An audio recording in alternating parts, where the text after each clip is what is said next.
Chapter 390. As the curfew approached, there were fewer customers in the tavern. The mercenaries from Blood Whistle came to my home in twos and threes. It seemed like they were going to get drunk tonight. Dante's greatswords came down the stairs one after another. Louisa and Old Hammer greeted Thales before they left. Simon and Mickey, on the other hand, had no intention of paying any attention to him. They walked straight out of the tavern. When Dean went downstairs, he was stopped by the people from Blood Whistle.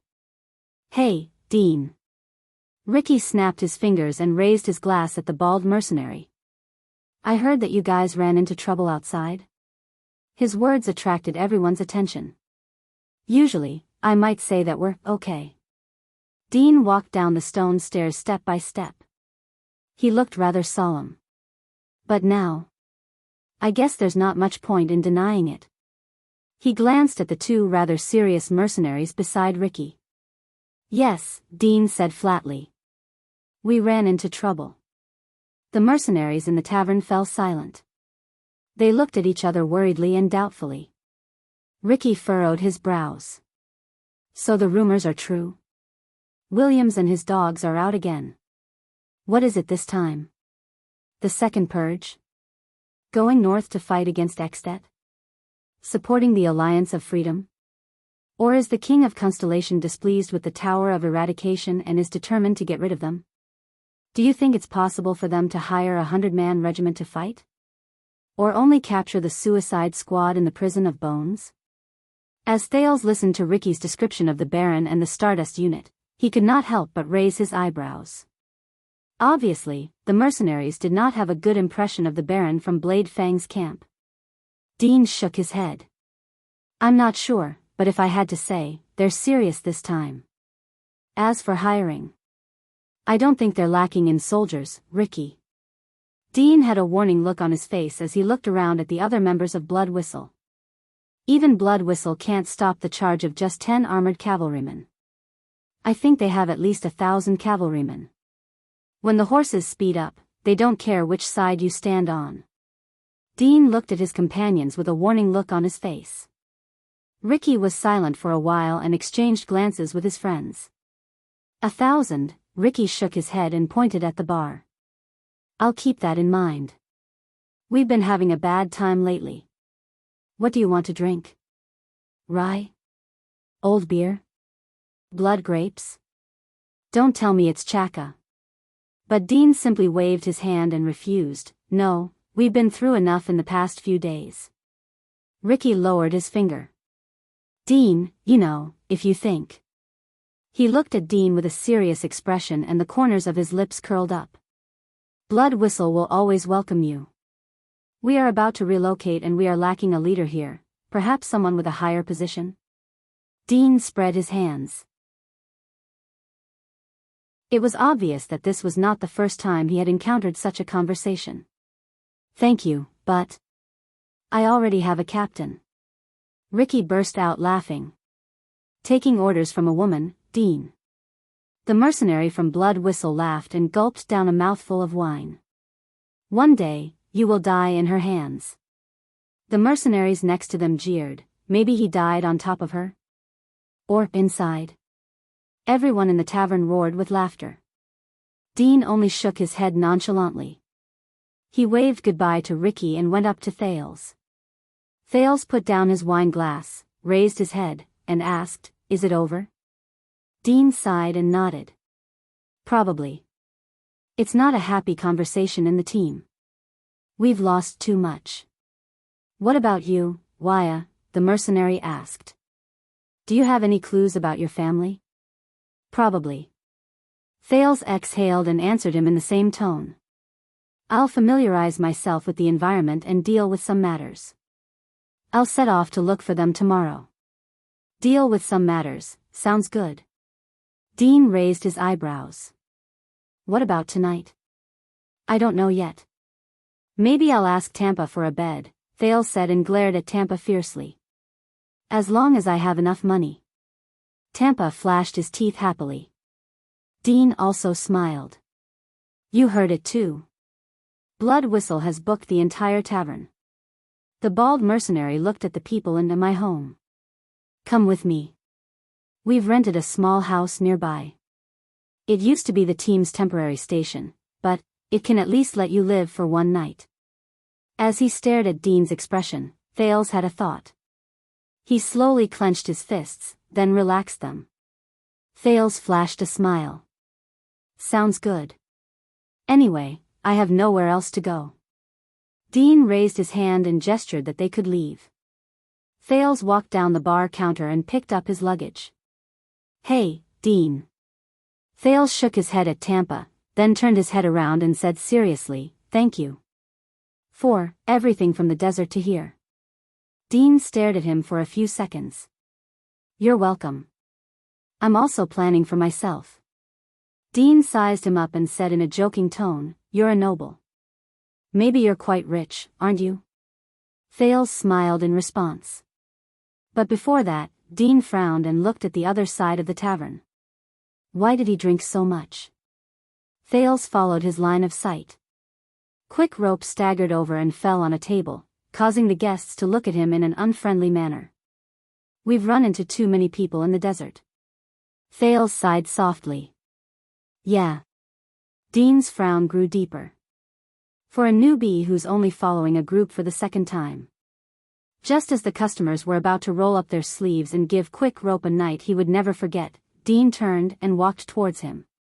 Come on, give me a hand. We can't leave him here. Thales shrugged and followed Dean. A few hours later, Thales lay straight in the small house belonging to Dante's greatsword. He felt the hard bed pressing against him and stared at the moonlight outside the window with a dumbfounded expression. The mercenaries' encampment was indeed not that great. There were 4 beds in a small room. The walls were made of clay, the roof was thatched, and there were sand, dust, and spider webs everywhere. The fence door looked like it was going to fall apart when it was pushed and pulled. Even the simple toilet outside the house reminded Thales of the time he spent in the abandoned houses. But at least it was better than sleeping in the wild. 10 meters away, Quick Rope's heavy breathing traveled into his ears. It was mixed with drunken talk and sleep talk from time to time. Dean slept in the room next door. Old Hammer went to look for his old buddies whom he had not seen for a long time. He reckoned that he would drink until dawn. Mickey never liked to stay in a crowd. The Baron Bone people, who were few in number in the camp and were regarded as enemies, had their own places to go. As for Louisa, according to Dean, she went back to her mother and stepfather's house. Thales took a deep breath. He could not believe it. He escaped from Dragon Cloud City, passed through the Great Desert, even though it was only a small part of its periphery. He went through the Black Track, the Star Killer, the Raven of Death, hunger, loneliness, heat, cold, orcs, and mercenaries, and finally arrived in Constellation's territory. He was back. Thales looked at the bleak moonlight above the border of the desert and sensed the rare peace in Blade Fang's camp during the curfew. Quick Rope turned over and fell to the bottom of the bed. But he was still mumbling something and did not wake up. Thales let out a long breath and sat up. With hell senses, Dean's breathing in his dreams could be heard clearly in the room next door. In the dark, he watched Quick Rope's silhouette form a complicated K on the floor. He smiled and shook his head. These people. Mercenaries. What kind of life is that? Thales thought in a daze. The prince took 2 slow breaths. In the next second, he grabbed his luggage and the crossbow of time by the wall and stood up quietly. He carefully stepped over Quick Rope's body and pushed the door open without making a sound. He walked through the small, simple and dilapidated hall and pushed open another door.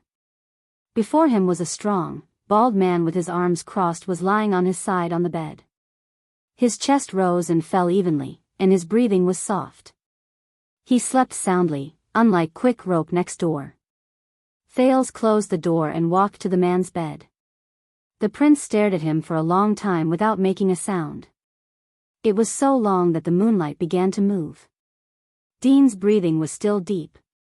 Finally, Thales' expression slowly turned cold.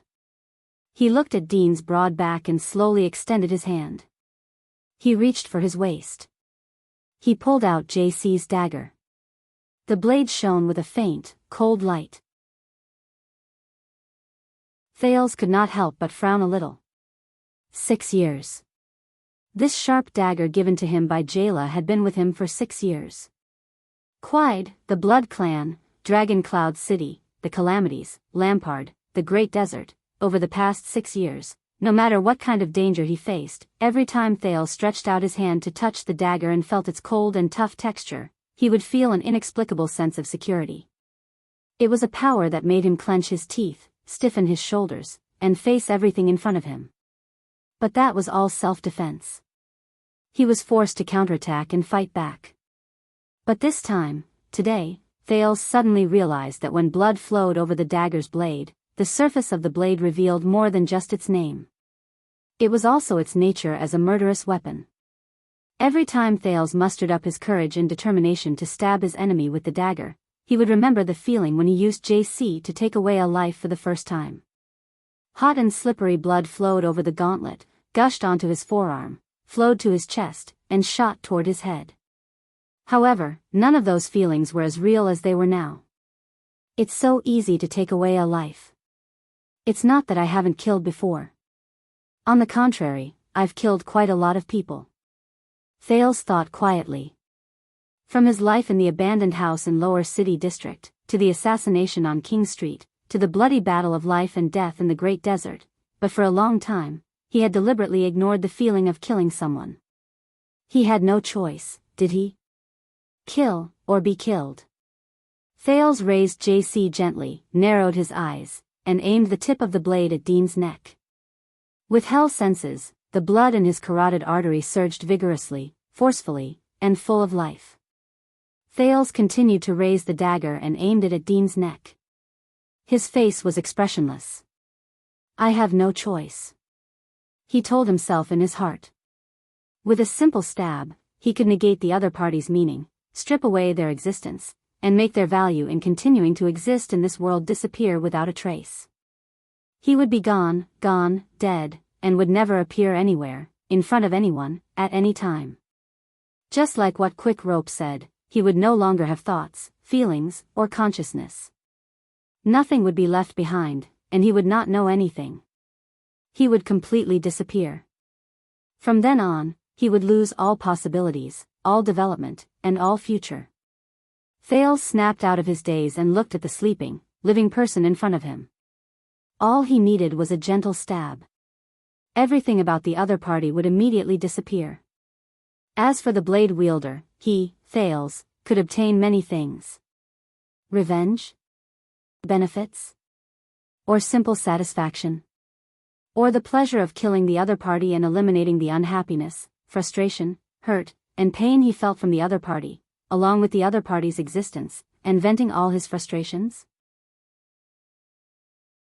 Or the pleasure of calculating the achievement of his goal after eliminating the other party, and the great profit? Or the feeling of power, authority, and dignity of controlling life and death, toying with other people's fates, and deciding everything? F***ck, Thales glared at Dean's neck and trembled slightly. I have no choice, he told himself for the third time. It's another necessary killing, that's all. Is it? Pleasure. Quide's ferocious and hateful face flashed across his mind. Pleasure. King Nuvan's confident smile flashed across his mind. Authority? This time, Chapman Lampard's cold and ruthless expression appeared before his eyes. Thales took a deep breath and moved the dagger to the best angle to stab it. For the pleasure of revenge, for the pleasure of benefits, for the sake of **T authority, who cares? With just a gentle stab, everything will be over. As long as I kill him, I don't have to worry anymore. At that moment, a pale and terrified face appeared before his eyes.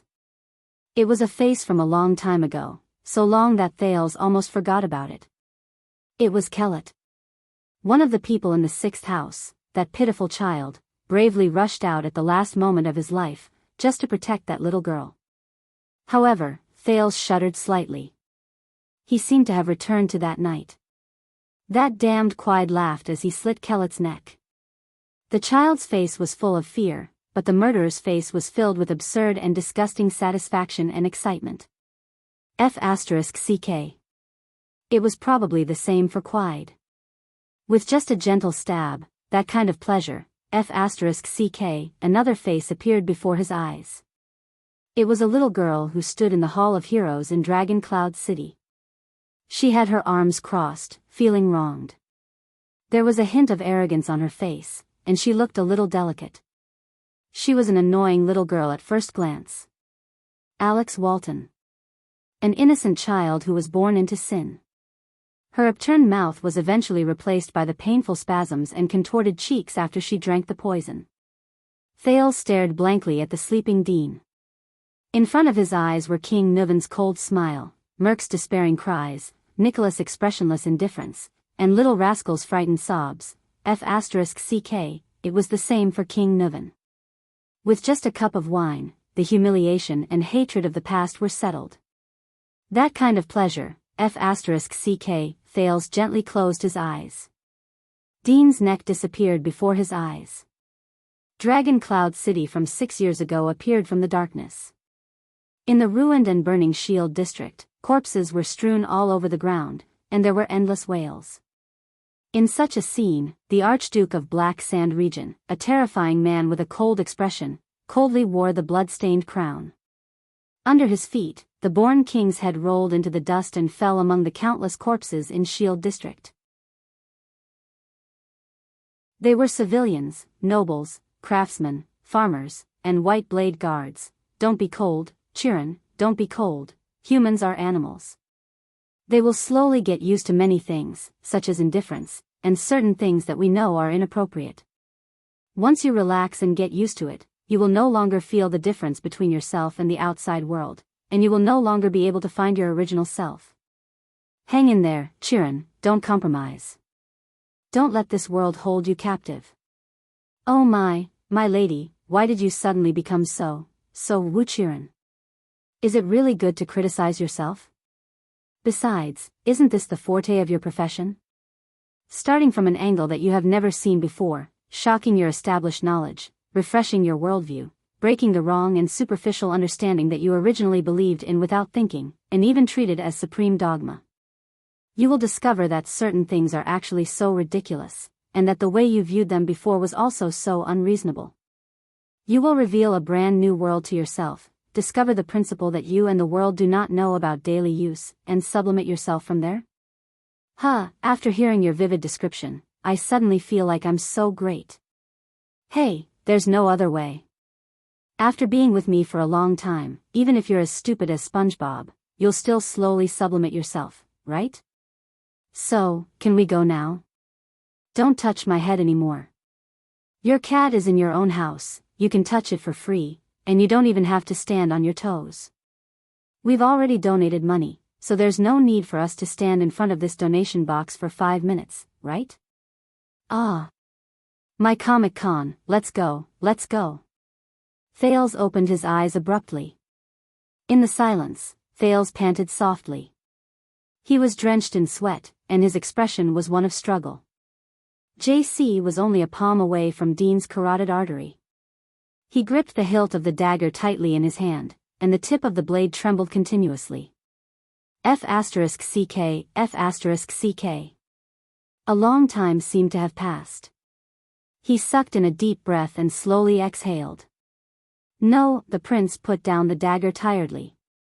Thales touched his damp forehead and bit his lower lip with great difficulty and pain. In the end, he put away the dagger and took one last look at the sleeping Dean. The prince was like an ascetic believer who had gone through a great ordeal. He slowly turned around and faced the door with a bitter expression. However, when Thales took the first step to leave, why? The sudden voice made Thales' hair stand on end. Why did you give up? Thales closed his eyes and heaved a heavy sigh. He turned around. Under the moonlight, he could vaguely see that Dean had sat up and was leaning against the wall. He was staring at him coldly. Stabbing your enemy in the back and getting rid of him before he sees you is always the best choice, the bald mercenary said faintly. He bent one leg and placed it on the edge of the bed. He placed his right elbow on his knee, and the axe was right beside his hand. Or perhaps, do you have to capture me alive? Thales stared at the mercenary with great difficulty. You're awake, he said bitterly. What else can I do? Do you think I should let my guard down completely and put my life in your hands? Dean sneered and said, Who are you? Thales opened his mouth, but he did not know where to start. You, or should I ask you directly? Dean flicked the axe next to his hand, his gaze sharp. Who sent you here? Thales fixed his gaze on him. His gaze was conflicted. Finally, Thales slowly exhaled. He put away his complicated expression and returned to his most indifferent and cold expression. Dean, right? You were saved by old Dante from the desert a few years ago, and since then, you became one of them. And before that, Thales stared back at Dean coldly. You're just an ordinary mercenary, but you're literate and knowledgeable, the prince said softly. You're from Northland, and you're able to wield your axe perfectly. When you're fighting against the orcs, your feints remind me of another famous white blade guard from Extet. Dean did not speak. His gaze was focused on the axe beside his hand. The house was silent under the moonlight. The curfew on the streets made the surroundings so quiet that it did not seem like the western front line, but a countryside. Not only that, you also know quite a bit of the orc language, and it's far from the level of, you're good, you deserve to die, I'll kill you, that soldiers only learn after they encounter them, Thales continued. That requires a rather long period of systematic learning. You even shaved your head, as if that can hide your hair color. Dean was expressionless. He raised his left hand and touched his head. Thales stared straight at him. Your understanding and knowledge of the country's affairs and political situation are far from the level of a rash soldier who only knows how to make a living and run his business. Even Tampa says that it's a waste for you to be a mercenary. Even the people from Blood Whistle want to recruit you. Thales took a deep breath, and with great difficulty, he voiced his greatest suspicion. Dean, mercenary Dean, don't you think that these characteristics are too obvious on one person? His voice echoed in the small room, and it was clear. Time seemed to pass. Dean raised his head and met Thales' questioning gaze without flinching. Obvious? Disdain and anger appeared on Dean's face. So, who sent you? He asked bluntly. Leasban? Or the White Blade Guards? Thales' gaze froze in midair. Or someone else? Under the moonlight outside the window, Dean spoke slowly, and his gaze became more serious. The order you received was to find me, or to kill me. Thales frowned deeply. He continued to stare at Dean motionlessly. Even Mickey said that it was a mistake to follow Tormodon on this trip. He's not a good trading partner, and Constellation's lockdown order is even more inappropriate. Thales did not answer. Instead, he continued softly, but you still came out, and you brought the mercenaries with you. Why? This is not in line with your usual shrewdness and sagacity. Dean clenched his fists. Is it because you know about the Alliance of Freedom, the storm that Exted and Dragon Cloud City are going through, and because you're worried about your hometown and country, that's why you took the risk to go north, just to confirm it? Dean did not speak. Thales spoke again. Answer me, Dean. Thales sighed. Are you him? This time, Dean raised his head slowly. Him? Dean said flatly, Who? You know who I'm talking about. Dean smiled. He slowly raised his arm and pointed at Thales. You're also very suspicious, aren't you? A person came from the north, and mysteriously fell in the desert. Dean tilted his head and swept his gaze over Thales. In his hands was a military crossbow that was obviously not owned by a commoner, and a sharp dagger that could cut through metal like mud. Thales felt his back and waist tense up. Your words and actions are very orthodox, very polite, and you pay attention to details. At first glance, I can tell that you're a well-educated person. This is also the reason why no one wanted to talk to you a few days ago. maybe except for quick rope. He's just a hothead who's afraid of the sea. And you're very smart.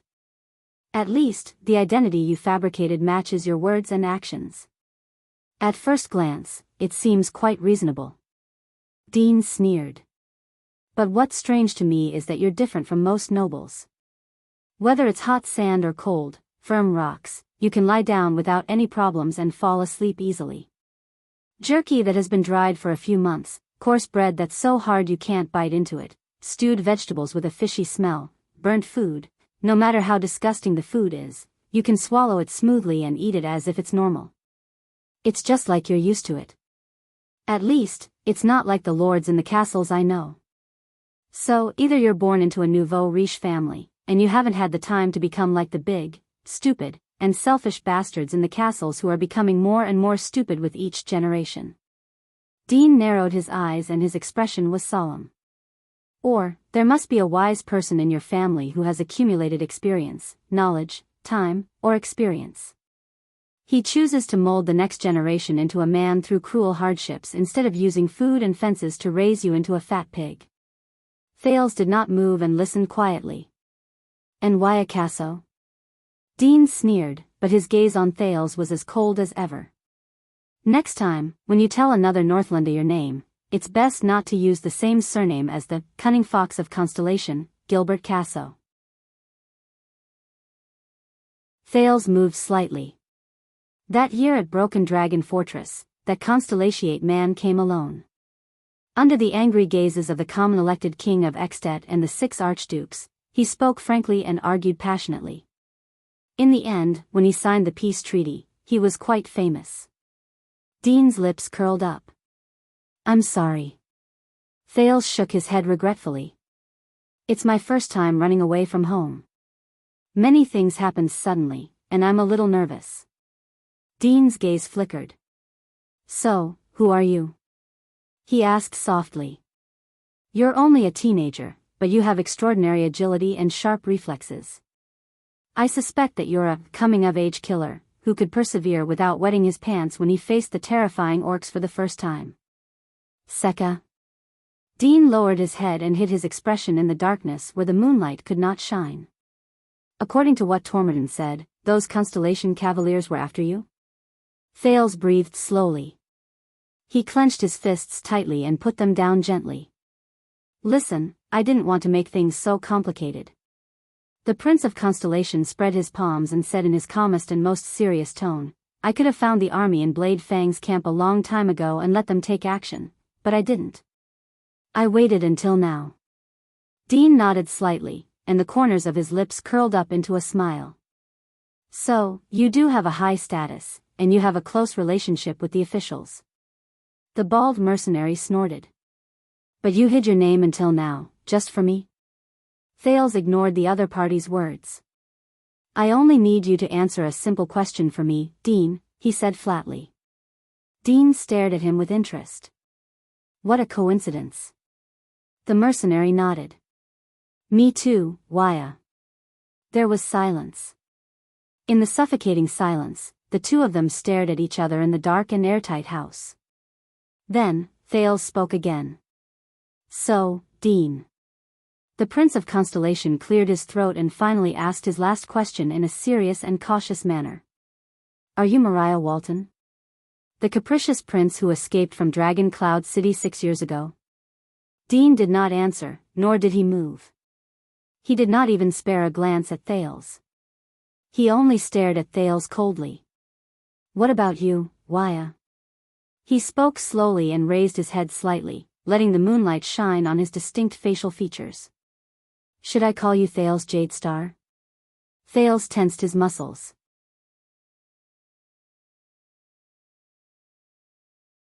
Chapter 391. The moonlight shone through the window, which was only sealed with a few wooden strips.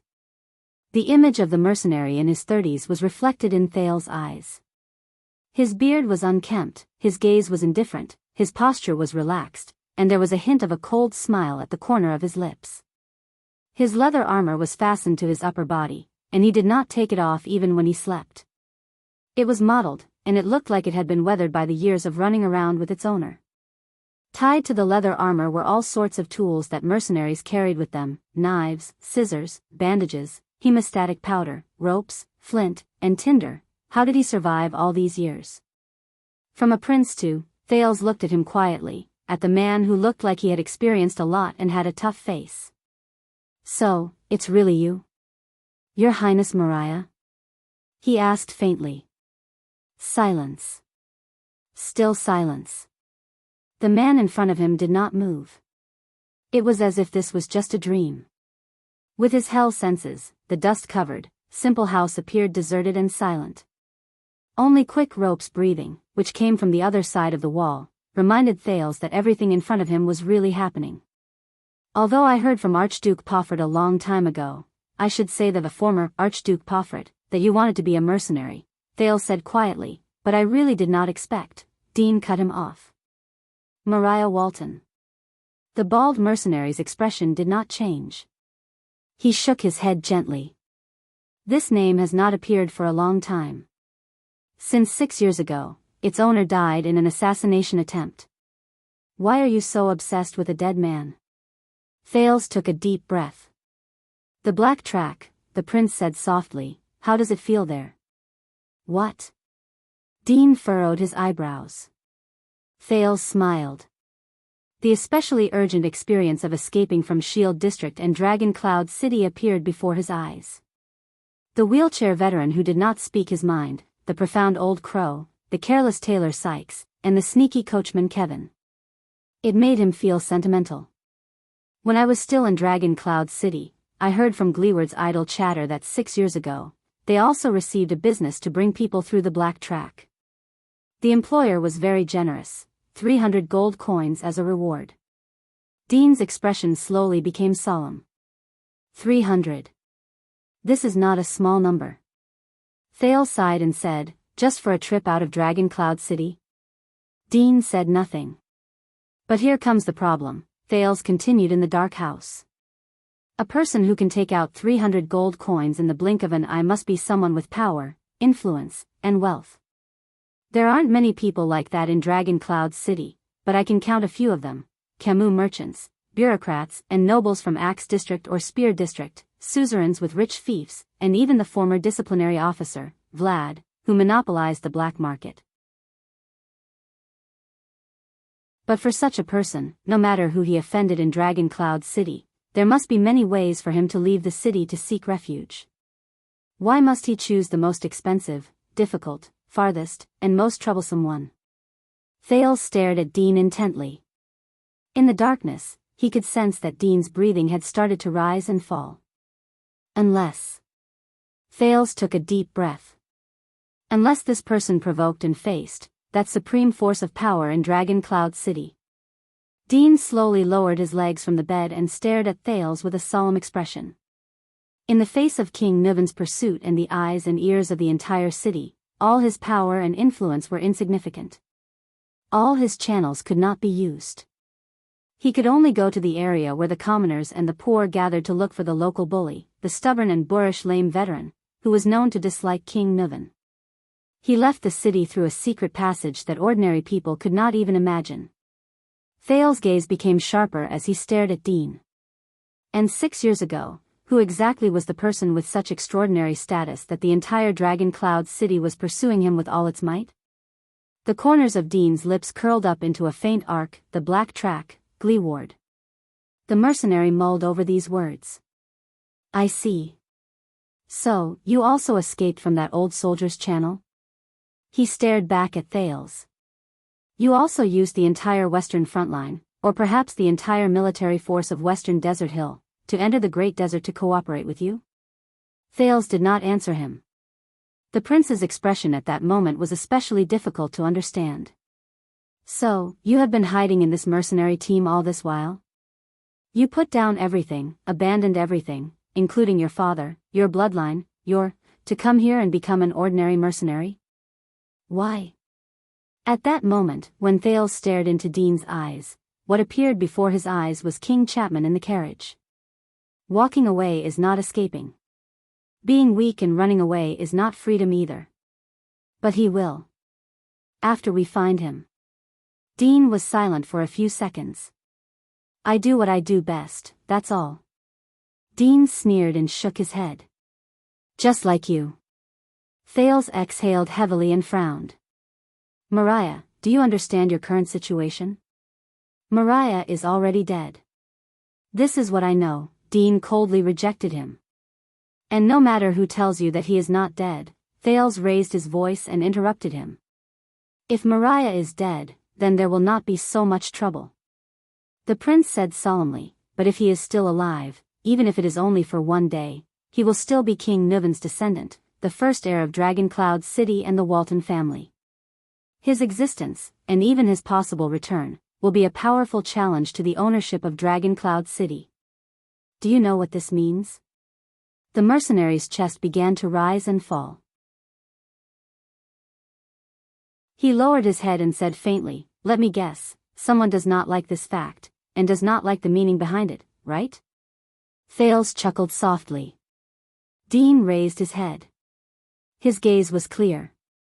Then, is it the new Archduchess of Dragoncloud City? I heard that you have a good relationship with her. Thales' gaze froze. Or is it Lisban, who is actually in power? Dean gritted his teeth and said coldly, or perhaps, it is the new king who hates the Walton family to the core. Thales sighed slowly. Perhaps it is all of them, the teenager said seriously. Your niece, Saroma Alex Walton, her position will be in jeopardy because of your existence, and your cousin, Chapman Lampard, does not wish to see a strong and powerful male heir take over Dragoncloud City. You are a threat. Dean froze. So, it is true that someone knows that Mariah is still alive, the mercenary said slowly. You, Thales Jade Star, no matter who you work with, are here to kill me or capture me to eliminate the threat. Everything around them seemed to have frozen. In the darkness, there were only two pairs of equally sharp eyes, one green and the other gray, staring at each other in silence. Dean's gaze was slightly lighter than King Nuvan's in Thales' memories. It lacked that inexplicable pressure, but it carried a strange meaning, like an owl hiding in the darkness. Thales could not help but frown. That's right. Once I kill you, all the hidden dangers will disappear, Thales said softly. By capturing you, I will obtain an excellent chess piece as a bargaining chip when I fight against Exted in the future. The temperature between them seemed to have dropped below freezing point in an instant. Then, Dean spoke slowly. Then what are you waiting for? A rarely seen stern expression appeared on the mercenary's face. His palm touched the handle of his axe. You have the entire camp to back you up. Your Highness. The dead silence in the room reached a new stage. Even through Thales' hell senses, Quick Rope, who was sleeping soundly next door, seemed to have slowed down. But the dead silence only lasted for a few seconds. In the dark room, Thales closed his eyes and sighed softly. He slowly retreated until his back was against the wall. The sheathed JC pressed against his lower back. Thales gritted his teeth quietly. No. He spoke with difficulty. But the moment he spoke, Thales felt as if a heavy stone had been lifted from his heart. No matter why you left, and no matter why you came back, Mariah. The Prince of Constellation quietly opened his eyes. Go. The bald mercenary, Mariah, was slightly stunned. Go, Mariah. Disappear from our sight, and never come back. Thales said flatly. Mariah stared at him for a long time. His gaze was frozen, and he did not say a word. After a long while, the mercenary from Northland slowly lowered his head. Why? His voice became very deep and hoarse. When it rang out in the darkness, Thales could not help but think of the former Archduke of Black Sand region.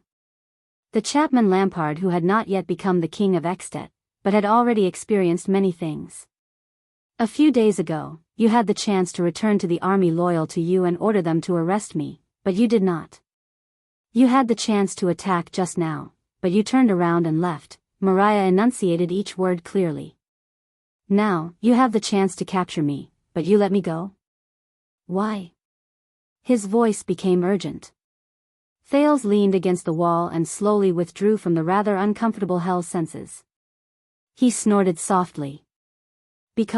Maybe because you saved my life? Thales curled up the corners of his mouth. There was a slight melancholy in his heart. And I know how to repay favors. Mariah shook his head slowly. Don't make me laugh. He raised his gaze and stared straight at Thales. In the Game of Thrones, the favor of saving one's life is insignificant. You must have another reason. Definitely. Thales frowned and froze. Why? The teenager quietly said, why do you care so much? Mariah raised his eyebrows. His expression was rather cold under the moonlight. Since you left without a care for anything 6 years ago and abandoned all of Dragoncloud City, Thales continued, why do you care about my reasons 6 years later? Mariah was silent for a while. Left without a care for anything, was it? He smiled a little dazed. Do all those who know that Mariah is still alive think of him like this? It's really sad, Mariah muttered. Thales did not speak immediately. He observed the former Prince of Extet's expression and reaction. But Mariah immediately shifted his gaze back to Thales. But you still haven't explained why you let me go. Thales pursed his lips. This man, 6 years ago, I went to Extet because of your death, Mariah. I know everything about you. He sighed softly. I know that you learned martial arts from Nicholas and observed King Nuvan's methods in Heroic Spirit Palace. I know that you were friends with the former Concret Pofrit. I also know that you are tired of political struggles and have dreamed of becoming a mercenary since you were young. Once he said this, Mariah's face was expressionless. But Thales felt inexplicably uneasy. But the arrow was already knocked, and it had to be fired. He suppressed the uneasiness in his heart and continued, I even know that you have a lover of low status, who might be a prostitute. I also know that King Nuvan was extremely dissatisfied with her, and you had a huge fight because of it, right before you went south as planned. Mariah raised his eyebrows. But I didn't ask you why you abandoned your status as a prince and ran away from home. Thales fixed his gaze on him. Why do you have to ask me why I let you go? I just left, Thales said in a low voice. Isn't it good to live freely outside? Mariah did not speak for a long time. The way he looked at Thales made the latter feel rather uncomfortable. My identity was exposed. Finally, the bald mercenary with an extraordinary background slowly opened his lips and said, and someone knows that Mariah is still alive. So I want to know why you are chasing after me. If you are really that Archduchess friend, then you have no reason to let me go, unless this is your next trap. His gaze was burning, and he was very vigilant. A hint of uneasiness surged in his heart. Thales frowned and sighed again. The prince who has been wandering alone for 6 years, because of Lampard. Thales finally made up his mind. He nodded and said, if I kill you, Lampard will have one less problem. He can continue his rule without fear. But I don't want him to live too peacefully. We are enemies. Thales stared at Mariah. Letting him know that you are still alive will help make that conceited Kinslayer king restrain himself a little, maintain his wariness and propriety. It will also help keep his evil claws away from Dragoncloud City. As you said, Saroma is my friend. That's it. Is that enough? Mariah's gaze changed. He lowered his head. As if he had understood something, he nodded slowly. So, it's Lampard, our dear new king. He is the one who knows that Mariah is still here. Mariah seemed to be deep in thought. And he told you, hoping that you can help him enter deep into Constellation's territory, and completely eliminate me. This can explain a lot of things, and where did he find out? Thales frowned again. That's not important anymore. A hint of impatience rose in his heart.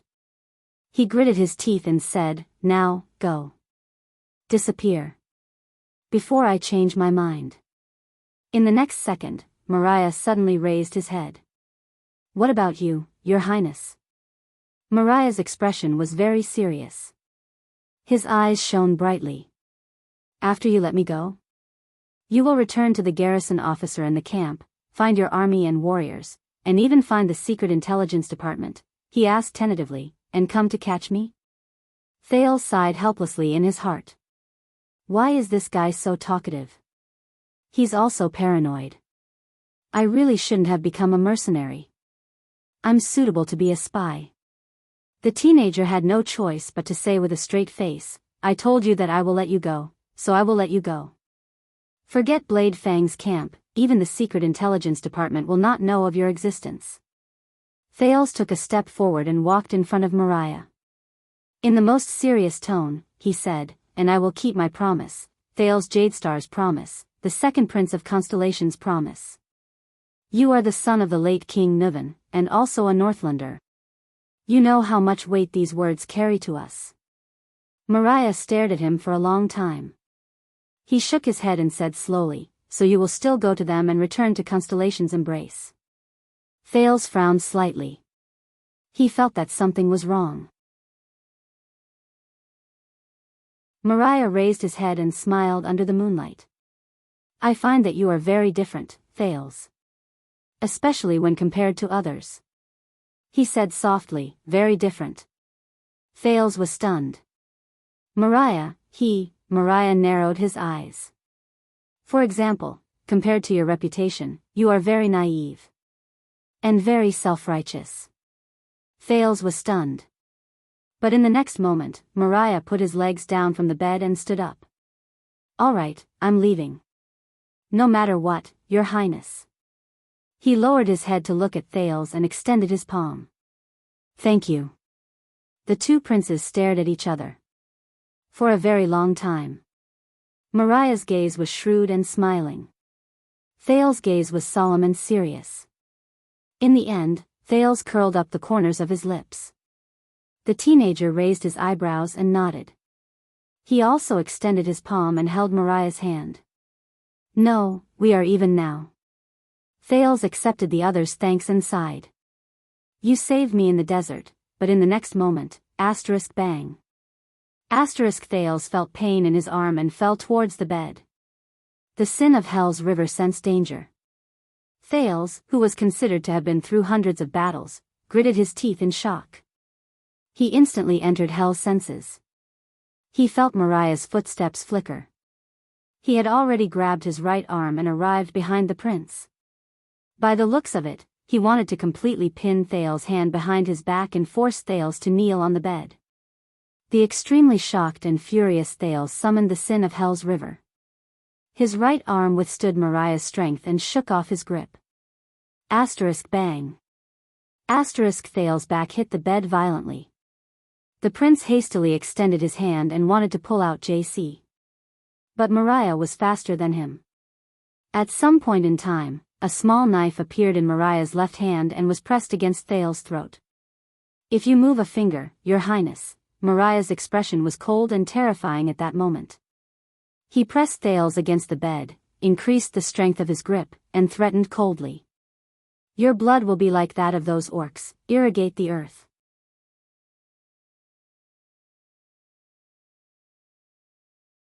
Chapter 392. Before he pushed open the door to Dean's room, Thales had thought of many possible scenarios. The current situation was one of them. The suspicious and ruthless mercenary prince showed an uncooperative attitude, treated him as an enemy, and kept his guard up against Thales. But the prince's reaction was a little too much. You didn't have to do this. Thales stared at Mariah and felt the faint prickling pain in his neck. In shock and bewilderment, he raised his hands and gestured to his opponent. He calmed his breathing and suppressed the surging sin of Hell's River. He suppressed the thought of fighting back with everything he had. I said that I would keep my promise and let you go. No one will target you, and you won't be in trouble. You said. Mariah's voice sounded a little strange. It was calm and cold. This doesn't sound like a strong guarantee. Mariah did not completely suppress him, but the knife in his hand accurately and skillfully stuck to his artery. Thales could even clearly feel the surge of blood in his neck. Damn it. The Prince of Constellation tried his best to remain calm. The luggage on his back was pushed against the bed, and it hurt his back.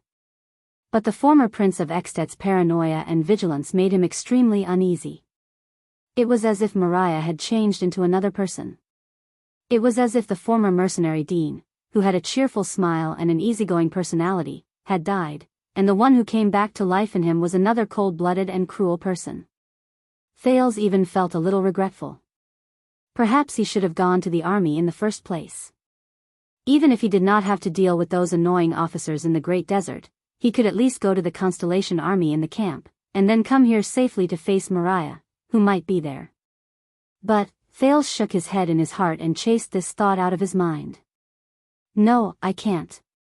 What other guarantee do you want, Mariah? My life? If I really wanted to deal with you, whether it was in the Great Desert or now, I could have gone to my army. With them as my trump card, I could have killed you or let you go with a single word. Thales tried to figure out Mariah's mentality and thoughts. But I didn't, and the reason I did it, Thales gulped, and his neck felt a prickling pain. No matter how I deal with you, Mariah, once I use the army and the power of the kingdom, your identity can no longer be kept a secret. The Prince of Constellation took a deep breath and tried his best to pull his neck back. No matter what I say, even if I give an explicit order to let you go, the Secret Intelligence Department or other people with ulterior motives will notice this mercenary that the prince has his eyes on. They will thoroughly investigate his background, his details, and his secrets until the truth comes to light. Mariah continued to stare at him. His eyes reflected the thin moonlight and shone with a cold light. From his expression, Thales saw a hint of coldness and ridicule. The feeling of unease grew. If the Secret Intelligence Department finds out about your identity, the first heir to Dragon Cloud City who should have died, Thales gritted his teeth. They won't let you go. If you fall into the hands of the Secret Intelligence Department, everything will be irreversible. This is something neither you nor I want to see. Thales gasped. He remembered things that were even deeper and further away. If Mariah fell into the hands of the Secret Intelligence Department, that girl in Dragon Cloud City. Then it would only be a matter of time before her identity, her bloodline, and the truth of that night were exposed to the Black Prophet, Thales thought bitterly.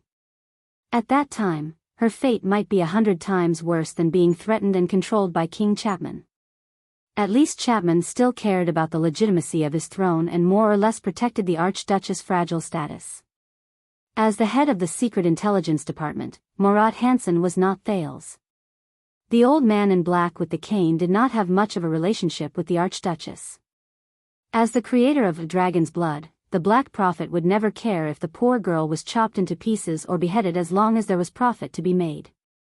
That girl. The girl in the library. The girl with the glasses. The girl who was brought out of Heroic Spirit Palace 6 years ago because of me, and returned to Heroic Spirit Palace because of me. The girl who risked her life to stop the vassals for me on the day of the council hearing. Thales felt that the pair of glasses in front of his chest had an extraordinary weight. Mariah's pupils slowly focused. You don't seem to trust the kingdom's secret intelligence department that serves you? These words reminded Thales of 6 years ago. He remembered Dragon's Blood. No, I can't. Thales clenched his fists. The Secret Intelligence Department could not know about Mariah. He could not risk the destruction of Saroma by asking the army to deal with this matter. Everything that happened in the Hall of Heroes that night must remain a secret forever. King Nuvan is dead, Nicholas and Leesban must also shut up. As for King Chapman, Thales thought coldly. No one will use this secret to create a second Dragon's Blood. Thales calmed his breathing and forced an ugly smile. Trust is a rare thing in this era. Mariah's expression changed slightly. But why do you trust me? He asked softly. The knife in his hand changed its angle, but it was still pressed against Thales' artery. Because you have no other better choice, Thales said slowly. Listen to me, Mariah. Leave now and pretend that nothing happened. From now on, conceal your identity. Stay away from Lampard's minions and the Secret Intelligence Department site. At least you will have freedom. I believe that is something you cherish. This time, Mariah stared at him for a long time, but he did not loosen his grip. Thales stared back at him, hoping that he would regain some of his rationality. In the end, Mariah laughed. Ha ha ha ha, his laughter was cold. It made Thales' nerves, which had eased after much difficulty, tense up again. But what was scary was not Mariah's laughter, but what he said next. You misunderstood, Your Highness. Mariah said slowly, enunciating each word, what I asked just now was, why do you trust me? It must be Mariah Walton. Once he said this, Thales was stunned for a full 3 seconds. What? He said. The night in Blade Fang's camp was rather quiet.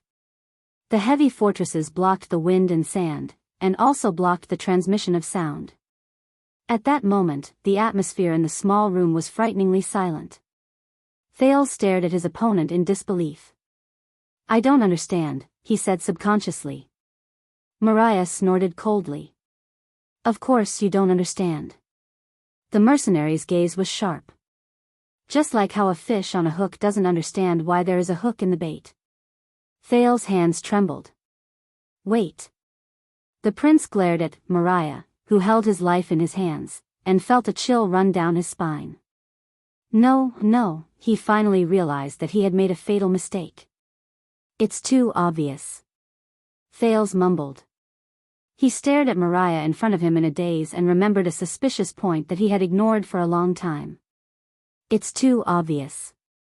Your hair, the color of your eyes, your mannerisms, your political views, the orc language, your axe skills, and your identity as a mercenary, even your Northlander background and accent. A cold sneer appeared on Mariah's face. The Prince of Constellation sized up this mercenary in shock. His brain started working, and he thought about things that he usually did not pay attention to. He remembered their first meeting. From then on, this excellent and outstanding mercenary led Dante's greatsword to negotiate, fight, and survive in the complicated and vast desert. He lived a colorful life as a mercenary. He was even, slightly famous. It's too obvious. Thales' pupils focused on the man. His heart raced, and his breathing became rapid. As a mercenary, you run around all year round, running back and forth openly. But you don't hide, or even have no scruples. Thales shuddered at his own thoughts. You're practically telling the few people who know that Mariah is still alive that the prince is here. This is not something a person who has been on the run for many years would do. Mariah. No, it should be Dean. His smile remained. And your reaction after you were seen through, is also problematic. No, you're not him. Thales stared at the man in front of him, and his face suddenly turned pale. You're not Mariah Walton, he said in a daze. The moment he finished speaking, the house was as quiet as ever. The moonlight was cold, and it shone on Dean's face, making him look pale and ghastly. The first thing that rang was his low and intermittent laughter. Dean's shoulders trembled slightly, but his hand that held the knife was as steady as ever. The bald mercenary said flatly, No, I'm not. Thales' breathing stopped for a moment. I just didn't expect you to be so interested in Mariah. Dean held the knife in his left hand steadily and said softly, In the original plan, I would have had to spend some effort and pay a price to get you out of the heavily guarded army. Thales took a deep breath. He did not even care that his neck might be in danger if he made too big of a movement. He could no longer care that much. At this moment, his heart was already filled with shock and regret. Why? Thales' chest heaved. Who are you? Dean shook his head and sighed softly. He lowered his body and drew close to Thales' face. He used the knife to suppress the possibility of his target resisting. At first, when I was sent to carry out this mission, I was full of confidence. Only the most talented and capable person can obtain the honor of going deep into the enemy's territory and come into contact with the deepest and most unpleasant secrets, to find the prince who should have been dead for a long time. Thales was stunned. Carry out the mission, go deep into the enemy's territory, to find the prince who should have been dead for a long time? He He is, but as time passed, the search was fruitless day after day. Year after year, there was still no news. Dean's voice was exceptionally cold. It was as if Mariah had vanished from the face of the earth. Whether it was the three kingdoms of the Mystery Sea, Bramble Land, Dragon-Kissed Land, Camus Union, or the Great Desert, I searched all the places where mercenaries could be found, but I could not find any trace of him. I used every method possible to figure out his psychology, behavior, and goals from all the known information. There was deep hatred in Dean's words. For countless days and nights, I lurked in places filled with spies from the Secret Intelligence Department and Constellation's forces. I carefully hid myself and racked my brains to find Mariah. Nothing. Dean gritted his teeth. There were no clues at all. I was in despair. Thales's breathing trembled. With the sin of Hell's River, the prince forced himself to calm down and reconsider his current situation. So. Thales furrowed his brows tightly. So, Dean looked at the incredulous Thales with a smile on his face, as if he was enjoying the pleasure of this moment. So, when I was at my wit's end, I turned myself into Mariah. The mercenary gritted his teeth. I imitated his appearance, copied his words and actions, learned his mannerisms, and even his thoughts and personality. A prince? A Northlander? Learned the Orc language? A student of the Star Killer? A mercenary? A whore who liked the lower classes? His words became more hurried, and there was deep hatred and indignation hidden in them. I treated his wish as my wish, and his actions as my actions. I went to the places he was most likely to go, did the things he was most likely to do, and hoped to find something using the suspicious identity of Dean, to understand something, or to lure out those who were interested in him, to see what clues I could get from them, or even to lure out Mariah himself. Dean's raised voice came to an abrupt halt. His expression was obscure and pained. But I still failed. Nothing, the suspicious mercenary said hatefully. Other than a few spies who were suspected to be Northlanders, there was still nothing. During these 5 years, I was like a headless fly, a blind cheetah, and a stiff sand snake. I struggled in pain and hopelessness in all the places where Mariah might appear, Meng Chao said in a low voice. As long as there was no good news, as long as there was no trace of him, and as long as I did not complete the mission, I was trapped here. I could not go back, I could not leave, and I could not break free. He stared at Thales. For a whole 5 years. Do you understand? Thales slowly calmed down. So, everything is clear now. The person in front of me is, Dean sneered and said, I've had enough of this endless and fruitless pursuit. I wasted my years and talents, which should have been promising, on sand and swords. The look in his eyes changed. But at this moment, you appeared. Dean stared at Thales with a fanatical look, and the muscles on his face contorted inch by inch. My savior. Thales stared at him with a dazed expression, but his right hand quietly moved to his waist. But the experienced mercenary noticed it. The knife in his hand moved slightly. Thales had to raise his head to prevent it from cutting into his artery. At the same time, he sighed and lowered his right hand. So, you've been eyeing me since the moment we met, the prince said in annoyance. He only snorted coldly and shook his head. At first, I wasn't sure who you were, especially when we first met Constellation's army. You never revealed your identity. Even after we arrived at Blade Fang's camp, you didn't show any signs of wanting to look for reinforcements. This made me even more suspicious. Maybe you're not who I think you are? Dean did not care about Thales' petty tricks. I had no choice but to suppress the urge to attack time and time again. My probing had to be done at the right time. I was hiding here, isolated and without help. If I was the slightest bit careless, I would be doomed eternally and drowned in the Secret Intelligence Department and Constellation's army who would come after hearing the news. Until tonight. The house was still quiet, but the atmosphere was completely different. The cold-faced man suppressed Thales, turning the first night the mercenaries returned home into a night full of conspiracies and dangerous conflicts.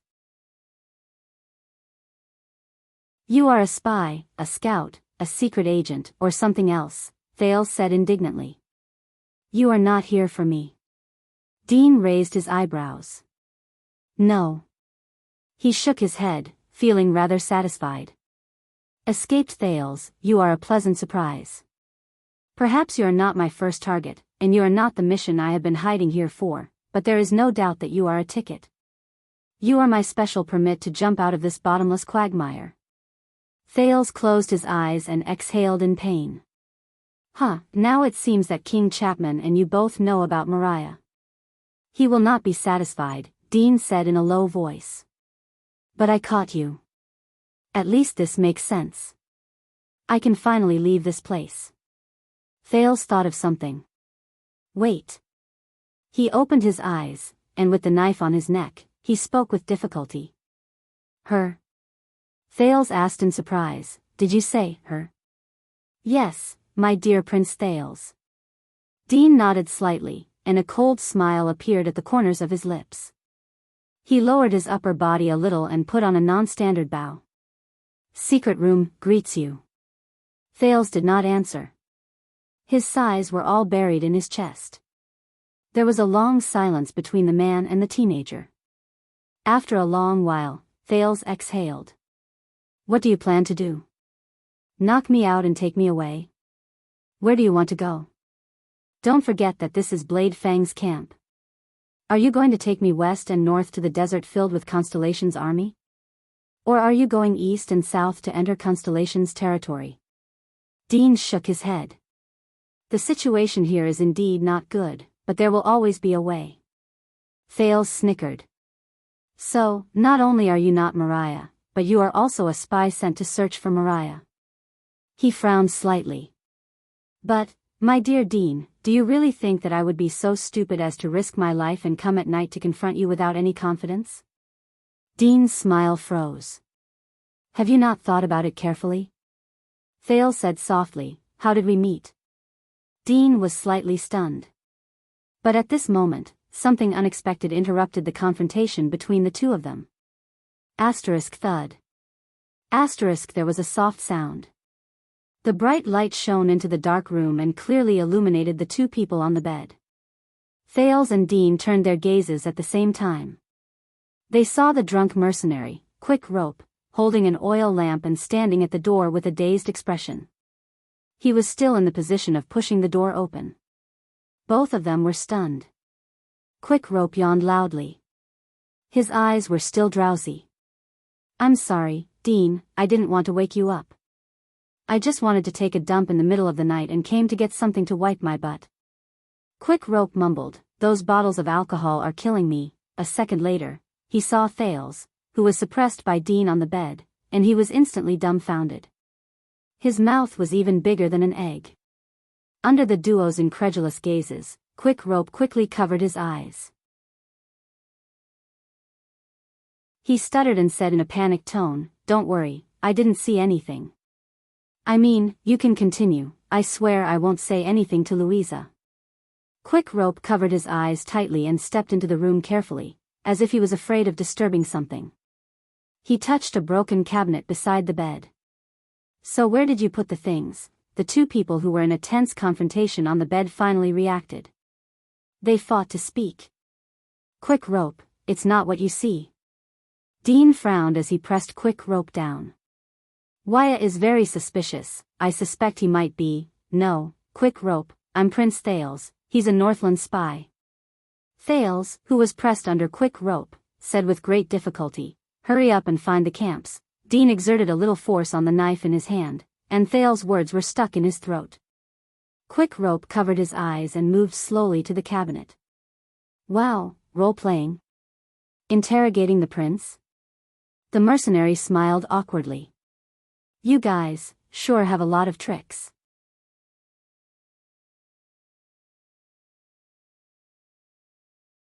Chapter 393. Crackle.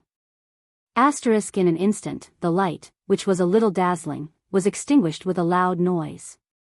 Thud. The dull sound of a human body crashing into each other could be heard. In the darkness, Thales' hell senses amplified his perception of light, but before he could notice what happened, he felt his neck loosen. Dean's knife left his artery and windpipe. Asterisk clang. Asterisk the knife fell to the ground.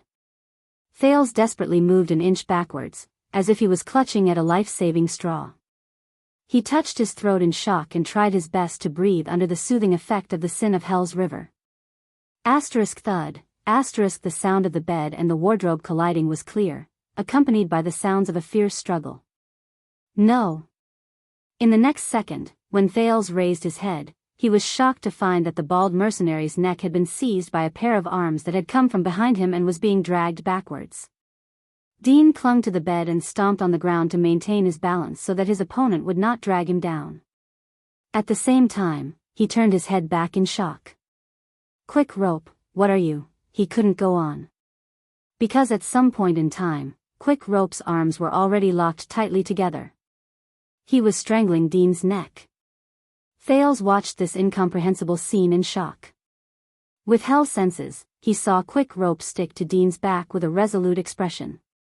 He used his left arm to lock the latter's neck, withstanding Dean's struggle and resistance. His eyes shone with a rarely seen vigor. Under Dean's incredulous expression, the calm Quick Rope locked his left arm around his right elbow and pressed his right palm against the back of the mercenary's head. You know, Dean, Quick Rope was practically pressed against the back of Dean's left ear. He spoke coldly with a tone that Thales had never heard before. Most of the information about Mariah Walton in the outside world is wrong. Dean's face contorted in pain as he withstood the great pressure on his neck. But as experienced as he was, he instantly moved. At the same time he let go of the bed, he pushed his legs against the ground and fell backwards. Asterisk bang. Asterisk Quick Rope's back crashed into the wardrobe. But Quick Rope still locked his opponent's neck. The two of them were still inseparable. From Thales' perspective, Quick Rope's entire body was pushed against the wardrobe by Dean, and his legs were even off the ground. Thales was so shocked that he forgot to breathe. This wasn't the accident he had imagined. No. He did learn some skills from the Star Killer, but his results were terrible. Quick Rope's face was contorted. He clenched his teeth tightly, as if he was bearing the weight of 1,000 pounds as he spoke. The doubt on Dean's face slowly disappeared and was replaced by surprise. No. No. During the fight, Dean, whose face was red, clenched his teeth and swung his elbow fiercely backwards. Boom. The muffled sound of bodies crashing into each other could be heard. Quick Rope trembled slightly, but his expression did not change at all, as if the heavy blow was just an itch to him. Dean's face became redder and redder. His eyes were wide open, and his cheeks were struggling. In the next moment, Quick Rope clamped his legs together and clamped down on Dean's waist from behind. He might yearn for the life of a mercenary, but he's definitely not a legend who has gone through hundreds of battles like in novels. Quick Rope's expression became more solemn and fierce. His arms, which were locked around Dean's neck, trembled slightly. They were like taut bowstrings, and he could vaguely see the great strength in them. Thales watched the scene in disbelief. He had long since held JC's dagger in his hand, but the two people who were fighting against each other and his chaotic thoughts made it difficult for him to make a decision. The tip of the dagger kept swaying between the two people who were swaying violently. He might have received a lot of education, but his orc language is terrible, and he doesn't know how to scheme. Quick Rope still clenched his teeth and locked Dean's head and neck. His right palm moved forward, and his left arm moved backward. As he pushed and pulled, he maintained a strong pressure on the mercenary's neck. On the other side, the bald mercenary's struggles became weaker and weaker. His elbows struck and scratched backwards in vain. They rubbed and collided violently between the wardrobe and the human body. His legs exerted force a few times, and he slammed the enemy on his back against the wardrobe. But these methods did not affect Quick Rope's resolute gaze and his killing moves. A few seconds passed. The anger and hatred in Dean's eyes gradually disappeared, and were replaced by fear. And Quick Rope did not let go. He did not. His expression was still firm, and he held on to his opponent's vitals. It was as if he was holding on to a lover who would never let go. It was as if he was holding on to the end of the world. And her, the woman he likes. Quick Rope lowered his head and said laboriously. His tone was filled with pain. As if he had realized something, Dean raised his head in fear at the last moment and looked at Thales, who held the dagger in front of him.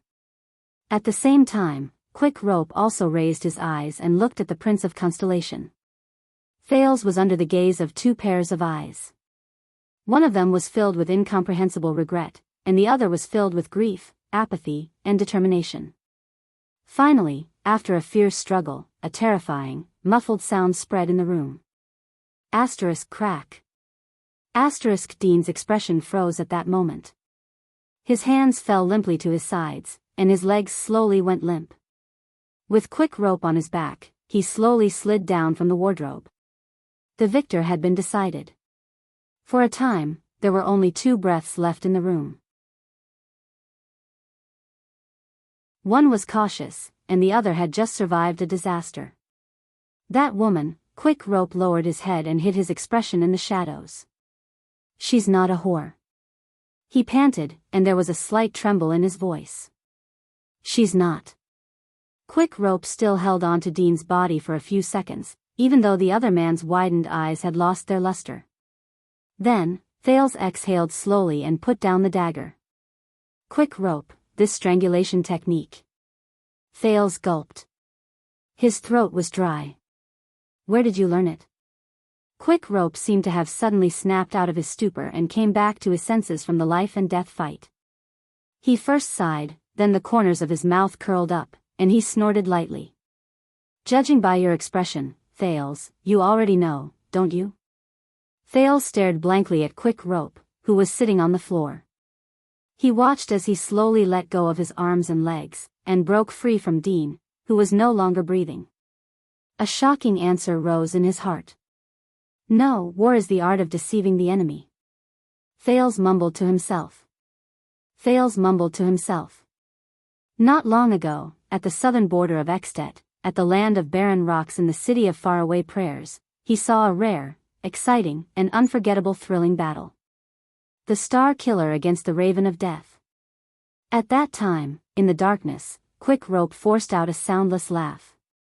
What you used just now was the inextinguishable flame Turen's favorite strangulation technique. Thales stared in disbelief at Quick Rope, who was slowly getting up. He watched as he swayed and held onto the cabinet. It was only used by the White Blade Guards of Dragon Cloud City during King Nuven's era, inheritance.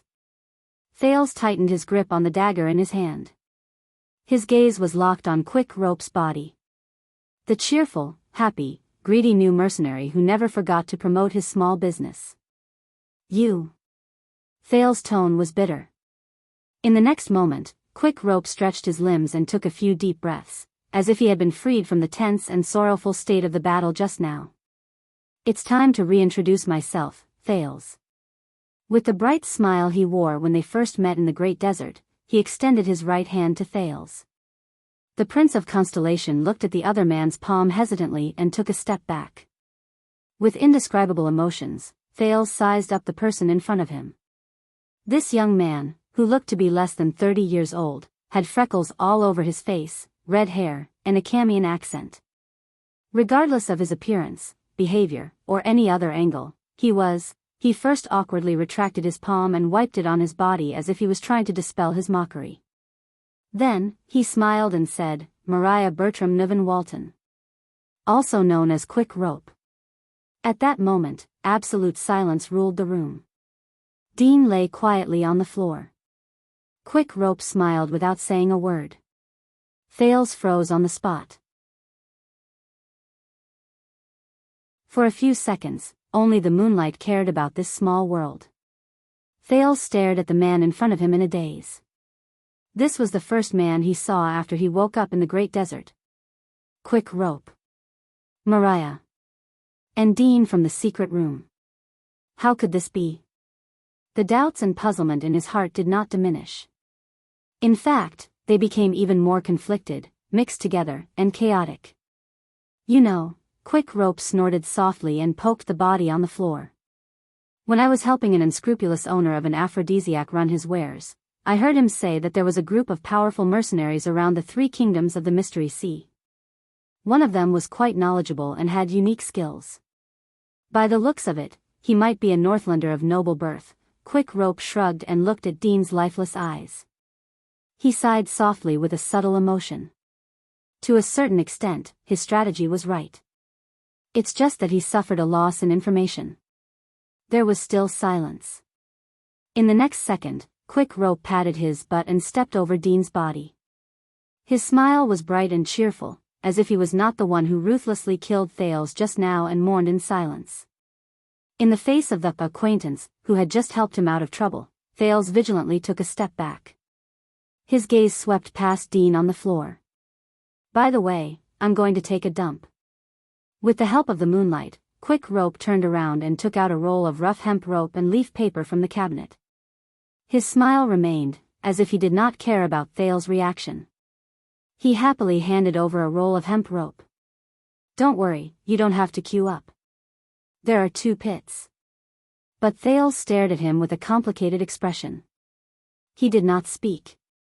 JC was still in his hands. No one knew how the Prince of Constellation felt at that moment. In the silence, Quick Rope seemed to have finally realized the atmosphere in front of him. He sheepishly took back the hemp rope. Just kidding. Quick Rope exhaled and stuffed the hemp rope and leaf paper back into the cabinet in resignation. He raised the low-quality oil lamp, which had been extinguished for a long time. Smile, Thales, smile. In the suffocating silence, the Prince of Constellation finally retracted his gaze and spoke with great difficulty. Why? Thales felt as if he could hear the friction in his throat due to dryness. Why? But Quick Rope interrupted him.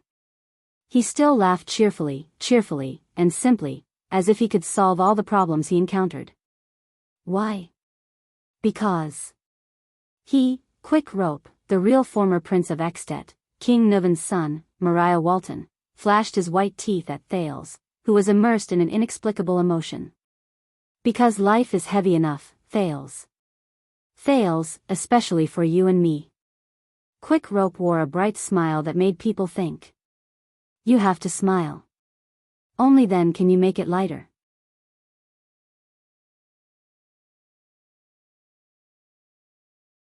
Chapter 394. Don't worry, the others in the team won't be back tonight because of various things. Quick Rope lay on the bed casually and swung his wrist, which was sore from the intense fight just now. If I had to guess, Dean deliberately lured them away, and his target was you. A broken animal oil lamp illuminated the mercenary's hut. Dean's body had long been covered with a rough cloth, and he lay quietly on the ground. Thales sat cross-legged on the ground, leaning against the corner of the wall. He watched Quick Rope, who was lying comfortably on the bed, warily.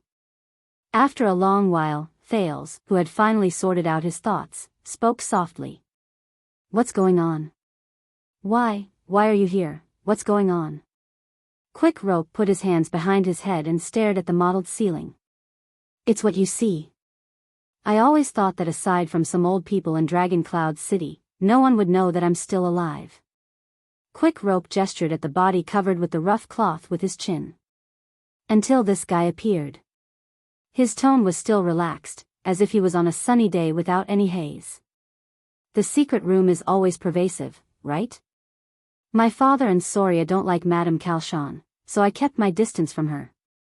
Thales glanced at Dean on the ground. He subconsciously clenched his fists. I don't understand. He turned to Quick Rope and asked the biggest question he had, your hair color, your Camian accent, and your age. Quick Rope snickered. Did you know that Camus Union is a magical place? There are all kinds of cities, all kinds of races, and all kinds of strange customs.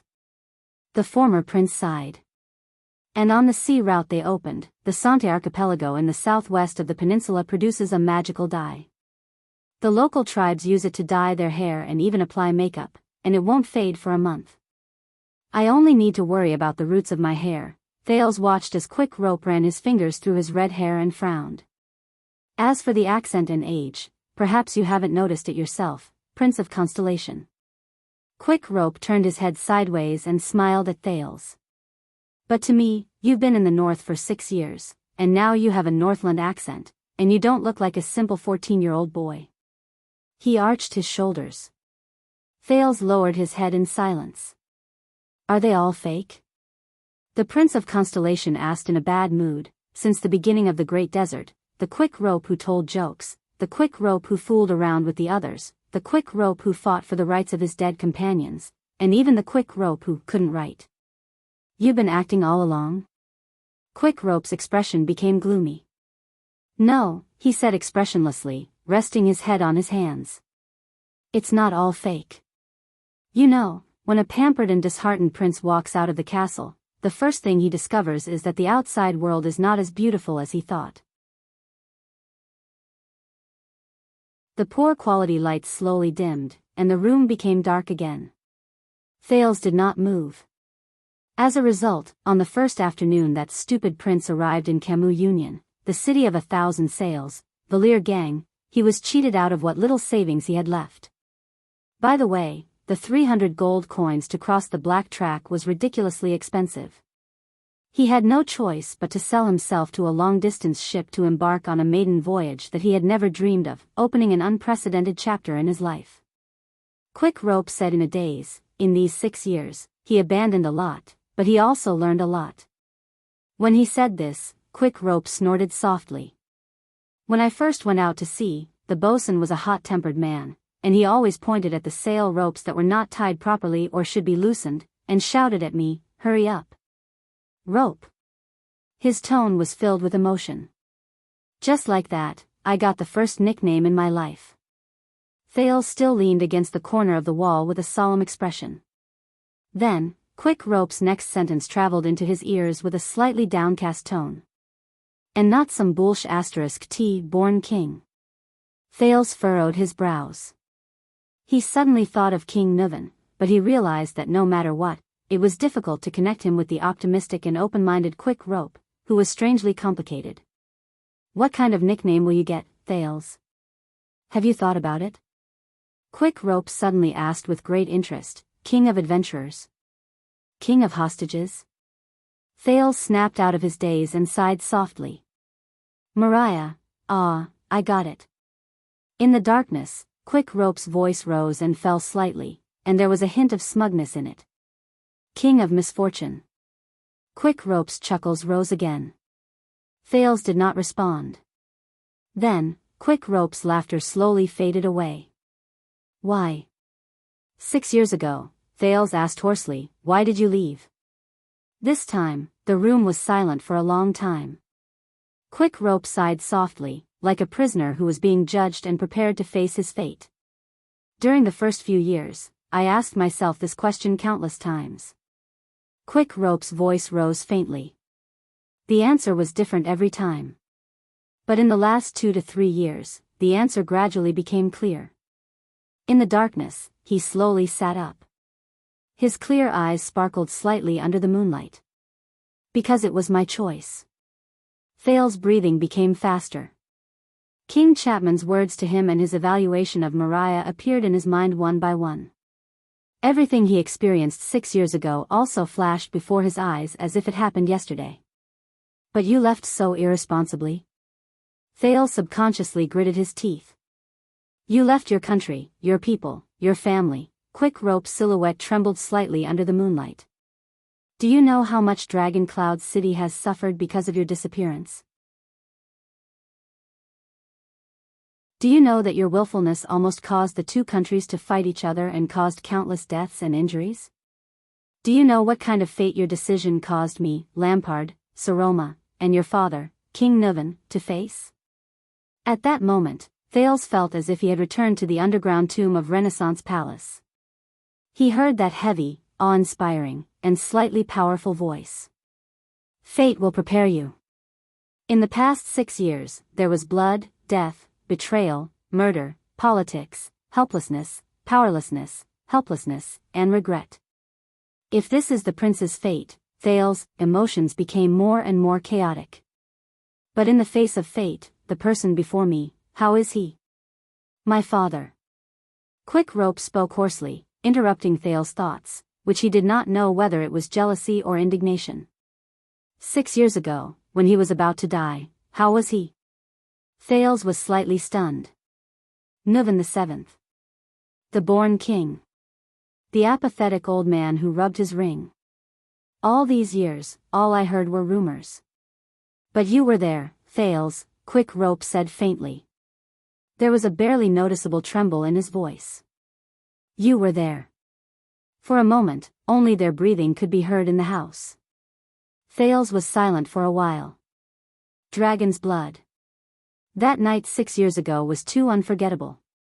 I don't know how to describe it, but at that time, finally, Thales sighed and suppressed the indignation that had suddenly welled up in him. He was not bad. Nuvan still retained the domineering and awe-inspiring aura of the born king. He told Quick Rope about the past, as if he was telling the story of his family to a son who did not return home all year round. At that time, he had just punished Beacon Illumination City and united the forces of the other archdukes. Black Sand region was nothing to worry about. Thales pondered and said, and he survived the Calamities crisis, witnessed the return of the Queen of the Sky, and was thinking about teaching the Calamities who broke his toys a lesson. The prince said dejectedly, he even planned everything and planned the future of the Walton family and Dragon Cloud City. And, the future of the Prince of Constellation. Quick Rope smiled. He's still the same. His tone was nostalgic, but there was an almost overflowing melancholy in his voice. He controls everything, in his hands. Thales nodded. That was how he was before he died, the last King Nuvan, the prince said with difficulty, until, he did not continue. Is that so? Quick Rope took over his words. His tone was unclear. Thales sighed and said, don't worry, everything happened very quickly. In an instant, he passed away without feeling any pain. There were 2 seconds of silence. Is that so? Quick Rope leaned against the wall and hugged his knees tightly. What about Dragon Cloud City? Thales' breathing froze for a moment. Really? The prince asked with faint resentment, you're asking me? The Calamities came to Shield District and fought against the Queen of the Sky until dawn. There were many casualties. After the king died, rumors spread everywhere, and order was in chaos. The army of Black Sand region entered the city at night and met with Lisbon's soldiers. Thales took a deep breath and spoke, as if he was listening to a stranger tell an unfamiliar story. The White Blade Guards suffered heavy losses. Nicholas led the last of his men and fought back desperately. Thales' tone became more and more anxious. Lampard occupied Heroic Spirit Palace for a time. The 5 archdukes held each other's future and lives in the Hall of Heroes. Their hands were on the hilts of their swords, and it was a battle of life and death. Archduke Rockney and Archduke Alcius even drew their weapons and planned to fight to the death against Lampard. Caslin, Merc. Countless people died in that damned tug-of-war. With every word he said, Quick Rope's shadow trembled. In the end, Alex Walton inherited the throne with great difficulty under heavy pressure and under their malicious gazes. In the end, Thales widened his eyes and stared at the figure on the bed. Under countless hateful gazes, Chapman Lampard wore a blood-stained crown, stepped on countless corpses, and was crowned king. He was Chapman the First. Quick Rope exhaled heavily. Over the past 6 years, Dragon Cloud City has been in turmoil. The Archduchess qualifications have been questioned, the vassals are in conflict, the king harbors malicious intentions, the suzerains are eyeing me with hostility, and I have been trapped there as a hostage and a chess piece until now. That's the answer you want. Are you satisfied? Thales said coldly, Mariah Walton, the one who evaded responsibility and caused all this. Quick Rope did not speak for a long time. More than 10 seconds later, so this is the answer. Thank you, Quick Rope answered weakly. I regret it. Thales frowned. You regret it? The Prince of Constellation sneered. That's your kingdom, your city, your hometown. And you regret it? Quick Rope shook his head. Thales. His tone was a little gloomy. When you told Dean that you didn't want to ask so many questions, and that you only wanted me to disappear forever, I thought that you would at least understand a little. Quick Rope seemed to have lost something. His tone was listless, but there was an indescribable sadness in it. Thales took a deep breath. If you were still around 6 years ago, I mean, if you had at least chosen to return to Dragon Cloud City after you avoided the assassination, Quick Rope raised his head swiftly. That won't change anything, he said coldly. Thales was stunned. It's still the same. Conspiracies, tricks, politics, interests. Quick Rope said through gritted teeth, whether it's Dragon Cloud City or Extet, whether it's Lampard or the Waltons, nothing has changed. Thales stared at him in a daze. Of course I know that the casualties are great, and the price is high. Quick Rope said sadly, this is the struggle for power. You accuse me of bringing disaster to myself by evading responsibility. But how do you know that if I were the Archduke of Dragon Cloud City or even the King of Extet, I would have caused fewer deaths than I do now? Would the disaster I caused be smaller than now? Would the crimes I committed be lighter than now? Would Dragon Cloud City be luckier and more stable than now? Thales clenched his teeth. You don't know, Thales. Quick Rope said coldly. Do you think that the disasters and calamities in Dragon Cloud City, and the upheavals and drastic changes in Extet were really just brought about by Lampard's conspiracies, my willfulness, or my father's loss of control? He straightened his back from the wall. My father, the born king, intimidated the Western Peninsula when he was alive. He subdued the feudal vassals, used all his military might to build a military empire, and pushed Dragon Cloud City's prestige to its peak over the past 3 generations. He planted fear and obedience in and out of the kingdom. Quick Rope's tone was cold. However, this meant that he was destined to become someone's enemy, the Archduke's enemy, the noble's enemy, the Western Peninsula's enemy, and even the commoners under his rule. Even if there was no Lampard, no secret room, no bloody year, even if there was no Soria's accident, even if there was no me running away, there would come a day when these enemies would use other faces and roles, such as Rockne, Letko, Trent Ida, and even his most trusted subordinates. They would be played by another group of people who were dissatisfied with him, and they would come back and drown the throne of Dragon Cloud City. King Nuvan's enemies. Thales was deep in thought. The people who were responsible for the Night of Dragon's Blood 6 years ago appeared before his eyes.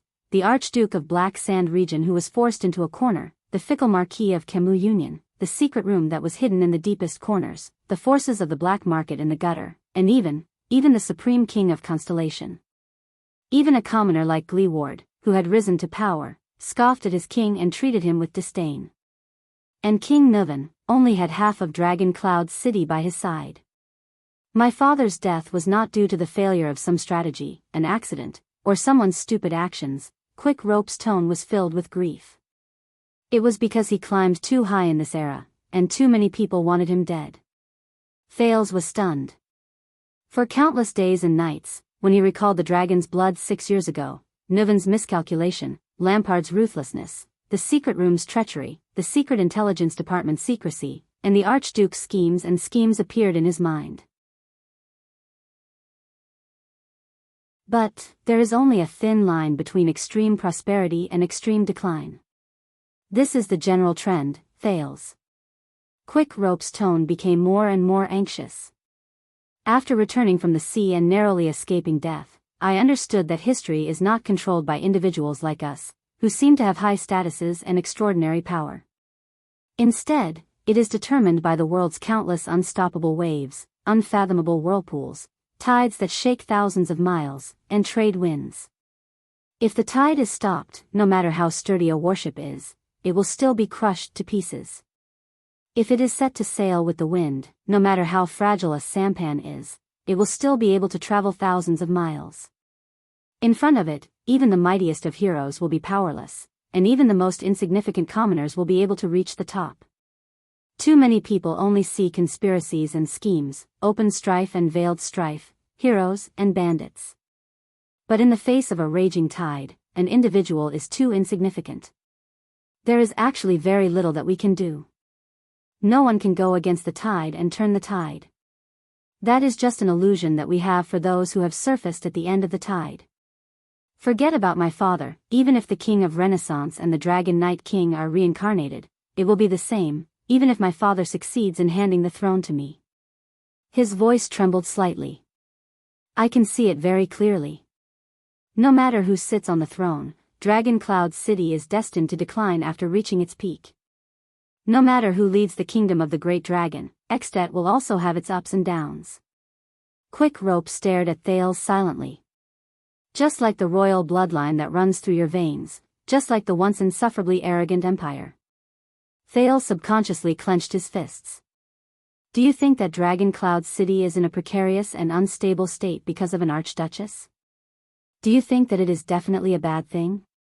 Quick Rope lowered his head. How would you know that if the current Dragon Cloud City after King Nuvan was still inherited by a legitimate male descendant and still held the authority of the born king, then the new king and the old suzerains would not deal with Dragon Cloud City with pressure and tactics that are 100 times more terrifying than they are now? Like ants nibbling away at the carcasses of insects, they would eat us until only our remains are left?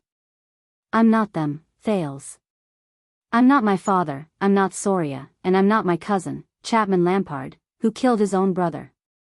Quick Rope crossed his arms over his chest.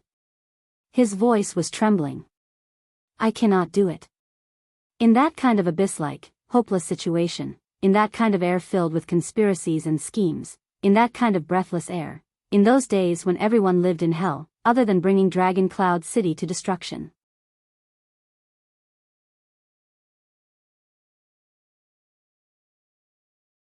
Chapter 395. You care about them a lot. Thales stared at the emotionally unstable Quick Rope. Your father and brother. Quick Rope was stunned for a moment. His expression darkened. Do you have family? Thales? Thales pursed his lips. Family. An indescribable feeling rose in his heart. I probably have family in those scattered and fragmented memories. But here, Quick Rope raised his eyebrows and remembered something. Sorry, I forgot. Quick Rope waved his hand under the dim light and flashed an apologetic smile. Of course, this makes you the only heir. Your identity is sensitive, and you're the center of attention. Thales nodded wordlessly. But I do. Quick Rope's smile slowly disappeared. From the first day I could remember, I was told that I had a great and wise father, and an exemplary brother. My father was very strict and cold. As the king of the entire kingdom of the dragon, he always had endless government affairs to deal with, and reasons that could not be refuted. My brother was very outstanding, dazzling, courageous, capable, and experienced. His prestige was deeply rooted in the hearts of the people. Quick Rope shifted his shoulders. His expression was indiscernible in the darkness where the light from the fire could not reach. And I, King Nuvan's second son, Prince Soria's younger brother, he was silent for a moment before he raised his head. Thales. My father and brother were both so outstanding, and I lived under their shadows for more than 10 years, chasing after their footsteps, chasing after their world. But no matter how hard I worked, no matter how well I performed in my studies, no matter how much I talked during meals, no matter how many prey I hunted, I could never reach them. Thales listened attentively, but Quick Rope laughed disapprovingly. Until Gings, the female official, told me, his eyes reflected the light, and there was an indescribable emotion in them. I am his younger brother. I was born to assist and serve him. Soria is destined to become the Archduke of Dragon Cloud City, and even the King of Extet. I want to respect him from the bottom of my heart, obey him, be loyal to him, and become his assistant and arm. I can only follow the rules and complete my studies in an upright manner, grow up, become an adult, and be an ordinary Northland noble who is neither outstanding nor bad. That is enough. Quick Rope took a deep breath. There was a barely noticeable teasing tone in his voice. After I become an adult, as the younger brother of the future king, I will have my own small piece of land. I will be given the title of a baron or even a viscount. I will have my own family name and my own family. I will bask in the glory of the dragon spear branch. Or, as a chess piece in a marriage alliance, I will marry a wife, have children, grow old, die, and wait for my descendants to write my name between the two genealogies. Any overstepping and disrespectful thoughts are wrong. If my performance is too outstanding and abnormal, people will instead suspect that a disloyal subject is secretly instigating me. Thales stared at Quick Rope and tried his best to imagine the former Prince Mariah. This is the first half of my life, and the life I once thought I would have, Quick Rope said emotionlessly, having returned to his original state. Silence. But this did not last, did it? In the silence, Thales took over the conversation softly. Accidents always happen suddenly. Quick Rope turned to him, and the corners of his lips curled up slightly. Yes, it's exactly what you think, the former prince said faintly. 18 years ago, on the night before the war, I was brought out of the castle by Nicholas and his guards while I was sleeping. I returned to Dragon Cloud City from the remote fiefdom that belonged to me, the fiefdom that I thought I would spend the rest of my life in. Quick Rope's gaze froze in the air. His tone was empty. Soria was lying there. Thales sighed and remembered Niven's eldest son, whom many people talked about. Yes, that's Soria, the elder brother I once admired and respected, the one who made me feel ashamed of my inferiority and resent him, was lying quietly in the Hall of Heroes. He did not move, his face was pale, his eyes were covered with gold coins, and he held a long sword in his hand. There was a huge age gap between us, and we usually did not talk much. But I think that was the closest we've ever had to each other, and the closest we've ever had to each other. Quick Rope said in a daze, that day, my once heroic father seemed to have aged 20 years. He talked a lot about the power of the king, the relationship between the archdukes, his attitude towards his vassals, and the upcoming war. But I didn't listen to a single word. My mind was filled with Soria's pale face. Quick Rope said in a daze. That night, I became the first heir. Thales sighed softly. For some reason, he remembered the day he was acknowledged as the second prince of Constellation in Renaissance Palace. In the first 10 years of your life, everyone reprimanded you to be a docile and obedient young man, and not to go out of line in the slightest. But after one night, everyone turned around and forced you to become a wise prince with great talent and strategy. Quick Rope's words were lifeless and lifeless. There was a faint hint of mockery in them. Damn fate. After I experienced doubt, envy, jealousy, resentment, pain, indignation, and finally giving up and letting go, it came to me like a drama. He sneered. But do you know what I saw in that seat, in that hell? Thales raised his head and looked straight into Quick Rope's eyes. Twisted, the former Prince Mariah spat out these two words with a cold expression. Concret Poffret, the boy from Beacon Illumination City who used to be carefree and grew up with me. I don't know when he started to become paranoid. He has a lot on his mind, and when he speaks, he is hypocritical and polite, Quick Rope said quietly. I tried to get close to him as a friend, but, ever since Concret's grandfather and father passed away, ever since he became the young Archduke of Beacon Illumination City, and ever since I became the heir of Dragon Cloud City, there was something indescribable in his eyes when he looked at me. Thales furrowed his eyebrows. Archduke Poffret's hysterical and painful confession at the end of the duel appeared before his eyes. When my father gave him a warning, I dissuaded him. I volunteered to convince Beacon Illumination City. Quick Rope trembled slightly. But no matter how hard I tried, how I expressed my sincerity and apology, how I promised him that I would. Concret's smile no longer had any warmth. Hatred, jealousy, and madness. These were the things I could decipher from him. We can no longer drink without a grudge like we did in the past. His last few words were filled with desolation. As for Chapman Lampard, when I saw him for the first time after the war, I understood. Quick Rope chuckled. My cousin Chapman, who used to be calm, gentle, and well-mannered, no longer existed. There was only stillness, pain, emptiness, and indifference left in his eyes. There was only the taciturn Archduke of Black Sand region left in his body. It was as if the ghosts of his family were still hanging over his head, lingering for a long time. Every time I spoke to him, I shuddered. Either I was talking to a dead person, or I was the dead person in his eyes. Thales thought of the Archduke of Black Sand region, who flickered in the firelight. He clenched his fists. Twisted, Thales, twisted, Quick Rope's voice echoed. They were all twisted and captured, including my father and elder brother. Thales, they were captured by power, enslaved, and lost. The former Prince of Extet said coldly, in those chains, they became something else. Indifferent tools, cold-blooded scum, suspicious tyrants, but they were no longer themselves. Thales was stunned. A conversation from a long, long time ago echoed in his mind again. Because if you want to enter this circle, Thales, and even climb to the top, Quick Rope's tone became urgent, the first thing you have to do is to bow down to them. The first thing you have to do is to bow down to them, open up your body and mind, let their world and ideas rule over you, and turn you into someone you can't even recognize. Only then can you start playing this game, and only then can you play it well. I heard that you were found among the people, Thales, Quick Rope called out softly, snapping Thales out of his deep thoughts and absent-mindedness.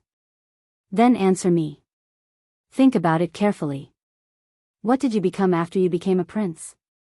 Can you still choose your own path? Follow your own heart? After you became a prince. Quick Rope's words were like a sharp knife that pierced straight into Thales' heart. Are you still yourself? Are you still Thales? Or have you become something else? What did you gain, and what did you lose? Thales listened quietly. When he thought of this, he subconsciously tightened his grip on JC's dagger behind his waist. The dagger he brought out of the abandoned house. His past. His past. A few seconds later, Thales' expression was still. He shook his head.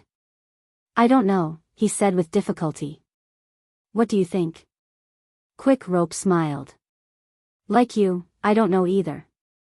The former prince knocked on the wall and leaned against it stiffly. But I know how this will end. Quick Rope's eyes focused, and they were bright and full of expression. I don't know how Soria died, and no one told me what was going on with that strange hunt, but ever since I became the damn heir, I think I understand. Soria was destined to meet his end. It's not because of a certain person, some scheme, or some accident. It's because he's sitting in this position, and it's also because Soria was born into this world. His decisiveness, coldness, and ambition are all signs of it. When he gets used to moving forward in the darkness, traversing through schemes, going back and forth in politics, swinging his sword on the battlefield, and climbing the snowy peaks in the land of dragons, then he'll one day die here, sooner or later. If it's not this time, then it'll be the next time. His lifestyle will one day return and devour his entire life. Thales sucked in a deep breath. Return and devour life. The Raven of Death's evaluation of Soria was still vivid in his mind, but Quick Rope's words gave him a deeper understanding. This has nothing to do with your strength, Thales. On the contrary, the stronger you are, the more authority you have, and the tighter this chain will bind you. The deeper it binds you, the harder it will be for you to break free. Quick Rope stared at him coldly. Just like our father. Just like Chapman Lampard now. The room became quiet again. A corpse and two people with special identities faced each other in silence under the moonlight and lights. Is that it? After a moment, Thales spoke with difficulty. Is that why you changed? Is that all the reasons you ran away? Thales let go of the dagger behind his waist and sighed. Whether it's King Nuvan or Pofret, when they tell me your story, there's always a girl involved. Quick Rope moved slightly. He moved away from the wall and sat up straight without realizing it. If you heard it from them, it probably wasn't anything good. Quick Rope's face showed a rare hint of a smile without gloom. Thales raised his eyebrows. So? Quick Rope paused for a moment, then stared at the Prince of Constellation with a strange gaze. His tone was profound and gentle. Thales, you're not old, but, have you ever fallen in love with someone, or been loved by someone? Quick Rope said faintly, sometimes, young and inexperienced feelings are more unforgettable. Thales was about to shake his head. But at that moment, he remembered a voice. It was a gentle and pleasant female voice that only appeared in the fragments. His body stiffened, and he stopped himself from shaking his head. Every time it appeared, it would make him tremble and feel pain, even though he did not know it. That voice he could never remember its owner's name. Her. Thales shuddered slightly. Maybe, Thales said subconsciously and nodded in his daze. Maybe there is. Her. The moonlight shone on the room, as if it was gently caressing the two silent people. Quick Rope stared at the prince for a long time before he finally revealed a faint smile. How nice. Quick Rope crossed his arms and retracted his gaze from Thales to look at the moonlight outside the broken window. Regardless of whether someone cares about me or someone cares about me, he said faintly.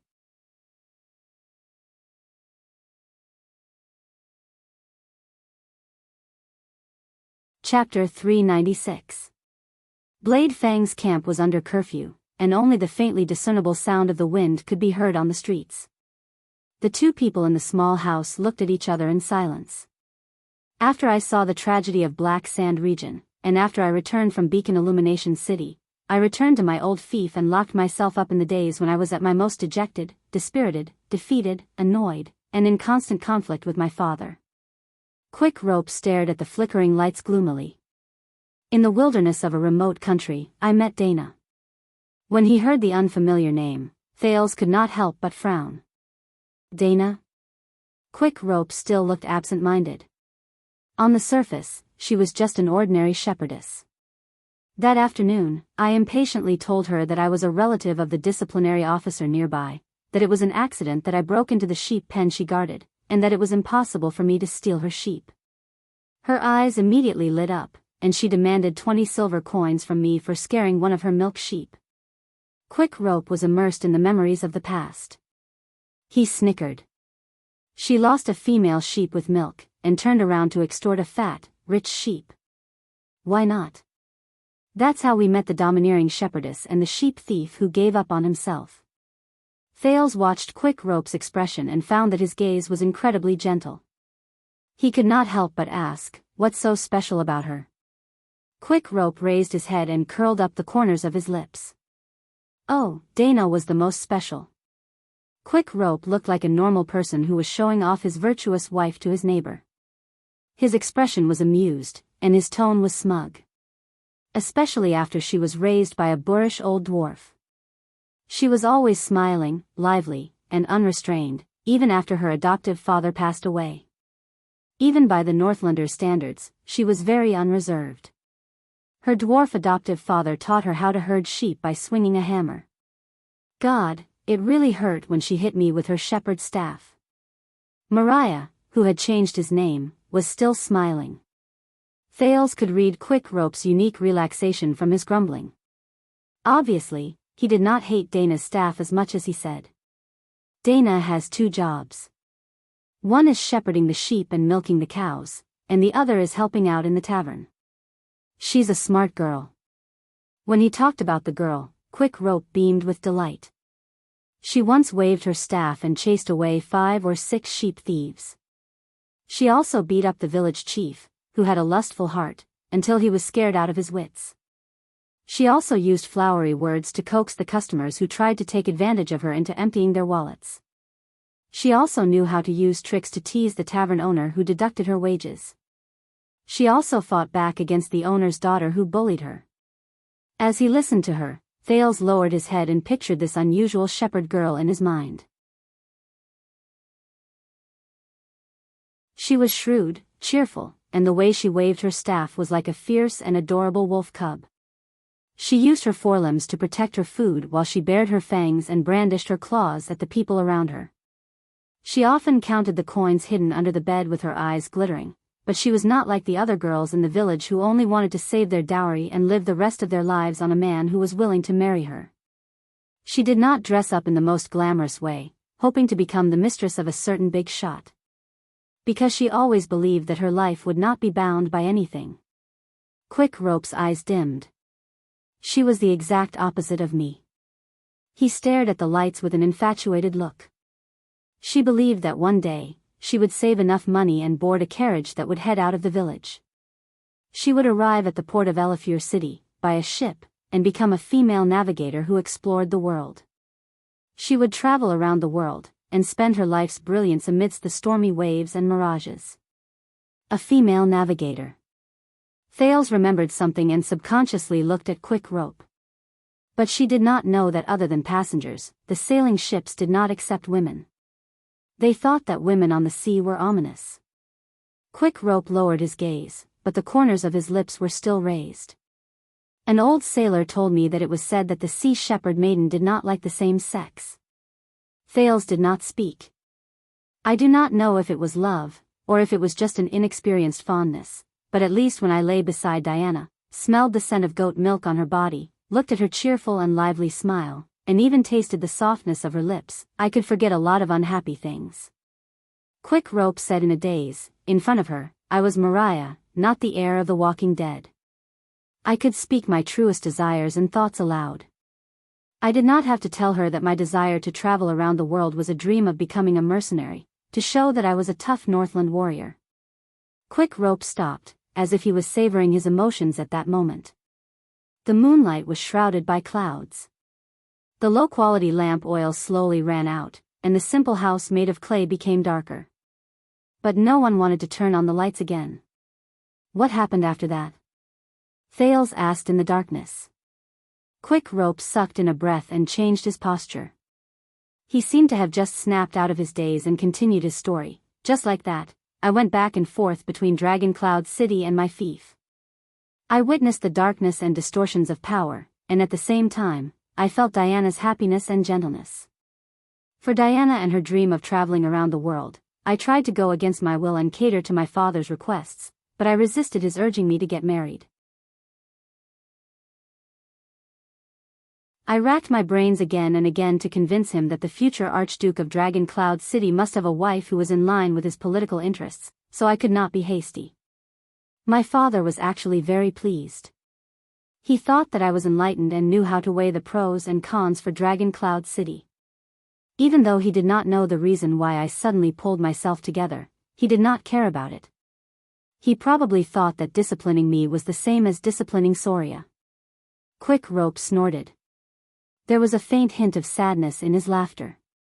But, of course, this could not last. My father still found a good candidate for a wife for me. He asked me to try to amend the Fortress Treaty, even though she and her family were in enemy countries. Fortress Treaty. Enemy countries. At that moment, Thales suddenly raised his head. He could not hide the surprise on his face. So, the diplomatic mission you took 6 years ago. Quick Rope nodded and sighed quietly. Yes, 6 years ago, according to the plan, after the treaty was amended, Dragon Cloud City was to propose marriage to Duke Arun's only daughter, the Lampard family's mortal enemy, who was a noble of the empire. He shook his head in disgust. Even though Ekstedt had just hanged the old Duke Arund in Cold Castle more than 10 years ago, Thales furrowed his eyebrows. Miranda? How is that possible? Quick Rope sighed. Whether it was the marriage proposal or the treaty, they were just means. My father did not want to let Constellation recover slowly after the war, and he also did not want Black Sand Region to use the fortress as an excuse to raise their army. He wanted to test King Kessel and the Arund family, and at the same time, strike Black Sand Region. The reactions of these three would tell us what to do next. So, this is the purpose of your diplomatic mission, Thales said in a daze. To prepare for the next war or negotiation, whether it be Constellation or Black Sand Region. New Star and Dragon's Blood. He tightened his arms. Quick Rope snorted softly. There was a hint of sarcasm in his tone. Yes, whether it was to rope in your northern territory, divide Constellation, amend the treaty to obtain benefits, suppress Black Sand Region, or at the same time accumulate prestige for me in the future king selection. My father was always so thorough in his plans. He killed many birds with one stone. He could play a simple matter in so many ways, and the meaning was far-reaching. When King Nuven was mentioned, Quick Rope's mood became much lower. Don't play against him on the same chessboard, Thales, because you don't know how deep his methods are in this game, and how many cards he has up his sleeves. Quick Rope's expression was indifferent. And those who are toyed with by my father and don't know it are extremely sad. Don't play against him on the same chessboard, those who are toyed with by my father and don't know it. Thales' breathing quickened. He remembered the conversation he had with King Chapman in the carriage. When they talked about King Nuven, both he and Chapman could sense a hint of respect and chilliness in each other's eyes that came from the bottom of their hearts. Who would have thought that a person who had been dead for many years could still make them so miserable? Quick Rope's tone was filled with complicated melancholy. I guess Chapman and Concret finally realized this after countless failures against the king. Don't play games with King Nuven. Both of them were silent for a while. What happened next is probably the model for many night novels and bardic poems. Quick Rope forced a smile. My father finally found out that his son and heir was actually infatuated with a shepherdess from the countryside, and because of this, he resisted his mission. Thales raised his eyebrows. I guess the born king wasn't too happy. Not too happy. Quick Rope sneered. There was faint resentment in his tone. Your choice of words is too polite, Thales. And then? Thales asked. Quick Rope paused for a moment.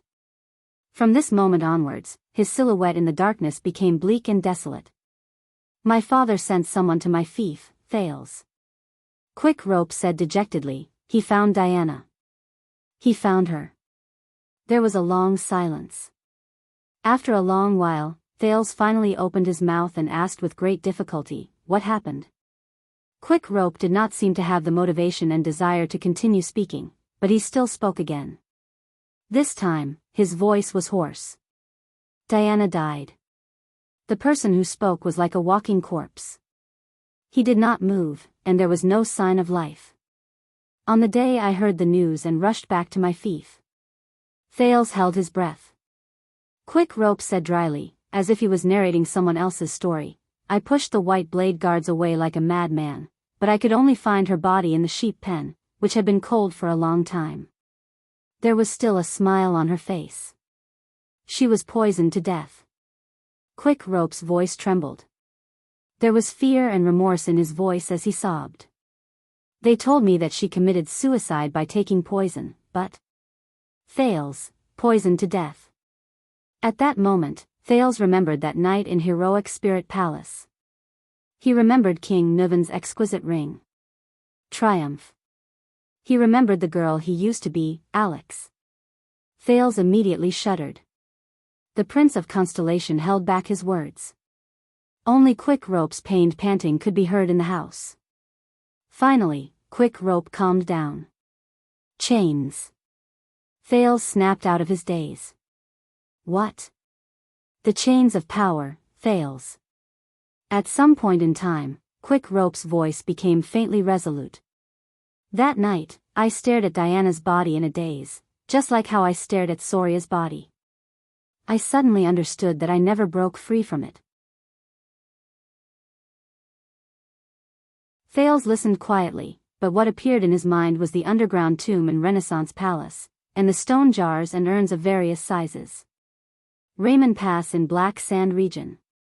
Ghost Prince Tower in Blade Fang's camp. Thud. Quick Rope leaned back, and the back of his head hit the wall heavily. From the moment I was born, I was shackled like this. Regardless of whether it wanted me to restrain myself, be content with the status quo, and be an obedient and harmless viscount, or urge me to change my path and become an ambitious king who intimidates the people, I never escaped. He gritted his teeth and said, I'm deceiving myself as I'm being pulled by it one after the other, one after the other. I finally understand. Quick Rope came to the edge of the bed. He put his legs on the ground, rested his elbows on his knees, leaned forward, and stared straight at Thales. I could either obey, submit, and let it lock my body and mind tighter and tighter. Quick Rope's tone made Thales' heart tense. Or I could completely abandon it. And become my true self. Thales was silent. Mariah died a long time ago, Thales. He did not die when he was assassinated by the Constellations, or when he fled heroic Spirit Palace, Quick Rope said coldly. Instead, he died when he began his life as Nuven's son and the Walton bloodline. And it was not until the night I climbed the black track with difficulty and crawled out of Dragon Cloud City that the man named Mariah came to life for the first time. On that day, I saw that I was truly using my own hands to save myself, to reverse fate, and to ruthlessly shatter all illusions and flukes. In the darkness, Quick Rope's eyes shone brightly. I completely spurned this power, but in reality, it was a chain that imprisoned me. I resolutely said no to it and everything it represented, including the compulsion and restraint in the glorified name of responsibility, the hypocrisy and pretentiousness known as virtue, and the self-deception known as righteousness. Quick Rope's voice faded away, leaving behind only determination and resolution. After a long time, Thales, who was filled with emotions, finally spoke with difficulty. So, you chose to leave. Thales sighed and said, no matter what kind of infamy you might have to bear, a coward, or a shirker. Quick Rope laughed disapprovingly. You can think whatever you want, but Thales' next sentence caused Quick Rope to be slightly stunned. Perhaps sometimes, compared to obeying the world's gaze and walking down the path that others expect, this requires more courage. There was a hint of emotion in Thales' tone. Perhaps. Quick Rope's gaze on him slowly changed. It was no longer that faintly discernible playfulness, but seriousness. The moonlight peeked through the clouds again, and its silver glow shone down. The two princes stared at each other quietly.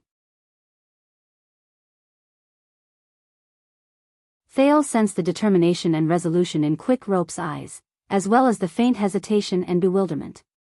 Thales could not help but ask, but how did you do it, Quick Rope? How did you never turn back? Can you really let go of those things so easily? Have you never regretted it during the days you left? This time, it was Quick Rope's turn to be stunned. He was deep in thought. For a moment, Thales found a hint of struggle between his brows. But in the end, Quick Rope relaxed his brows. 6 years ago, when I came back alive from the sea and heard about the upheaval in Extet and the death of my father, I was also shocked, despaired, and regretted it. But as I said, Quick Rope let out a long, deep sigh. My father's fate was set, regardless of whether I was there or not. As for Dragon Cloud City and Extet, if I'm there, they might become better, but they might also become worse. But I don't think they will become better or worse just because of me. At that moment, Quick Rope was like an old sailor who had experienced too many storms and waves. He was telling a story around the stove at dusk on the day he returned from his last voyage. I don't want to, and I can't, be too greedy to try to control things that are beyond my control. If there are two outcomes in history, should I cry because Dragon Cloud City will wither away without me, or should I cheer and jump for joy because Dragon Cloud City survived without me? Thales was stunned. The only thing I can do is to save myself. That's all. He said faintly, that's all. And here, in the desert and on the sea, I do my best to maintain the operations of a small fleet, the livelihood of a small shop, the survival of a small team, and help these nobodies who can be counted on one hand. Quick Rope looked through the window at the mottled walls and the desolate alley outside. In fact, I don't think what I do here, and I don't think that the value I can find here is any more insignificant or lowly than when I'm in the secret chamber in Dragon Cloud City, moving my chips around like an immovable mountain, talking and laughing with the suzerains, talking about historical missions, the national economy, and the people's livelihood. I just chose a life that belongs to me alone. Thales listened quietly. He could not hide the surprise in his eyes. In the end, the Prince of Constellation looked away and exhaled. He looked as if he had just fought a big battle. He was a little tired. I'm sorry, Quick Rope. Thales leaned against the wall and relaxed. He smiled faintly. Just now, I said some inappropriate and self-righteous things to criticize you. You know, when I suddenly met the culprit who made you a hostage in a foreign country for 6 years, Thales spread his hands. Quick Rope looked up. There was a smile in his eyes. I understand. So, you've calmed down? Is the interrogation over? The two of them looked at each other and smiled. The once unfamiliar hostility slowly disappeared. Yes. I understand. That was your choice, Thales said softly, letting go of the grudge in his heart. And I have no right to comment on it. I respect your choice. Quick Rope took a deep breath. He said these two short words softly, but he could not help but feel sentimental. Thank you. Don't misunderstand, I don't completely agree with your views. Thales twisted his waist to soothe his bleeding back. Especially when it comes to the operation of history, or your opinion on responsibility. Quick Rope blinked. But you said that you respect my choice. This is far more valuable than completely agreeing. Quick Rope quietly watched Thales' silhouette in the dark. He smiled. Thank you. Thales raised his eyebrows. All right, I accept. He snorted softly. But Quick Rope shook his head. No. This thank you is for Alex. At that moment, Thales froze. Quick Rope looked at Thales seriously. In your story about Dragon Cloud City, you talked about so many things that can be considered secrets. The duel, the calamity, Ruba, and the coronation. You seem to have witnessed it with your own eyes, but you didn't mention yourself. Either you're purely boasting, like a street vendor who hears hearsay. He narrowed his eyes. Or you were in it at that time, Thales Jade Star. So, thank you for helping her, the current Archduchess of Dragon Cloud City, on that seemingly terrifying night. Thales exhaled heavily. Thales frowned and said, Did you just say that your grades in politics class are very bad? Quick Rope shrugged and smiled again. Of course I can't compare to a certain someone who slaughtered everyone in the national conference, no. Thales shook his head. Without waiting for him to speak, he answered his own question. I was thinking, Quick Rope, that you might be very smart. Smarter than most of the nobles who seem to be shrewd and intelligent. Thales sighed. It's just that your teacher didn't notice. Quick Rope's smile froze a little. He sneered and continued with the topic just now. I know what that girl's personality is like, Quick Rope said faintly. Quick Rope said faintly, although Alex is very annoying, aside from her mother's looks, she also inherited her father's pride and arrogance, but she's not a bad girl. It's just that she was a little arrogant during her childhood when she was undisciplined. Thales felt as if his heart was being squeezed. Alex. As he listened to Quick Rope talk about the girl in his memory, his heart felt empty. What appeared in his eyes was the painful convulsions before her death. No, Thales thought in a daze, as if his soul had left his body. No. Mariah. I don't know. I don't know. I'm very relieved to have you watching over her. Quick Rope snorted and laughed. So, thank you, Thales. Thank you for doing so much for her, whether it's what I know or what I don't know.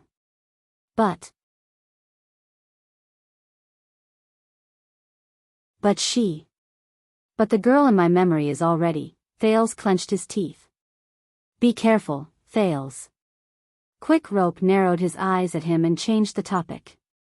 Although I've said it before, regardless of whether someone cares for you or someone cares for you, but the love between you might be more bumpy than mine and Dana's. At that moment, Thales froze on the spot. Love? Quick Rope, you misunderstood, Thales sighed. But Quick Rope interrupted him. Don't think that this is very far away from you, Thales. In this era, bloodline and family background are a curse. Quick Rope placed his hands on his knees and pointed at Thales. His expression was solemn. With your status, there will come a day when someone's family, friends, people with prestige, and people you trust will come to you and tell you righteously and sternly that for a greater benefit, for a greater number of people, and for a greater goal. You must surrender yourself, including your love, your life, and your freedom. Surrender to them, become their captive, and join their game. Thales was stunned. And your choice will determine what kind of person you are. Quick Rope stared at Thales, making the latter rather uneasy. Quick Rope's expression did not change. But no matter what you choose, no matter what you sacrifice or leave behind, you have to make sure that this is your own choice, Thales. Don't let others decide for you. The former Prince of Extet's gaze tensed. Never. Thales stared at him in a daze. At that moment, all sorts of feelings welled up in his heart. His entire mind was filled with pity for Alex, guilt for deceiving Mariah, worry for little rascal's future, lament for the chains of power, and not knowing whether to laugh or cry at the misunderstanding. It was incredibly complicated. He had nothing to say. As for me, don't worry. Quick Rope raised his eyebrows. His smile was sincere and simple. Once I get rid of Dean, I will go far away. I won't return to Dragon Cloud City, and I won't show myself. I won't cause trouble for my niece. Of course, I won't cause trouble for you either. This is my promise, the promise of a Northlander. The light was too dim, and he did not notice that Thales' expression was not quite right. He said seriously, if you really love her, Thales, you and Alex, then you will have my blessings, even though you cannot publicize Mariah Walton's blessings. Separation is only temporary. I hope that you will meet again soon, and that you will eventually be a family. I wish that. Alex and I, meet again soon. Where will we meet again? The teenager's face twitched slightly. He did not know whether he should expose or refuse. In the end, he sighed and said nothing. In the face of the hopeful Quick Rope, the Prince of Constellation forced an ugly and awkward smile.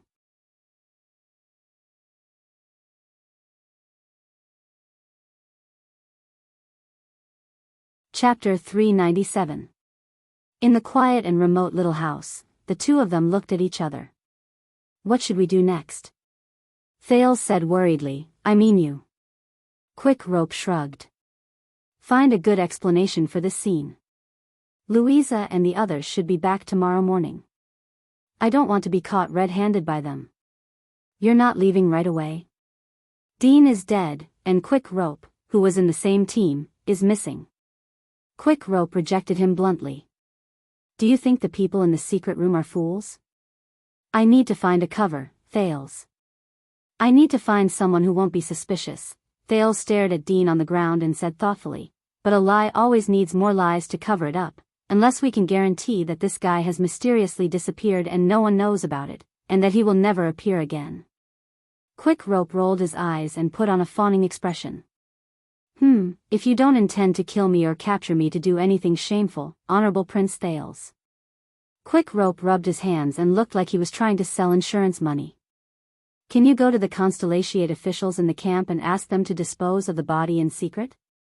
I'll be innocent, you'll go home, everyone will be happy. Thales snorted softly. Do you think the people in the Secret Intelligence Department are fools? Quick Rope blinked. But you're a prince. Thales frowned. What I mean is. Quick Rope extended his hands and patted himself, then politely gestured to Thales. He smiled awkwardly and said, the kind that can see the light. Prince, see the light? Thales sighed and refused. The composition of the Constellation army in the camp is complicated. The main force is searching for me in the desert. The local nobles and the central forces of the royal family don't like each other. They give me a bad feeling. It's better not to count on them to keep their mouths shut for me. Quick Rope raised his eyebrows. Oh my bright moon, do you see this? This is the chain of power. He shook his finger and clicked his tongue. Be careful, Thales, you're already trapped in it. Thales rolled his eyes at him without hiding it. How about this? You can tell your people half of the truth to cover for me. Quick Rope scratched his head. For example, this secret room spy is here to capture you. Thales shook his head. You've been outside for too long, Quick Rope. You've underestimated how paranoid those people can be. The spy sent by the secret room has been lurking in the shadows for 5 whole years. As long as it's the connections he's in contact with, the places he's been to, the news he's concerned about on a daily basis, his unique behavior, and his intentional dressing, I don't think the Secret Intelligence Department would miss these things. Do you want to bet your life on the Black Prophet's carelessness, or on his pure kindness? Quick Rope's face fell. Phew, maybe I shouldn't have shown up. He leaned against the wall miserably. Indeed, I shouldn't have, Thales muttered. When Quick Rope heard that, he protested, Hey, I just saved your butt. Thales pursed his lips. How do you know that I will definitely suffer? Thales stared at Dean, who was on the ground, as he racked his brains for a solution. He did not forget to retaliate. I'm the best at desperate counterattacks. Quick Rope gave him a look that said, I'd be a fool to believe you. Then, we can only deal with him ourselves. Thales sighed in resignation. All right. The young man stood up and picked up his luggage. Where are we going to dig? Digging? Just the two of us amateurs? Quick Rope patted Thales earnestly and wagged his finger. No, we'll definitely be discovered. What do you mean? Quick Rope looked like he had been through this before. He smiled mysteriously and said, This is Blade Fang's camp. We'll follow the rules here. Thales put on a look as if he was all ears. We have to find a professional, the kind who will do anything for money and won't ask too many questions. Quick Rope shook his head, and his eyes became brighter. He's experienced and has a lot of connections. He knows how to deal with a corpse quietly.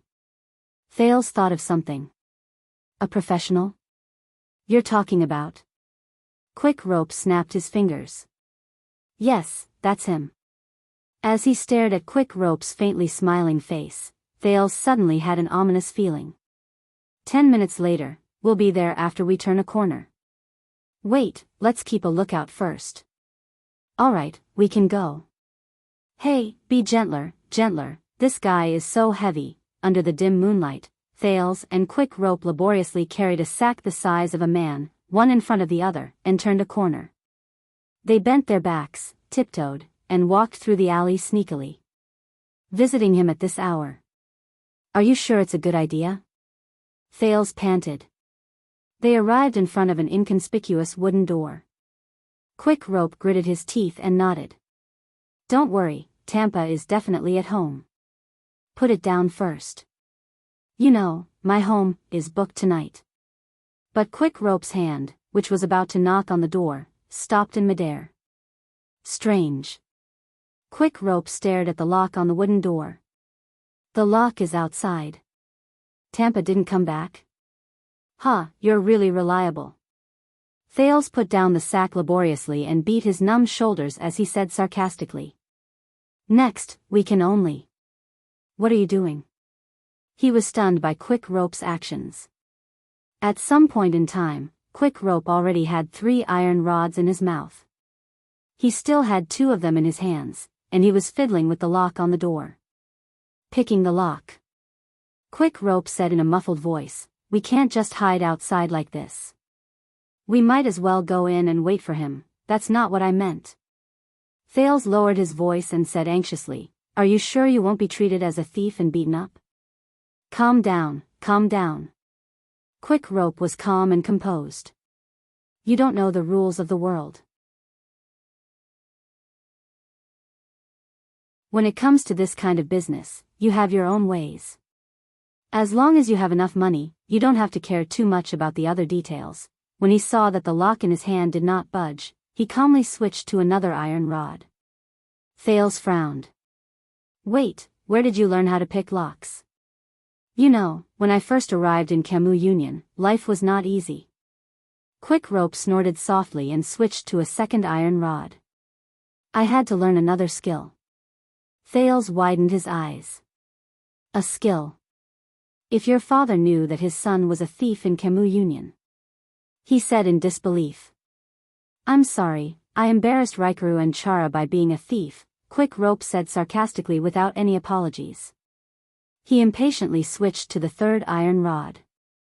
But seriously, damn it, Tampa must have gotten a new lock. This thing is even tighter than a virgin. What was I talking about? Annoyed, he clumsily shook the unmovable lock. In the end, he had no choice but to switch to the first iron rod. Do you really know how to pick locks? Thales looked at him doubtfully. You don't understand, but I've been on the streets before, Quick Rope said nonchalantly. His hands did not stop moving, but cold sweat began to break out on his forehead. You have to know that not just anyone can become a thief, Thales sighed. He could not bear to watch any longer. In the next second, the Prince of Constellation snatched the iron rod and lock from Quick Rope's hands and pushed him to the side. Hey! Don't mess around. Quick Rope glared at Thales and protested in dissatisfaction. Picking locks is a technical skill. Not everyone knows how to. During the time he spoke, click. There was a barely audible sound of the mechanism. Quick Rope froze for a moment. Thales exhaled in satisfaction. He turned around and casually tossed the item in his hand. Quick Rope caught the item Thales threw in a flurry, and he was immediately stunned. Clang. The iron rod in his mouth fell to the ground. Quick Rope stared at the item in his hand in a daze. His mouth was so wide that an egg could be stuffed in it. Impossible. His voice was laced with an aggrieved sob. It was two iron rods stuck in it, something that had already been opened, the lock. 3 seconds later, Quick Rope held the lock. His face was filled with grief and indignation, as if he had been deceived. He said in a trembling voice, Why are you so skilled? The Prince of Constellation shrugged indifferently and opened the wooden door with a relaxed expression. Come on. Thales pointed at the lock in a nonchalant manner. Picking locks is something like, everyone knows how to do it. Quick Rope froze. Once he finished speaking, the prince, who was trying his best to hold back his laughter, bent down to worry about the sack. Quick Rope was left alone, staring at the lock in his hand in disbelief. He wanted to cry, but no tears came out. His emotions were complicated. He looked at the lock, then at Thales' back. Maybe, no, definitely, I must have pried it loose first, he said dryly. Yes, that must be it. It must be. When he thought of this, Quick Rope's mood became much better. If that's the case, Quick Rope smiled and thought contentedly, my skills have improved. In the past, this kind of lock can't be opened. But just as the two princes bent down and were about to lift the sack, two light swords silently extended from the darkness behind the door, and were placed on Thales and Quick Rope's necks. Both of them were shocked. Look, what kind of guest did we have? A face appeared in the house, but it was not Tampa's. It was an unfamiliar young woman. She wore dark red leather armor, and her hair was braided around her forehead. She held two swords at the same time, one on the left and the other on the right. There was a faint smile on her face. Two lousy thieves. As she spoke, the sword in the woman's hand turned slightly. Thales felt a chill on his neck. He exchanged a frightened look with Quick Rope, and they fought to raise their hands. Thales gritted his teeth and said to Quick Rope, Are you sure we've pried the right door? Quick Rope stared at the woman behind the door in fear as well. He understood what Quick Rope meant. He understood what Thales meant and said, That's right, the last time I came, hey, stop chatting. The woman shook the sword in her hand and said scornfully, Thieves, I didn't allow you to speak. In the next second, while the woman was distracted, Thales and Quick Rope swayed to the left and right in tacit understanding. They used the narrow angle of the door to dodge to the sides to avoid the blade. Wow. The woman was slightly shocked when her sword missed. You're quite skilled thieves. But the danger was not over yet. Thales heard footsteps from his left and right through his hell senses. Again, he froze. At some point in time, two unfamiliar men stood behind them expressionlessly. One of them was burly, and the other was lean.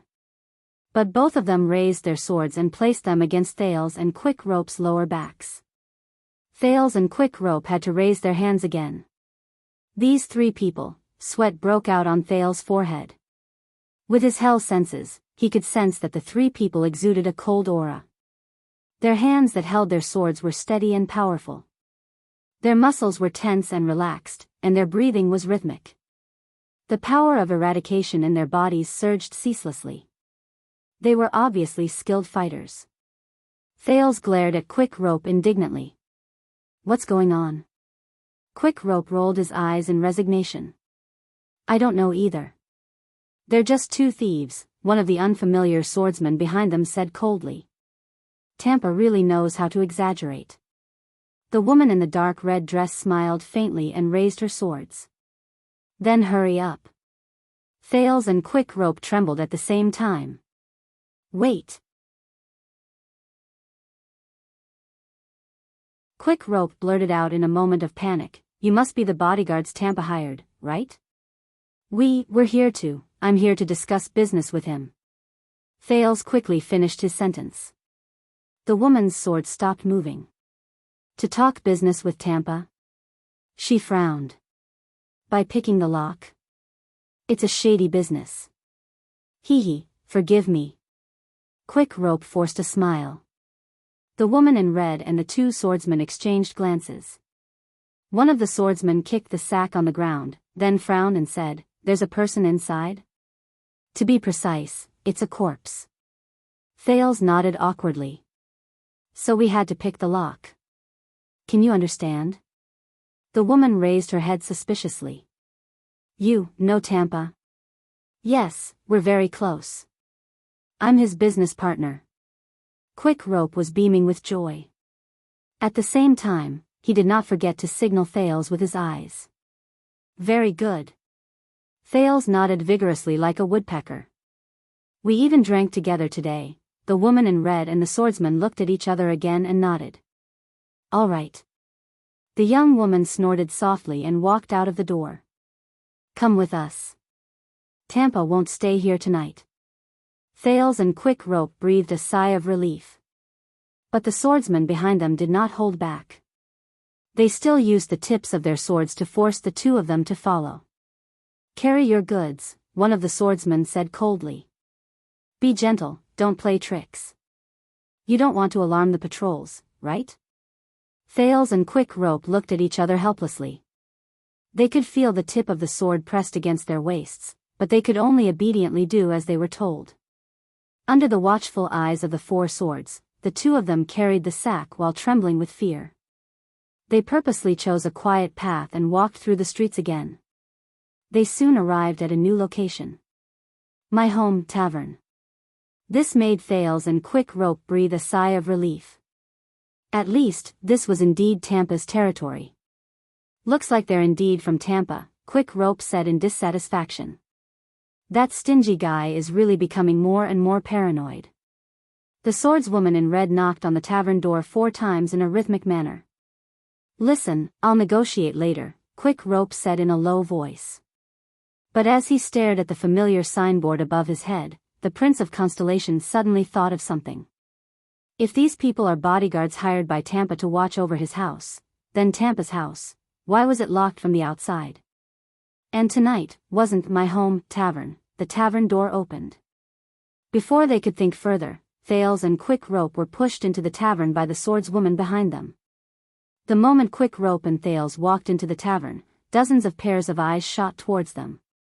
The two people carrying the sack were stunned. There were many people in the tavern. All of them were armed and ready for battle. A suffocating murderous aura came at them. Quick Rope mumbled. There was no need for him to remind them. Thales recognized them. They were Blood Whistle.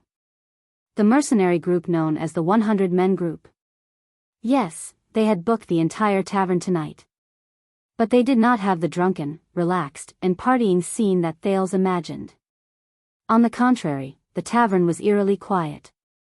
Even the whispers of these mercenaries were low-key and quiet, showing that they were well-trained. Thales' heart was filled with unease. What is going on? What happened to the tavern? Where's Tampa? Let's go inside. The swordswoman in red turned her head and said, Tampa is inside, discussing business with our boss. The mercenaries of Blood Whistle were either sitting or standing. Some were leaning against the wall, some were leaning against the pillar, some were propped up against the table, some were even sitting on the stairs, leaning against the railing on the second floor, and some were even hiding in the corner. Most of them were relaxed, but their gazes were bright. "They're like soldiers guarding a bunker." "No," Thales shook his head in his heart. "Based on the atmosphere, they're like soldier ants guarding an ant nest." When they saw the two princes enter, these people's expressions changed. Their gazes were fierce, and they harbored malicious intentions. Thales panicked and cast a glance at the equally surprised and bewildered Quick Rope. Something doesn't seem right." Quick Rope returned him a glance anxiously. "Don't worry. Everything is under control." Under the dozens of cold and terrifying gazes, Thales braced himself. He carried the sack, ignored the malicious smile of the fierce man on his left, and followed the swordswoman forward. A mercenary with a sword on his back and a shield on his back stood in front of them. He raised his hand to stop them from moving forward. He narrowed his eyes slightly and sized up Thales and Quick Rope. "Marina," the mercenary said coldly. "They have weapons." The swordswoman in red named Marina turned her head around to look at Thales. She looked at the daggers, machetes, and crossbows on their bodies, then laughed involuntarily. "Why, Sean, do you think the boss and the others will be afraid of this?"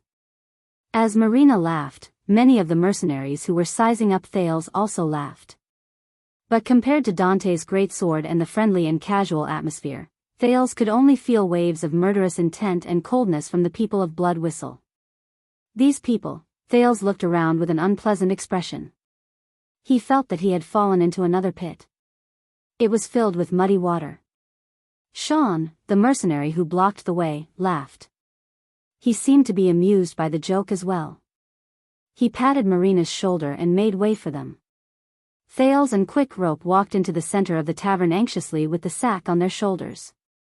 Here, the mercenaries maintained their distance, and they were scattered rather sparsely.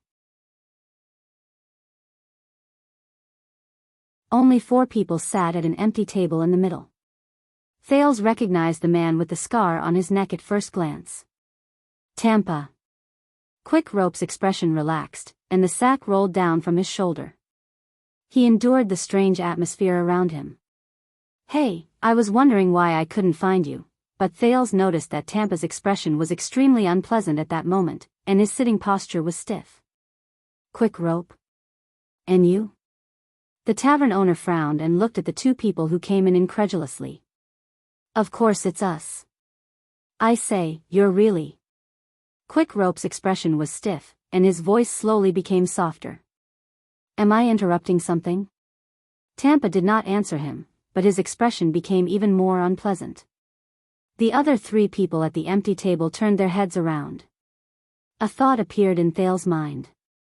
He recognized the people in front of him. Ricky, who had a smile on his face, the indifferent middle-aged Northlander, and the masked swordsman who had seen the vicissitudes of life. "It's them. The first 3 people from Blood Whistle who came to the tavern and booked a table. I only met these 2 people just now." Marina put her swords back into the scabbards at her waist and pursed her lips at Ricky. They were obviously picking the lock, but they said they wanted to do business with him. Ricky nodded. His gaze moved back and forth between Thales and Quick Rope. His gaze made Thales feel terrified, as if he had been seen through from the inside out. "Thank you, Marina," he said politely. "You've been a great help." Marina nodded in understanding and retreated to the side. "I recognize you." Ricky sized up the 2 of them and chuckled softly. "Dante's great sword. And you're new to it." Thales and Quick Rope forced a mournful smile. "Listen, Tampa." Quick Rope was the first to speak, and he looked like a simple-minded fool. "We're done with the business you asked me to do, and we're here tonight to report." He kicked the sack under his feet. At the empty table, Tampa had a strange expression on his face. Ricky turned to Tampa. The tavern owner's face twitched, and he coughed. "All right, I got it. Listen, Quick Rope, you go back first. I'll find time to talk business with you tomorrow." "Ah, I can tell." A thought appeared in Quick Rope's mind. You're a little busy right now. It's fine, we can talk tomorrow, Marina giggled by the side. Ricky was deep in thought. Thales nudged Quick Rope gently. The two of them bent down in tacit understanding, ready to pick up the sack. But Thales had only bent down halfway when a boot stopped on the sack in front of his chest. Listen to your mother and stand still, thieves. Marina sat on a chair by the side, raised her slender thighs, and hooked them against Thales' chest with a smile. Thales and Quick Rope glanced at the two swords at Marina's waist, then at the mercenaries around them from the corner of their eyes. They could only straighten their backs in embarrassment. This is bad. It looks like it won't be easy to get away. Ricky, the leader of the mercenaries, spoke. Oh, so they're the backup you claim to be? You're reliable security consultant? Thales frowned. Ricky sighed and lowered his arm. You're so humorous, Tampa. Tampa looked like he had met an unlucky victim, and he covered his face in pain. Quick Rope put on a baffled expression, then forced a smile. Actually, Thales coughed, and his words were stuck in his mouth. All right, the teenager said slowly. He looked at Tampa, then at Ricky. He raised his hands to show that he was harmless while he said carefully, I know, sirs, that we might not have come at the right time. But honestly, I don't understand, and I don't want to know what's going on with you right now, so no matter where you are. Tampa's face became more and more dispirited. He coughed loudly, and his tone was unfriendly. Then get lost. Thales and Quick Rope followed his advice and bent down for the second time to pick up the sack that was out of their reach. But they stopped in the middle of the journey. At some point in time, Marina's sword was placed horizontally in front of their chests. Ah. The delicate and pretty woman opened her mouth playfully, waved the sword in her hand, and clicked her tongue maliciously. If you don't listen to your mother, you'll be spanked. Thales and Quick Rope straightened their backs again with unpleasant expressions on their faces. Ricky sighed, raised his head, and smiled. You really don't understand the situation, but it's okay, I'll tell you. The situation is very simple. Ricky flashed a friendly smile at the two, then pointed at Tampa and said softly, We, Blood Whistle, are in Tampa's tavern.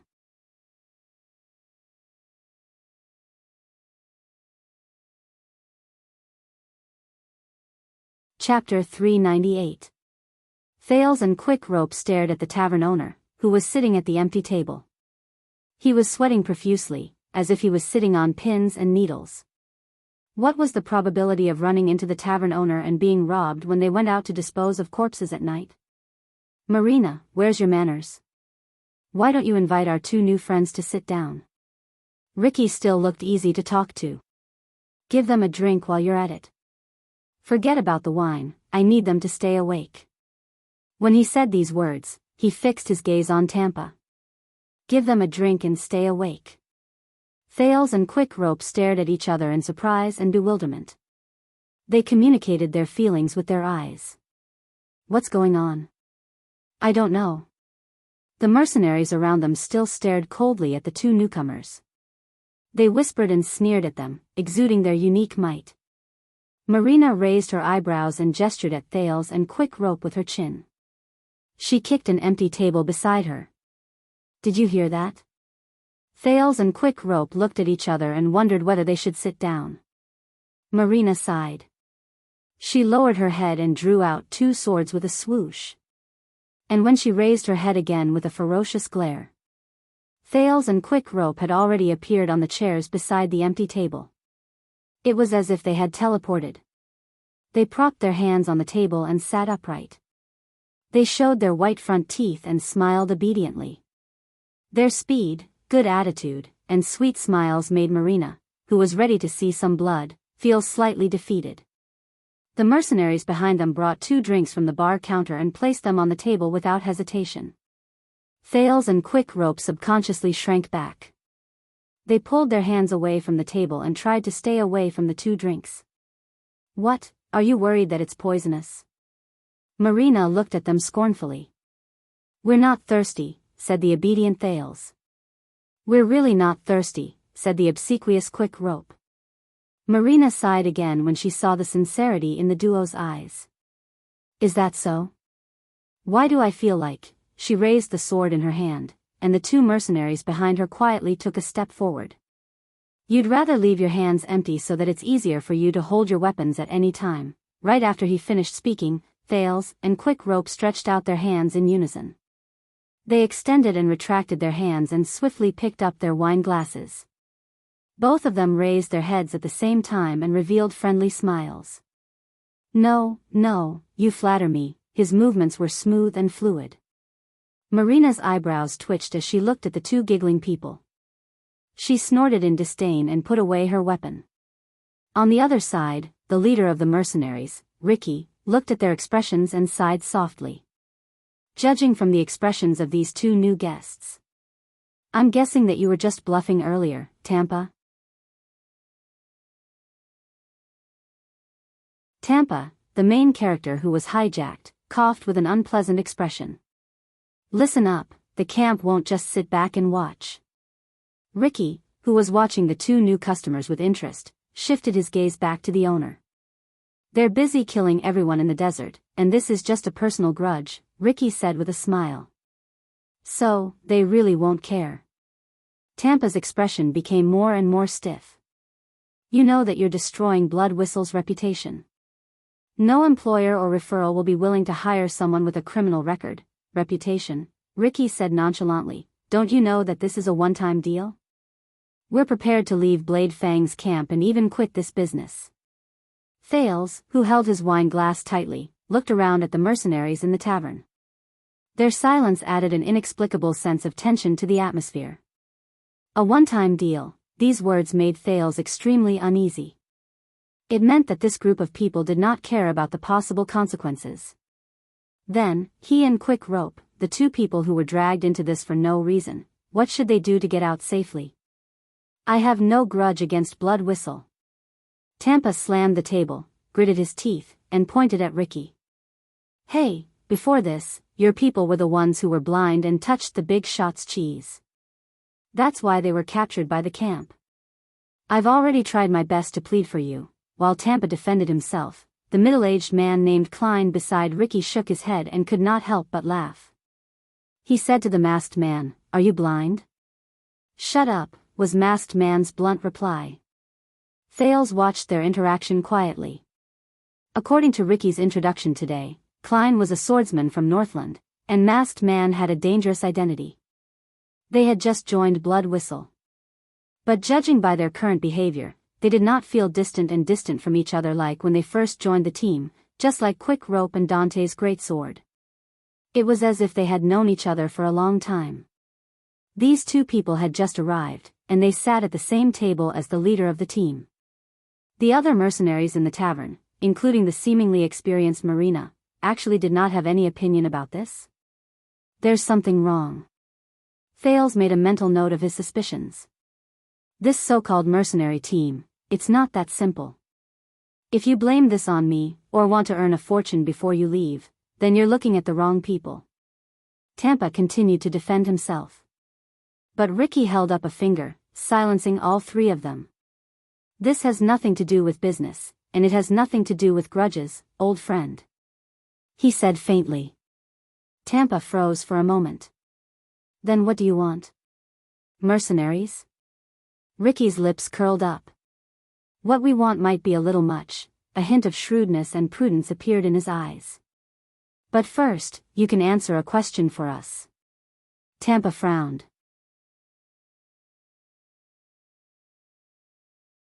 When he saw this scene and how Ricky did not hide his question from them, Thales immediately felt that something was wrong. Ricky's expression became serious. About 20 years ago, there was a mercenary team called the 9 Powerhouses. There's a mercenary team called the 9 Giants that is active around the desert. You know about it, right? Just today, I heard you talking about it with that young man. Ricky pointed at Thales. Everyone's gazes made the latter's smile numb. 9 Powerhouses? What's that? Tampa talked about this thing? Tampa looked at Ricky suspiciously. So? Ricky nodded. The leader of that team is a young man with pretty good skills. He's about 40 or 50 years old now. Ricky placed one hand on the table and slowly rubbed his fingers, as if he was recalling something. His swordsmanship is very special. His offense and defense are independent, and his skills are a mixture of many different styles. But when he connects them, it is smooth and natural. When he fights against his enemies, he often surprises them and catches them off guard. Thales noticed that a few of the silent mercenaries in the distance had tense expressions on their faces. On the other side of the table, Masked Man suddenly spoke. Even when he faces powerful enemies or even attacks from all sides, he can withstand the pressure and not be at a disadvantage. His voice was old. Ricky nodded slightly and looked into the distance. His gaze was profound. Exactly. He turned to Tampa. Who is he? Tampa was stunned for a moment. Just because of this? This is very important. You are the owner of this place. You should understand him, Ricky said quietly. Tampa took a deep breath. This is a little too long ago. 20 years ago, the 9 powerhouses. At that time, I was just an idiot who lived a hard life, he shrugged. How could I possibly know? Ricky blinked and nodded amicably. You might not be old enough, but, the leader of the mercenaries leaned forward, and a confident expression appeared on his face. This is my home. Tampa looked baffled. So what? This is a tavern, not the secret intelligence department. Ricky snorted coldly. You know, you have a pretty good signboard. Tampa froze a little. More than 200 years ago, the first Supreme Queen in Constellation's history appeared. Erica Jade Star, who succeeded to the throne and was crowned as the Crown Princess, once defeated the Extensions so badly that they retreated in panic. They even had to shrink their borders and give up on Cold Castle. This is the origin of that joke. Constellation can only defeat Extet under the leadership of women and children, regardless of whether it is Sumer I who died at the tender age of 12, Queen Asola who personally went into battle, or the Empress Dowager Iron Spike, Queen Erica, or the Fortress Flower. As he listened to Ricky's words, Masked Man snorted in disdain. Erica the Conqueror of the North. Thales had heard of this history before. Of course, it was from the perspective of the Northlanders who were filled with righteous indignation. It was said that Princess Erica was dissolute and had endless desires.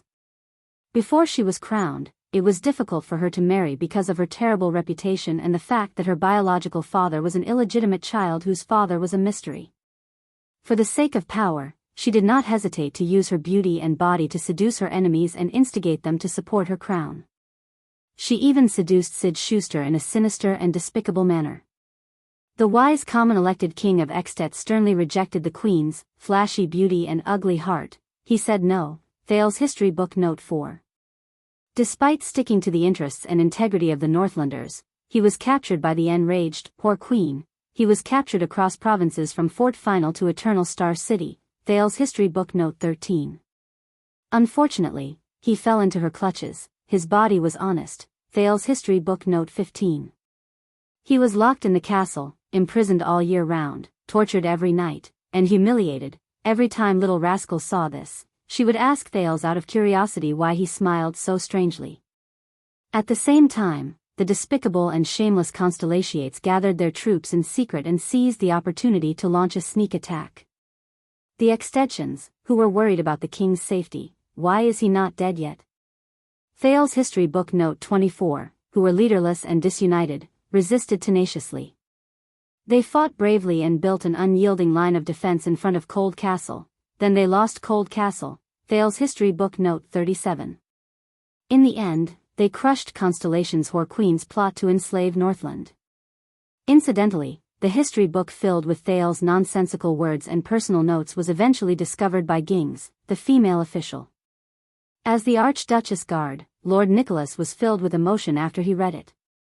Impressed, he decided to let it join the firewood in the fireplace and contribute to the warmth of heroic Spirit Palace during the cold winter. Thales shook his head and pulled his attention back to what was in front of him. Ricky continued, but Erica's later years were not very happy. The conqueror of the north was usurped by her younger brother, and she had no choice but to go into exile in the western desert. She died of depression after being besieged day after day and being betrayed endlessly. The forces loyal to Queen Erica fled to Blade Fang's dune. With the tacit consent of the Duke of Western Desert, they were not willing to serve the cruel, Red King, and join his repeated conquests and suppression of rebellions. They were also not willing to go far away and be buried. Hence, they chose to continue fighting for the Duke and the country at the western border in the name of mercenaries. Ricky pointed at the door and said with a smile, "This is Queen Erica's last wine goblet." Tampa took a deep breath. This was also the glorious history of the Western Desert mercenaries, or what they thought it was. From then on, this tavern, my home, became the command center for the mercenaries in Western Desert that they could not speak of. Ricky stared at him without blinking. It has been more than 200 years. Politics have changed, and the throne has changed. But my home has always been the center for the mercenaries in Western Desert. It is the holy land in many people's hearts. And you, Tampa, are like the previous owners of this place. You took over the position of the previous owner and obtained information. You wander between the black and white, and you act as a middleman in this holy land of mercenaries. On one hand, you come into contact with the official forces in the camp, and on the other hand, you provide protection for the mercenaries who wander outside the kingdom and the law. You introduce jobs to them, and you have the right to be their guarantor. Every mercenary or group with even the slightest bit of experience who comes to Blade Fang's camp will come here to greet the local tyrant and build connections. So, you know the general situation and even the details of almost every mercenary group. As long as they visit this place and look for business, they will leave a record. Tampa exhaled slowly. In this chaotic camp, you might not be the one with the most authority and strength, Tampa, but you're definitely the one who knows the most. Ricky's gaze turned fierce. Perhaps you know a little too much. See, we did not come to you without reason. Tampa furrowed his eyebrows tightly. Now, tell me, Tampa. Who is he? Where is he now? Ricky said softly, the leader of the 9 powerhouses who uses a sword. Klein and Masked Man, who were at the same table, also turned to Tampa and stared at the tavern owner from both sides. The mercenaries' gazes became even more terrifying. Tampa clenched his teeth, and his expression twitched. But he still shook his head. No, it was more than 20 years ago. It was too long ago, and they disbanded a long time ago. I don't remember at all. Ricky's smile slowly disappeared. It seems that you don't understand our determination to come here today, he said coldly. Once he finished speaking, Ricky nodded slightly at Marina. Marina flashed a mysterious smile and placed her hands on the shoulders of the 2 new guests. Thales and Quick Rope turned their heads and looked at her in puzzlement. What is she trying to do? But in the next moment, Thales felt a bone-piercing chill come from the spot where Marina's palm was placed. It went straight into his body. Thales shuddered. Cold. Extreme cold. It was as if someone had suddenly replaced all his blood with ice water. It flowed through his veins. At that moment, Thales' face turned pale.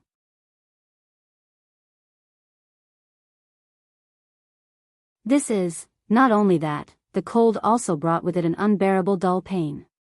It was like a pair of brothers who charged forward without regard for retreat. It was violent and crazy, and it attacked his nerves inch by inch. *T. Realizing that something was wrong, Thales shrunk his body and tried to resist the terrifying power. Quick Rope reacted faster than he did. Ah! The former prince of Extet screamed. Quick Rope widened his eyes. His expression was terrified and pained, as if he had seen the legendary ferryman of Hell's River. His face contorted in the strange cold. Tampa stared at the 2 people who were being tortured, dumbfounded. The mercenaries, on the other hand, looked calm. They even had smiles on their faces, as if they were used to this. Thales also gritted his teeth in pain. The cold made him feel incredibly uncomfortable, but his whole body was numb, and it was difficult for him to get rid of it. At this moment, boom. A power that had been dormant for a few days suddenly woke up in Thale's body. The sin of Hell's river was like a beast that had been released from its cage, or a flood that had broken through a dam. It reacted with explosive speed and rhythm and filled Thale's body. It charged towards the violent and cold power. What's wrong? Thales did not have time to react. In the span of a breath, the sin of Hell's river met that power. Immediately, Thales could not stop himself from trembling. But it was not because of the cold and the torment of the dull pain. In fact, the feeling that the power gave him slowly disappeared, regardless of whether it was cold or pain. But the other monster attacked without hesitation. The sin of Hell's river surged and filled his whole body inch by inch, like an enraged beast. It rose and fell violently, and the speed at which it moved was second only to the few times he was on the verge of death. Thales was shocked. What's going on? That was not all. The sin of Hell's river was like a bewitching potion that quietly climbed into his heart. Hell's senses were activated on their own without him needing to summon them. His eyes subconsciously focused on Marina's vitals, her eyes, throat, chest, armpits, lower abdomen. That was not all. Thales saw a lot of things. The other party's power of eradication surged madly and gathered in Marina's hands and arms. It slowed down the fatigue of her muscles and nerves, and strengthened the senses on her skin so that she could predict her opponent's next attack. At the same time, it also had a terrifying aggressiveness that would spread madly with every violent collision. Thales suddenly realized that he knew all of this. Thales shook his hands and felt the position of the dagger behind his waist. But, as long as I move properly, I can take her by surprise and kill her. An urge to attack spread in Thales' mind, making him want to attack immediately. It was very comfortable. This urge made him very comfortable.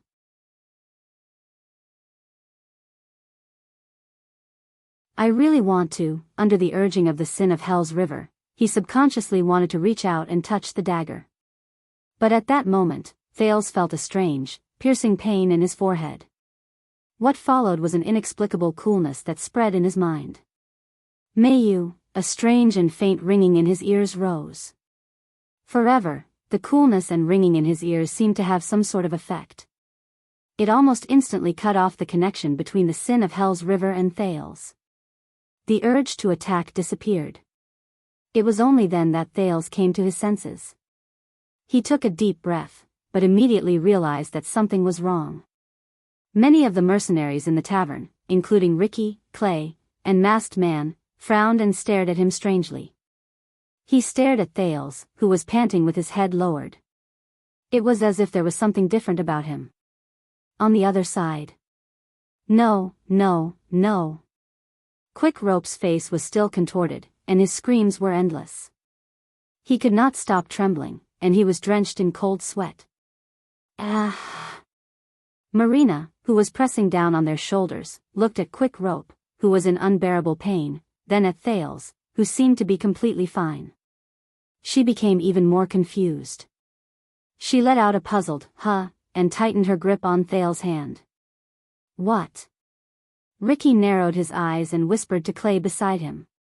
As Quick Rope screamed in pain, Thales instantly reacted. Alarm bells were ringing in his mind. Oh no. Quick Rope and I were different.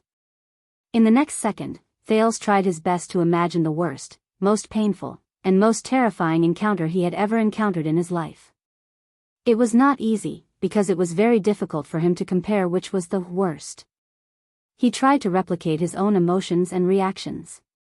Thales gritted his teeth, lowered his head, and howled at the top of his lungs, no, arg. He pretended to be in extreme pain, learning to be as painful as possible. This is also very difficult. After all, acting could never compare to real reality. Thales had to put in a lot of effort and focus to force out Quick Rope's heart-wrenching, hysterical, and crazed trembling, as if he was being skinned. Marina's eyebrows slowly relaxed when she saw Thales in pain. That was more like it. It seemed that this sissy shorty was a bit slow. She nodded with satisfaction. The mercenaries slowly retracted their doubts. Enough. Tampa's roar interrupted Marina's torturous torture of the two men, whether real or staged, and made her let go. Quick Rope collapsed on the table with a dumbfounded look on his face. He groaned miserably and twitched from time to time. Thales imitated him and collapsed on Quick Rope's body so that he could move up and down as the latter trembled, and he did not have to force himself. But he was extremely shocked and puzzled. What in the world was that just now? What was that? Tampa angrily stared at the two miserable men.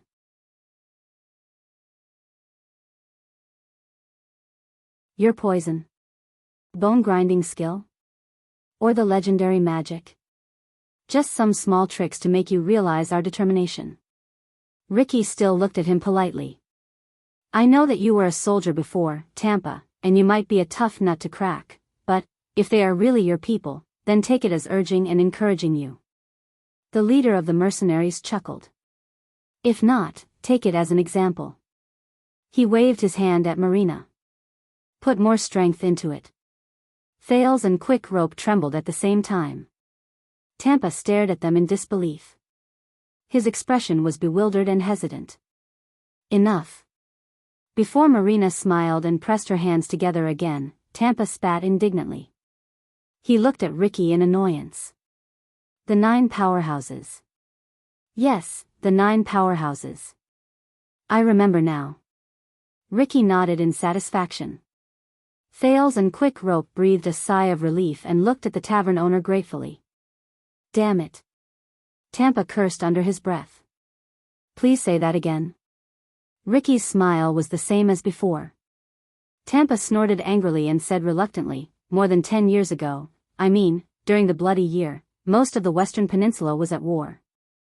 The desert was in chaos, and the nobles and mobs in the south rebelled. In the end, Extet's unprecedented army went south.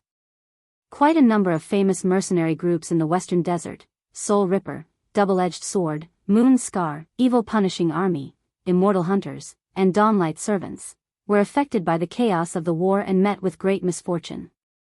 They either died or were scattered. Some of them were even removed from their names.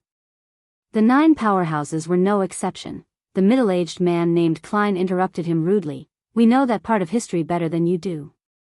Cut the crap. Tampa immediately froze and cast a displeased look at Klein.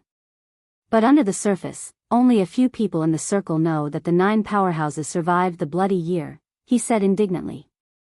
Ricky's gaze focused. That's something I heard from old Rooney's father.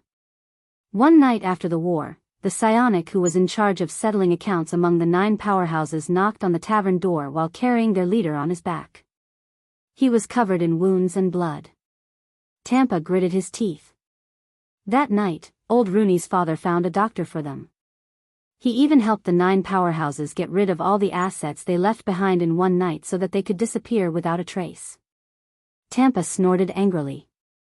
And the person you asked about? When he appeared again, it was already a few years later. The mercenaries from Blood Whistle looked at each other with solemn expressions. Some of the old people told me that during the past decade or so, a new and powerful underground gang in the interior and south of Constellation worshipped him like a myth. He became more and more powerful, even more so than when he was a mercenary.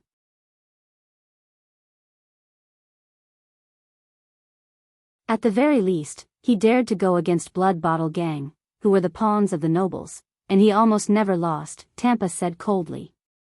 And every time he appeared, he was like a legend. He had a head but no tail, and he left no traces behind. When he heard this, Thales was shocked.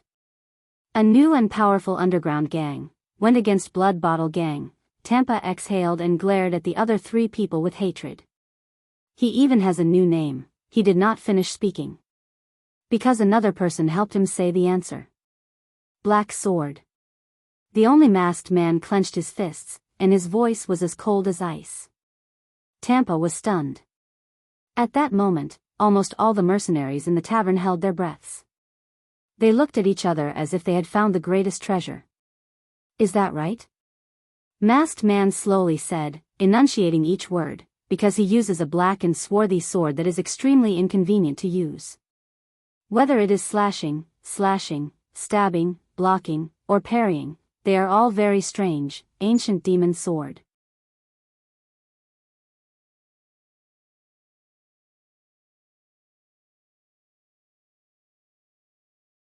Chapter 399. Black Sword. This name, I haven't heard it in a long time. Thales slumped on the table and thought about the strange man and his memories in a daze. After listening to Masked Man's words, Ricky and Klein looked at each other. This time, it was Tampa's turn to be stunned. You already knew? Black Sword and Blackstreet Brotherhood? He looked at the mercenaries in confusion. We met him. Ricky said calmly, but his gaze was fixed on the same angle for a long time. And that unusual ancient sword of his. Not long ago. The masked man folded his arms and snorted coldly. Impressive. Thales, who was panting on the table, was shocked and bewildered. Black Sword. He was once a mercenary? 9 magnates. What did Blood Whistle have to do with him? So much so that they did not hesitate to test the law and kidnap Tampa to force information out of that man? The confused Tampa looked at one of them, then at the other. Since you already know, then why are you still? Ricky held up his hand, interrupting him. I was just confirming that you knew his current situation. And now, we want to know his past, Tampa. Ricky put his hands together and looked at him seriously. His tone was solemn, and his expression was solemn, as if he was performing a sacred ceremony. Especially his deeds before he joined the Brotherhood, when he was a mercenary, every mission, every business, every story. The question in Tampa's eyes grew stronger. His background, his identity, his background, Klein quietly added, his tone as if he was facing a great enemy. Tampa's frown deepened. Not just that. Masked Man raised his head and said coldly, including his skills, his swordsmanship, his weapons, and especially the masked man paused for a moment. There was a cold glint in his deep eyes beyond his mask. Power of eradication. Black swords, the power of eradication. Thales' breathing quickened. Furthermore, after listening to the other two, Ricky nodded in agreement. In other words, we want everything, Tampa. Ricky looked at the tavern owner and narrowed his eyes. Everything, about Black Sword. Tampa seemed to realize that something was not normal. You are not doing this for the Blood Bottle Gang, right? Ever since Red Viper was chased out of the Baron's guards. He widened his eyes. But now it seems, Ricky and his 2 companions looked at each other and burst out laughing. Who the hell are you? Tampa looked at them, puzzled. He wanted to find the answer on the faces of these mercenaries, who had been licking blood from their blades. But he failed. The 3 people in the lead were still calm, while the mercenaries around them were silent. Tampa could only sigh and say, how much of a grudge does Black Sword have against you? Is it worth it for you to put on such a big show and even ruin your reputation and future? Ricky snorted. He shook his head slowly, his eyes gleaming. You can't imagine. You can't imagine how much we are interested in him. As soon as he finished speaking, Klein and Masked Man's eyes turned sharp. You can't imagine what kind of miracle and opportunity he represents. Tampa looked at him gravely. Ricky smirked and tapped the table lightly, as if he was immersed in his own world. To us, he will be the end of the old era and the beginning of the new era. Thales listened to everything with a dumbfounded expression. He felt as if he had gotten himself involved in something incredibly big again. Is this some kind of cult? Quick Rope whispered into Thales' ears from the table. I've seen a group of lunatics shouting the names of demons and evil gods in Valir Bang before they bled their sacrifices. I don't know, Thales replied in a low voice. I don't want to know either. I just want to leave this place as soon as possible. Quick Rope sighed softly on the table and glanced around cautiously. I want to too, but there are too many of them. As he stared at the dozens of murderous mercenaries, he observed their steady and orderly breathing, as well as their well-trained movements. Thales's heart tensed up. Right. There are too many of them. No matter who it is. At this moment, Sean, the mercenary who stopped Thales and the others earlier, walked over. Ricky. Sean's face was tense. He did not intend to lower his voice so that everyone in the tavern could hear him clearly. Our guest is here. He came alone. At that moment, Ricky's gaze was incredibly sharp. Klein and Masked Man also reacted.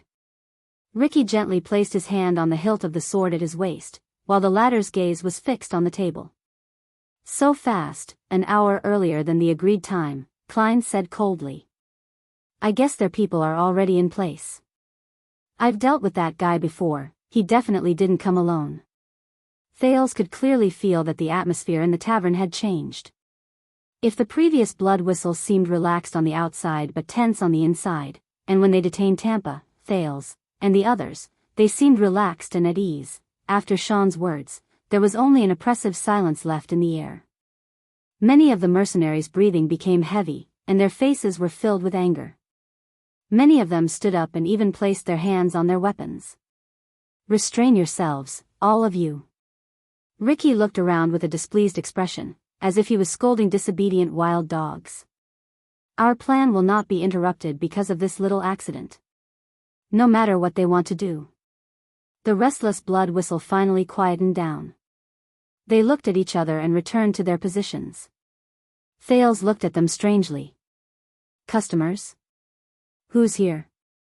What's their plan? Isn't it just to kidnap Tampa? Quick Rope also cast him a puzzled look. I guess our friendly conversation will have to wait for the next time, old friend. Ricky turned his head around and resumed his easygoing expression. Next time? Tampa gritted his teeth and said, You're not going to let me go, are you? Ricky ignored him. Marina walked forward. I'll bring them upstairs. Thales thought of something. If they're detained in isolation, we'll have to face fewer opponents, but his hopes were dashed. No, they'll stay here, under everyone's watch, Klein interrupted Marina. Clay interrupted Marina. It seemed that his position here was second only to Ricky. Tampa has been operating here for too long. He knows his tavern too well, and his role is too important to us, Klein said cautiously. Before dawn, we can't take even the slightest risk. Before dawn? Thales noticed this detail. Before dawn, what are they going to do? Marina frowned slightly and looked at Ricky. Ricky did not object. He only pondered for a moment before he slowly nodded at Sean. Bring him in. Be careful. The masked man at the same table snorted coldly. Those damn cockroaches are the best at catching people off guard. Finally, under Thales' great puzzlement, the door to my home was opened. A man hidden in a cloak walked into the tavern controlled by Blood Whistle under the watchful eyes of the mercenaries behind him. Just like when Thales first arrived, the mercenaries' fierce gazes and iron-blooded auras instantly oppressed the new customer. But the customer in the cloak still walked steadily, his posture indifferent. The mercenary, Sean, stopped the customer. Search him, he said coldly. The customer shrugged and obediently raised his hands. Forget it, Sean. Klein shook his head, his expression unfriendly. I dare say, if you really wanted to hide some weapons, even if you stripped him naked, this guy would still be able to take out a dagger from his underwear. Only then did Sean move aside. He did not forget to throw a fierce glare at the customer. The customer seemed to be a little helpless until he walked to the center of the tavern and saw Ricky, Klein, Masked Man, and Tampa sitting at the same table. Am I interrupting something? The customer looked at the four people with different expressions, and then at the prince and his duo, who were obviously forced to sit there. His voice was confident and calm, and it rose and fell like music. Thales could feel Marina's disgust appear on her face. She pressed her hands on the hilt of her sword. You can't interrupt anything, the masked man among the mercenaries said coldly. Because there is no seat for you here, cockroach in the gutter. In the face of the group's hostility, the customer chuckled and extended his hands out of his cloak. At this moment, the mercenaries behind him drew their weapons and stared at his movements with gritted teeth. Relax. The customer seemed shocked. It's just my hood. As he spoke, he slowly lowered his hood, revealing a fair and ordinary face. The moment Thales saw this face, he felt a sense of familiarity flash past him. Strange. Thales gritted his teeth. I've seen this man before. I've definitely seen him before. But I don't know, when. As the leader, Ricky looked at the man who stood where he was in a calm and composed manner. He turned his head and asked Klein, "Is it him?" Klein stood up and walked in front of the customer. The newcomer put on a submissive and respectful smile. Klein stared at him for a while, and his expression slowly tensed up. It's him. The Northland swordsman nodded and said, 6 years ago. We met a few times. His expression did not look good. 6 years ago. Thales' heart slowly tightened. Is it a coincidence? The man noticed Klein, and a look of realization appeared on his face. It's you, Salander Klein. The man looked rather happy.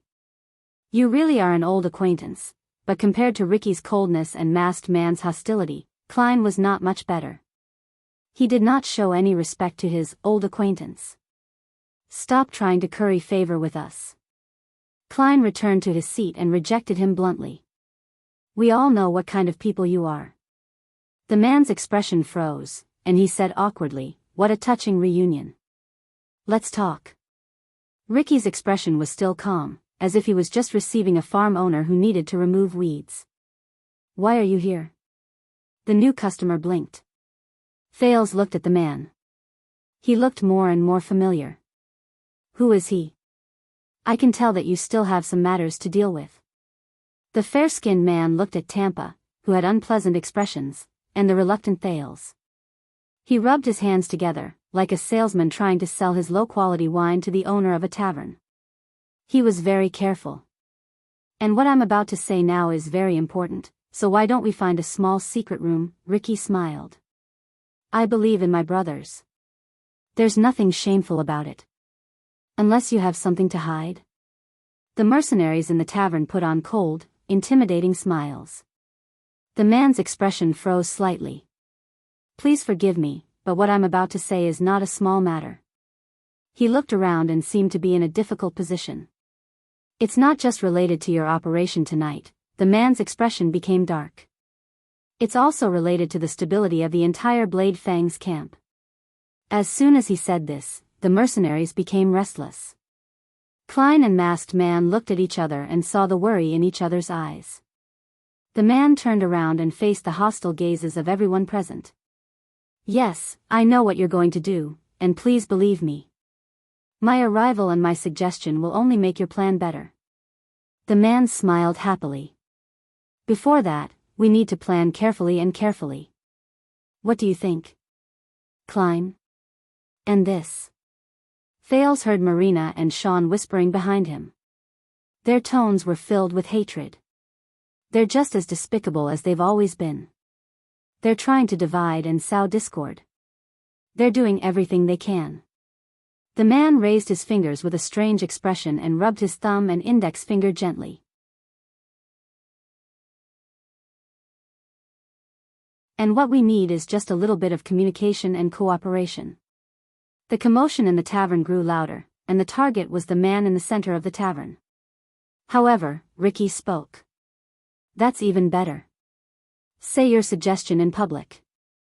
Ricky raised his hand without batting an eyelid, suppressing the other's objections. Motivate my brothers for what we're about to do. The man paused. He looked around and was disappointed to find that the mercenaries from Blood Whistle did not have any objections. All right, since all of you have no scruples. The man sighed and looked at them, as if he felt that it was a pity. He was startled, as if he suddenly remembered something. Oh, I'm sorry. I'm old, and my memory is getting worse. I forgot to introduce myself. The man shook his head in embarrassment and patted his head. As you can see, I'm just an ordinary Northlander. You can call me." The man bowed and narrowed his eyes slightly. There was a glimmer of light in his eyes. "Steak." At that moment, Thales trembled slightly. Quick Rope gave him a strange look, but Thales did not react at all. He just stared at the new man. That fair face, the way he bowed, the way he spoke, and that strange name, Thales remembered. This man. I've seen him before. 6 years ago. Steak. Marina snorted coldly. What kind of bullsh *T name is that? Steak scratched his head awkwardly. He looked apologetic. But the person in the middle of the tavern spoke. Steak. The masked man on Ricky's left leaned forward and carefully sized up the guest with extraordinary status. Carpenters and stonemasons use it to borrow strength. With repeated hammering, they can chisel through even the most indestructible wood and stone. Masked man's tone was laced with deep hatred. It's really appropriate for you pests who eat away at the world. The mercenaries sneered. Steak exhaled in resignation. Don't mind him. The leader of the mercenaries, Ricky, nodded calmly. Samuel is more straightforward. Steak shook his shoulders, indicating that he did not mind. Then, may I ask, who is the gentleman I'm talking to? He smiled as usual. Ricky and his companions looked at each other and chuckled. My current name is Ricky. At least, that's what my brothers call me. Ricky sighed and slowly sat straight in his chair.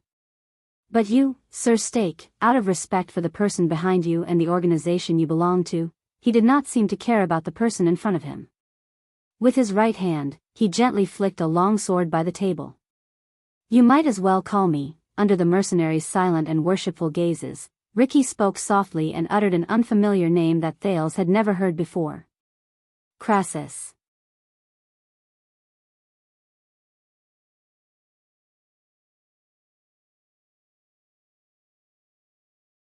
Chapter 400. Thales had never heard of Crassus before. He also could not understand why the man named Steak's expression changed so suddenly. But he knew who Steak was. 6 years ago, on the night of Dragon's Blood, this man stood in front of the Archduke of Black Sand region with a radiant smile on his face.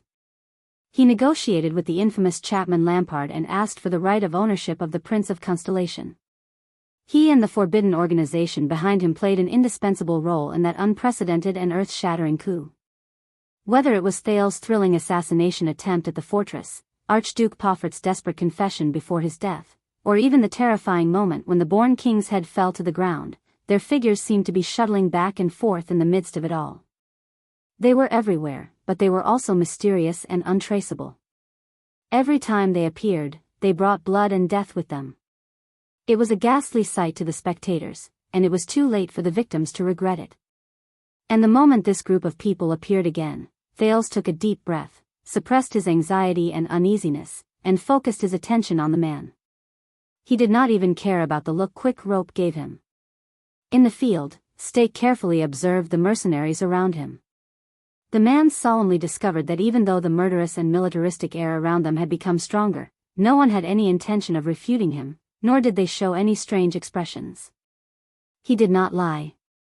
Steak's heart sank. He is indeed Crassus. Things were a little beyond his imagination. But, so you are this generation's Crassus.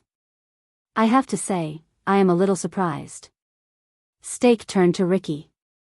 His tone became cautious and inexplicably cautious, like a thief glancing at his belongings outside the window. High-ranking people rarely take risks. High-ranking people? Thales shifted his attention to Ricky, but he could only see a rough, travel-worn face, the light leather armor commonly seen by desert mercenaries, and a crude and casual sitting posture. No matter how he looked at it, he was just an ordinary mercenary leader. The prince could not help but be puzzled. How is he a high-ranking person? Or should I say, Steak's gaze was fixed on Ricky. He changed the topic and said tentatively, what you are going to do tonight is really too important.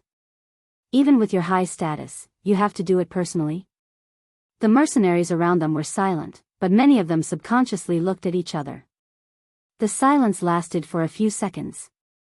A smile appeared on Ricky's face, but it quickly disappeared. Indeed, an excellent leader doesn't have to take the risk and do everything himself. He nodded and said faintly, but he must never lack the courage and responsibility to do so. Steak raised his eyebrows and pretended to be enlightened. Extremely admirable.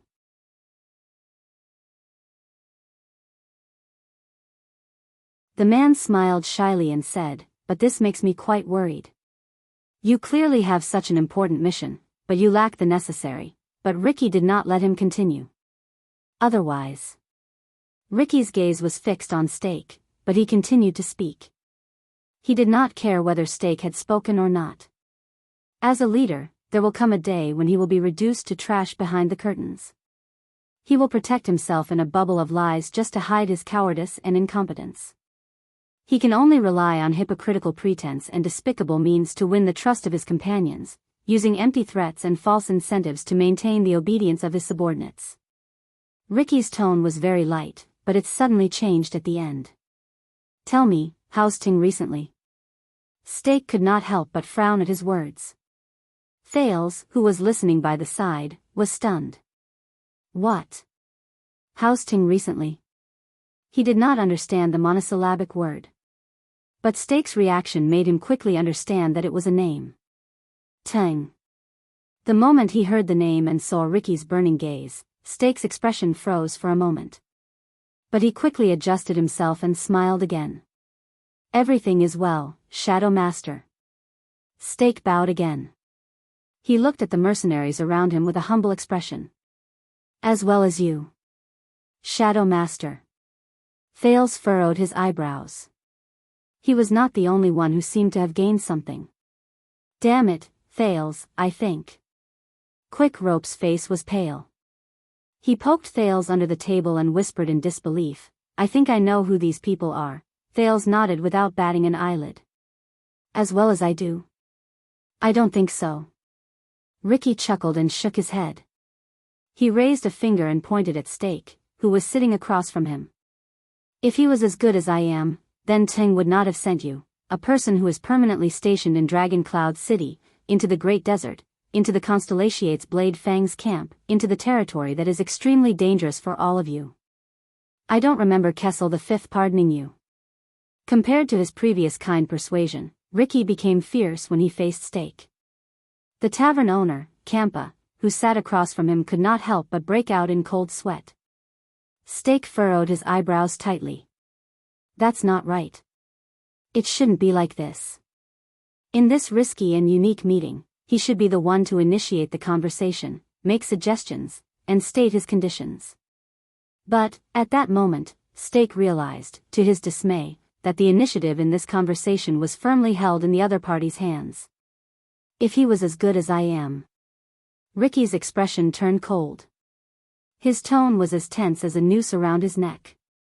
Then, he wouldn't have sent you to us like a stupid, arrogant blackmailer who knowingly delivered yourself to us at a moment that we valued so much, claiming that, I know what you're going to do, in a pretentious, secretive, and mystifying way of saying, I know what you're going to do.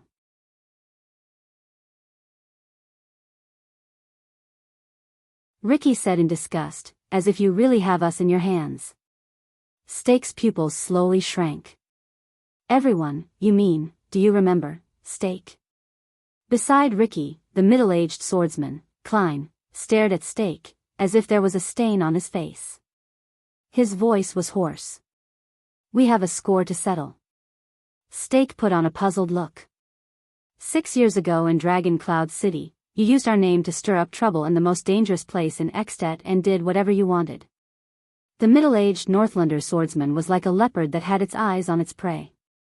Thanks to you, we lost a lot of people, including my students. Calamities, great dragons, rebellion, chaos, and even Dragon Cloud City's settlement after the incident. Those days were not easy. Do you think we will let you off so easily? Steak's gaze froze. The mercenaries became restless. They cast dissatisfied and hateful gazes at Steak. 6 years ago in Dragon Cloud City, beside him, Quick Rope's breathing became faster. He even clenched his fists. For some reason, Marina, who was behind him, also looked like she was gnashing her teeth. She stared at Steak, who was being condemned by the masses. Steak sighed. "I am deeply sorry about this. Please accept my apology." Klein said disdainfully and sarcastically, "Apology?" The mercenaries snorted in disdain. But Steak was not affected at all. It was as if he was a hypocrite who had nothing to do with it. After hearing about a tragedy in the distance, he pretended to be sad, to prove his humanity, and to gain understanding from others. "We were also surprised by what happened that year, but I came here today with absolute sincerity.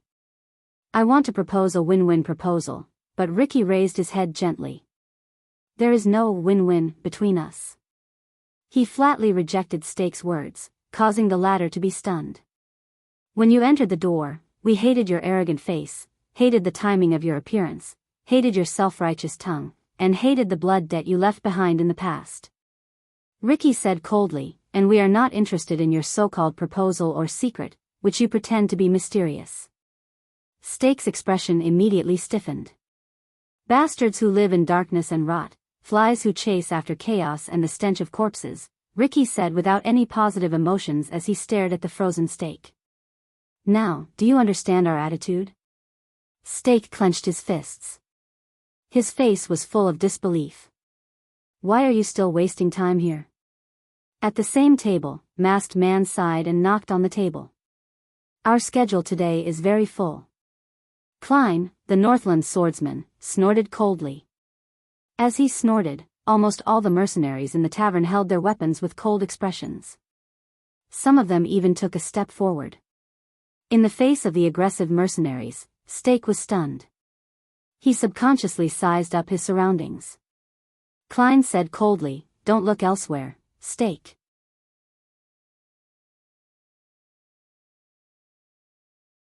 "I promise you, if anything happens, before your head falls to the ground, your companions who are waiting outside will not be able to do anything." As a bystander, Thales quietly moved his head back a little. Quick Rope continued to stare at Steak. The tavern became completely quiet, but no one would think that the atmosphere at that moment was comfortable. Steak looked at the situation around him and frowned. Damn it. This group of brainless muscular men.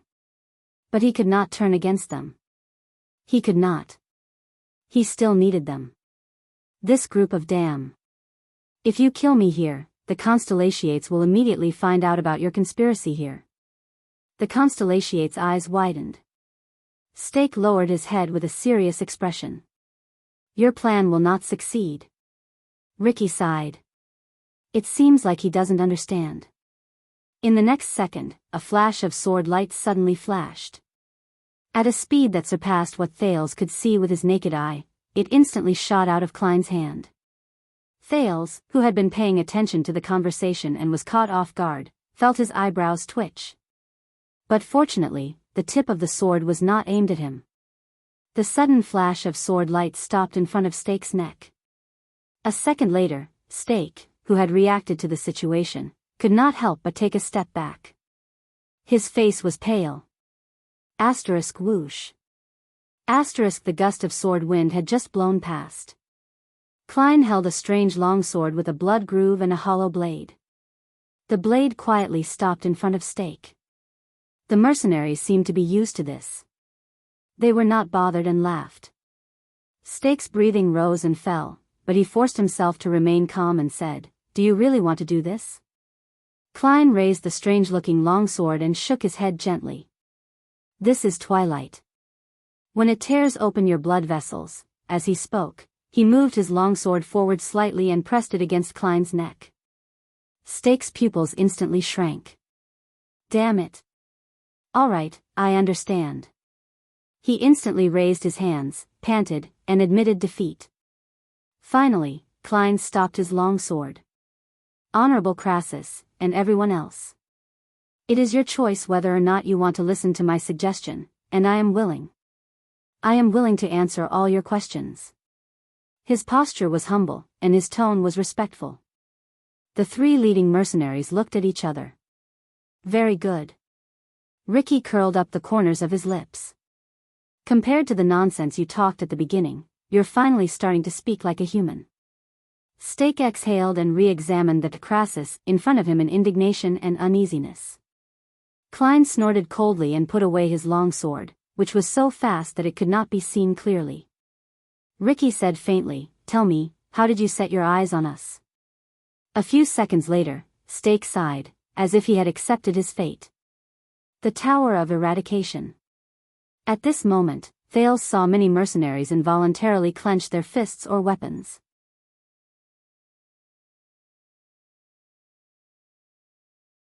Their breathing quickened. Klein and the masked swordsman frowned and looked at each other. Only their leader, Ricky's expression did not change.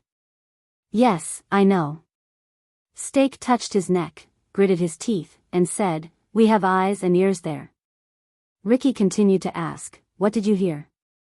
"Not long ago, the Tower of Eradication was ambushed one night." Steak cautiously looked around at the mercenaries around him and observed their expressions. The enemy's origins are unknown, they are powerful, and there are many of them. The line of defense and alarms were broken through layer by layer. The invaders were only forced to retreat when they attacked the House of Legacy, Steak said in a tone as if he was telling a story.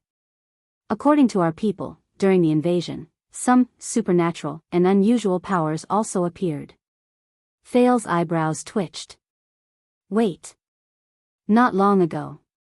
Tower of Eradication was ambushed, supernatural. The Prince of Constellation blinked, and in horror, he recalled a lesson a long time ago. At that time, the person who was about to go on a long journey said to him, "No way? Is it what I think it is?" This is one of the few vicious incidents in the history of the Tower of Eradication. Even if the Grey Sword Guards kept it strictly confidential, it was difficult for them to cover up everything.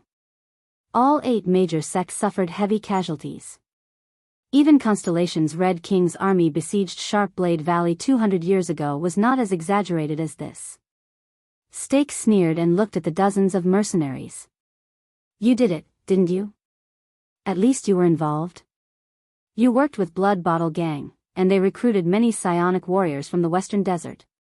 The mercenaries around them were in a commotion. Blood Bottle Gang. Thales covered his head in his heart. He felt that his guess was getting closer to the truth. Klein shook his head. "It has nothing to do with you. After that, you fled into the desert and returned to Blade Fang's camp. You hid in Blood Whistle, and one of our spies in the desert recognized you." Steak continued to speak. "But Blade Fang's camp wanted to send their troops to the desert. After they issued the blockade order, your mercenary group did not disperse, even though there was no more business. Instead, you continued to recruit people from all over the place. So I thought that no matter what you encountered in the Tower of Eradication, you did not intend to give up. That is why I sent someone to leave a message for you. We will visit tonight." Masked Man snorted in disdain. Ricky and Klein did not say anything. "Listen, I don't care about the grudge between you and the Tower of Eradication. After all, you have been fighting against each other for more than 100 years. When Steak saw this, he rolled his eyes and continued, "I also don't care why you ambushed that place.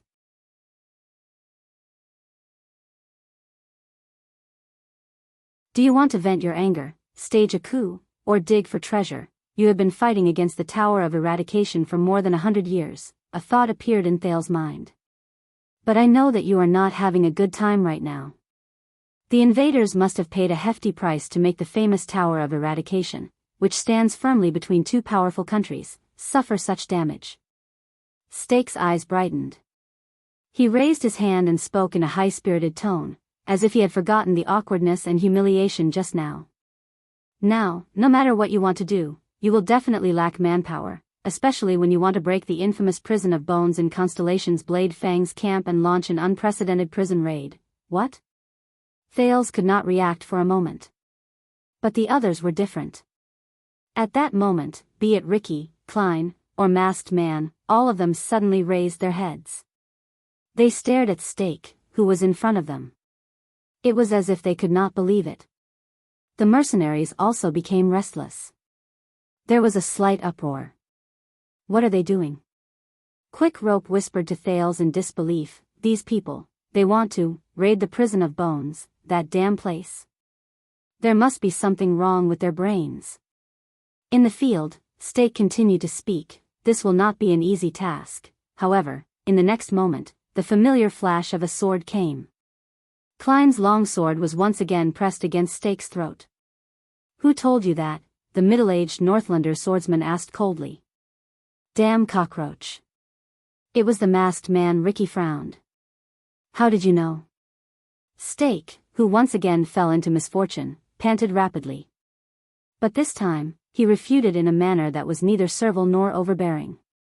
"A few days ago, you deliberately sent some people into the prison of bones to act as spies when the time comes." Stake snorted coldly and said, "Tonight, you decided to gather here. You even chased away and kidnapped our men, including this tavern owner. Isn't this obvious?" Asterisk bang. Asterisk on the other side, Tampa, who had been silent for a long time, was dumbfounded. He slammed his palm on the table. "CK. Is that why you kidnapped me?" The tavern owner suppressed his anger. He was surprised and bewildered. "You already knew that my home is a place that provides supplies to the prison of bones. You wanted to wait until dawn, and then use our fleet to transport supplies." Sean the mercenary slapped the back of his head and swallowed Tampa's words. "Shut up. Why? Why do they want to break out of the prison? What do they want to rob? Most importantly, if this group of mysterious mercenaries really want to do this, what will they do with Tampa and the two of them?" The chaotic scene lasted for a few seconds before Ricky raised his arm again and calmed down. "We underestimated you, Stake." Ricky seemed to be deep in thought. His eyes were bright.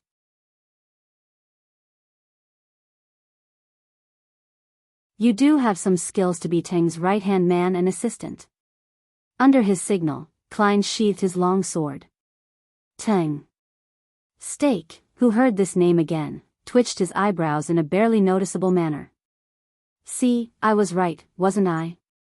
Stake exhaled and carefully observed Ricky's reaction.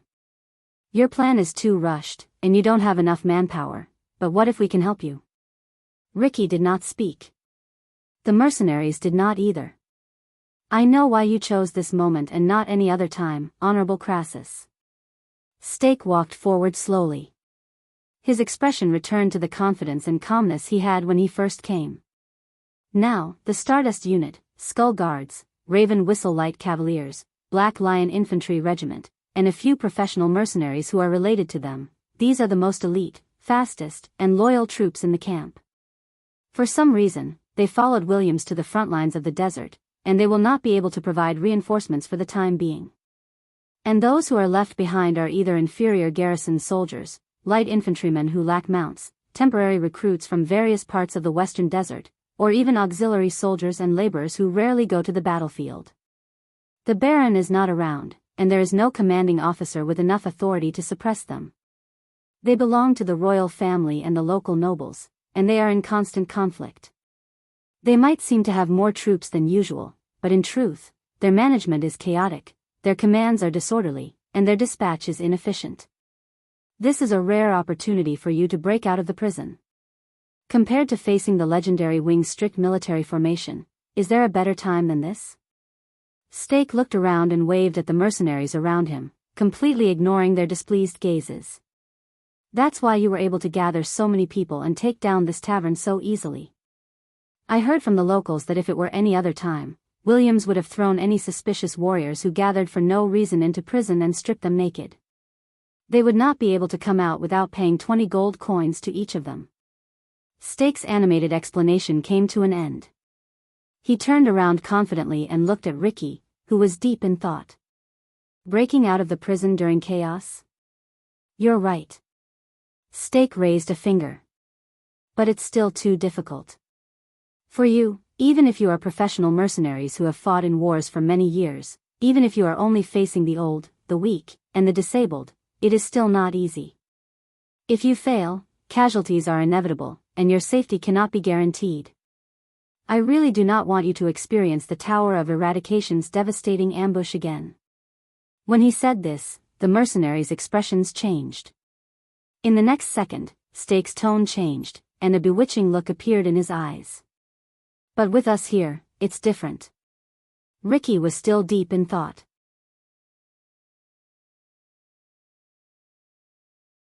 Klein looked at him coldly and did not say a word. Masked Man's expression was even more exaggerated. When he stared at Steak, there was never any emotion other than hatred and disgust in his eyes. You know what we are capable of. Steak tried his best to make his words sound more tempting. With us here, you don't need this lousy plan, and you don't need this talkative boss. Tampa stared at him fiercely. Steak's eyes lit up. We can provide you with the most accurate information, fight for the best conditions and timing to take action, and even help you move out of the prison of bones, or even paralyze the guards in the prison of bones within a short period of time, so that you can prepare a safe escape. You don't need to disguise yourself as a transport team in fear and sneak into your destination, or draw your swords and break through those damn prison doors by force, paying a huge price. He clenched his fists lightly. You will get what you want faster, better, and easier, no matter what it is. Steak paused for a moment, as if he wanted to observe the crowd's reaction. Honorable Crassus, and all-powerful warriors. Steak spoke again.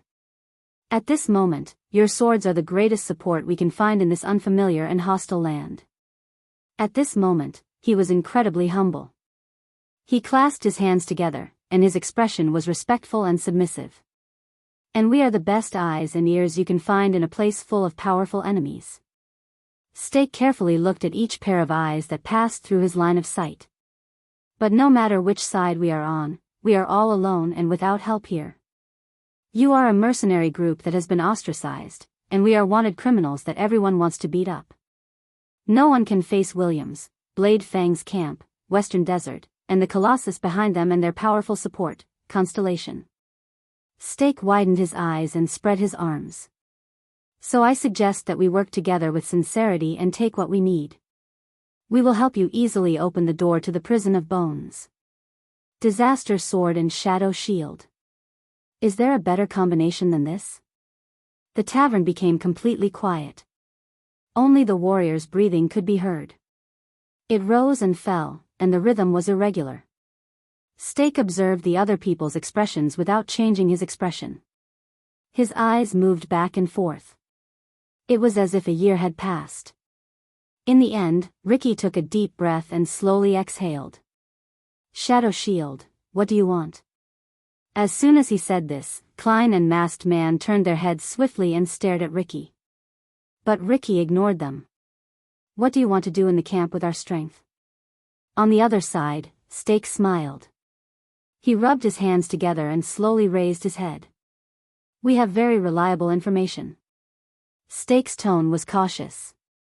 He continued to observe even the slightest expression on the face of the person in front of him.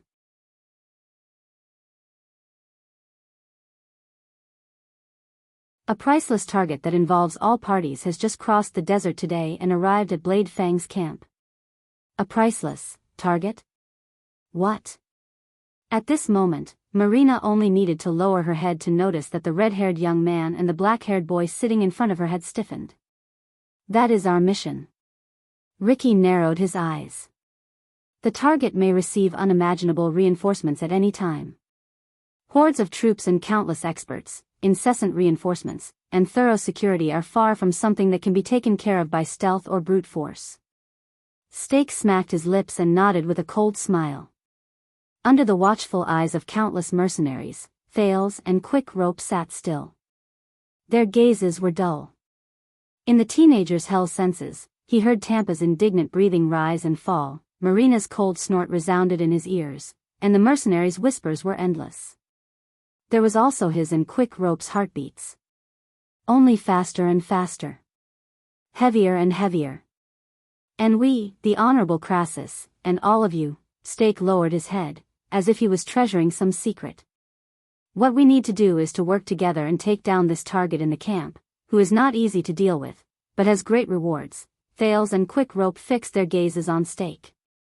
They were anxious and terrified, but they did not dare to show even a hint of their terrible mood. Under many people's puzzled and hesitant gazes, Steak looked like a question maker who revealed the answer to a riddle at the last moment. With a malicious smile, he said softly, "The second prince of Constellation, the only heir to the Supreme King. Thales, Jade Star." At that moment, the Prince of Constellation's expression froze. Even his breathing stopped at that moment. Beside him, Quick Rope showed a gratified smile, as if a heavy burden had been lifted from his shoulders.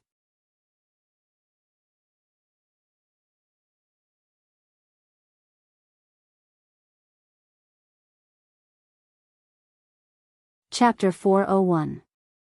The tavern in my home was so quiet that even the sound of a pin dropping could be heard.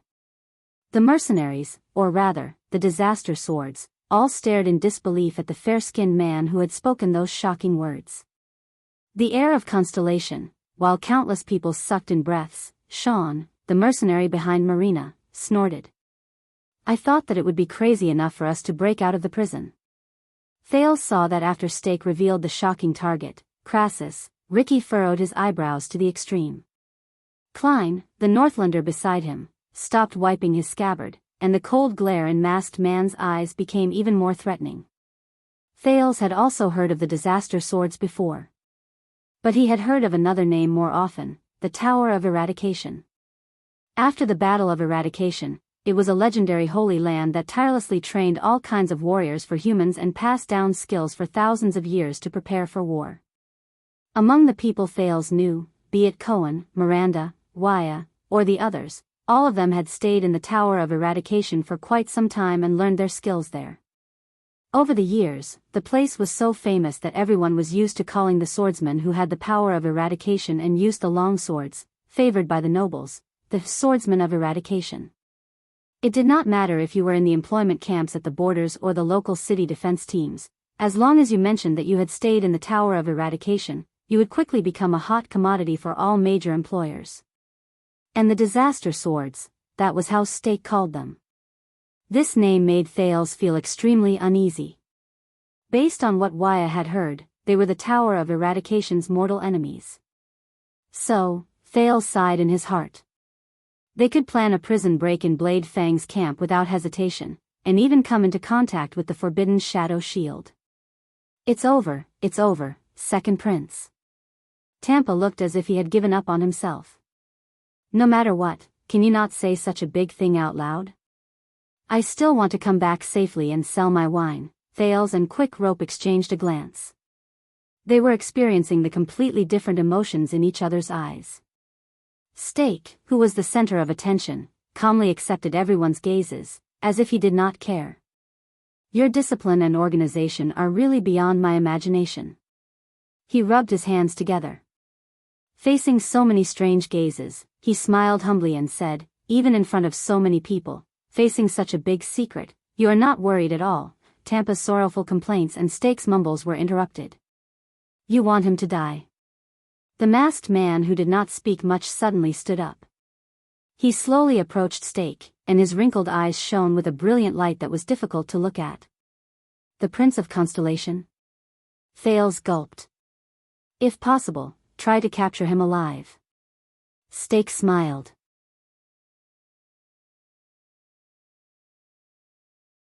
He was as gentle and humble as ever. "Captured alive?" The masked man walked in front of Steak and looked down into his eyes. "Are you saying that we are going to break through the encirclement in Constellation's military station and capture a prince? Then, we are going to risk the pursuit and encirclement of their countless armies and evacuate safely with that precious hostage?" Thales noticed that there was a hint of indignation and anger in his words. Marina couldn't help but say, "That's impossible." Steak frowned as he stared at the masked man. Under his aggressive stance, he slowly retreated and tried to guess the man's identity. "I didn't say that it's easy." The man from Shadow Shield shrugged and avoided the masked man. He smiled and glanced at the mercenaries in the tavern. "But at least it's not as difficult as breaking into the prison of bones." At that moment, the masked man suddenly extended his hand. Slap. He pressed down on Steak's shoulder. Steak's face instantly turned pale. The part of his body that was pressed down trembled slightly. He shuddered violently and grabbed the masked man's arm with his left hand. He wanted to push him away.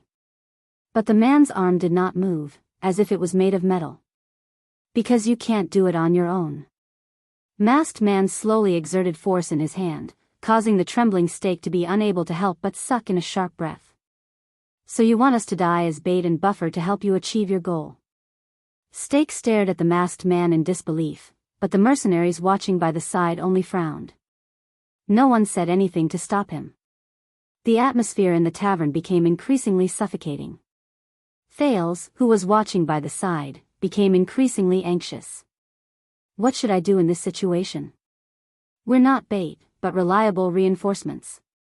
Stake gritted his teeth and endured the masked man's suppression and coercion, but he still insisted on speaking. At the same time, we'll provide you with our resources. In a perfect plan, we'll take down the prison of Bones and the Jade Star Prince at the same time, we'll protect each other and kill two birds with one stone, we'll help each other. His words were intermittent. The masked man snorted coldly.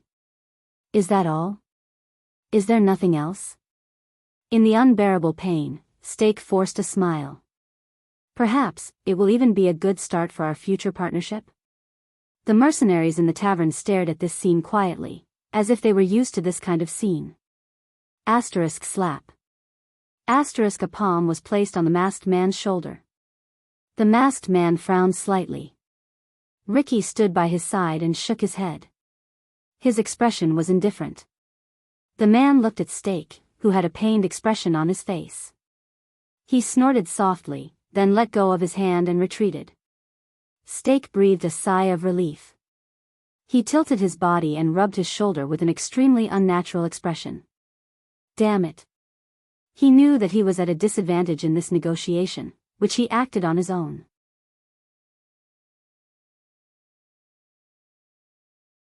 But, why?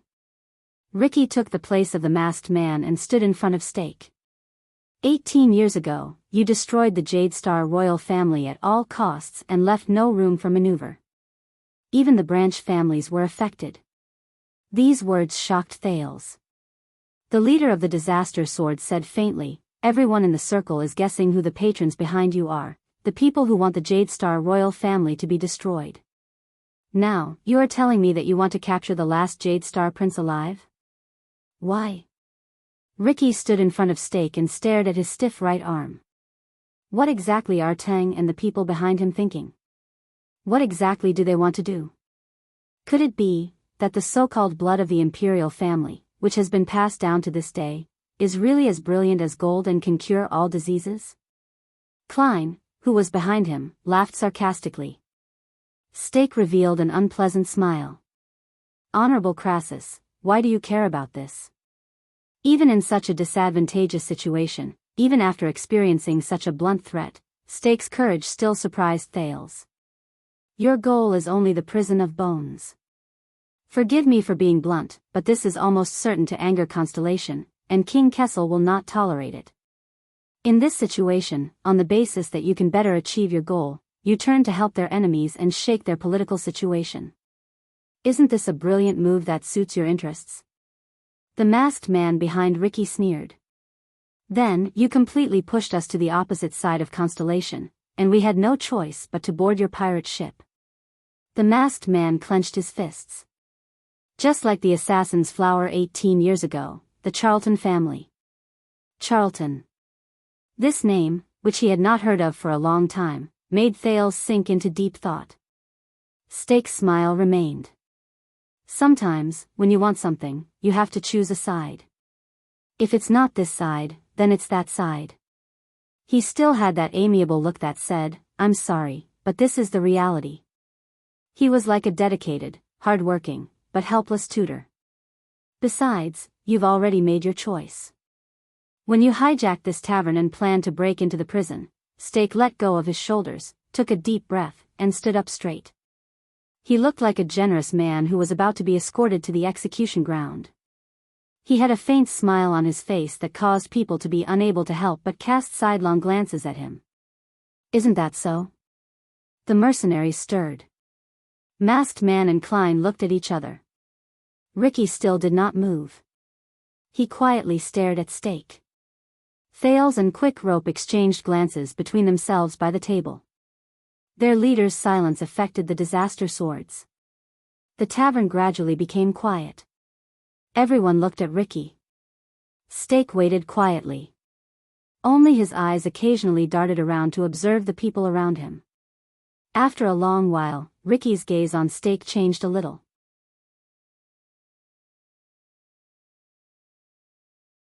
The leader of the disaster sword smiled and moved his chin a little. Just like him. The same. Steak, who had expected that he would be questioned, was stunned for some reason. What? Ricky snorted softly and turned around. How funny. Ricky sat down again, as if he did not care about the person in front of him. At that moment, the way you spoke and what you said were exactly the same as Teng. Steak's pupils instantly trembled. Teng. Thales heard the name with short syllables again. Ricky leaned back on the stool and raised his chin. His gaze at the ceiling became unfocused. I have seen that man, if Teng can still be considered a man. Sometimes, he is cunning, scheming, and cunning. Sometimes, he is passionate and ambitious. His existence is the world's merciless mockery of human nature. Steak slowly lowered his head. Are you old acquaintances with the Shadow Master? Ricky curled his lips. Yes, Teng. I have seen his methods and how he does things. I have to say, he is unforgettable. Steak smiled. He was about to answer, but in the next second, Ricky's eyes shone with a terrifying glare. So I absolutely do not believe it. Ricky lowered his head abruptly and stared straight at Steak. His tone was urgent and resolute, and it was unprecedented. I absolutely do not believe that my contact and meeting with him is a coincidence or luck. I also do not believe that any cooperation with him will be of a win-win result. Even if there are short-term benefits, it cannot cover up the greater losses we will suffer in the long run. Steak was surprised. Leave immediately, Steak. Ricky's face was dark, and his tone became firmer. He did not allow anyone to refuse. Out of admiration for your courage, I will not make things difficult for your companions who are hiding outside the house. When he heard this, Thales breathed a sigh of relief. Fortunately, as long as I am not directly involved, I still have a chance to deceive them. Steak stared at Ricky in a daze. He looked at his cold gaze. Please forgive me. I am not quite sure about your, Ricky snorted coldly, and his words were short. I don't trust you. I especially don't trust Teng. He straightened his back, and his entire body instantly turned into ice. He said through gritted teeth, so, worry about that stupid prince. We have nothing to do with each other. Is that clear enough? Steak stared at him, as if he did not believe that they would refuse. But, there was surprise and hesitation in his tone. You are alone and without help. The process of breaking into the prison of bones will be very difficult. Even if you are lucky enough to succeed, Constellation will not have a place for the disaster swords in the future. Klein snorted softly and said, if we were worried about what you said, then we would not be here at all. Also, don't call us disaster swords. No one likes that title.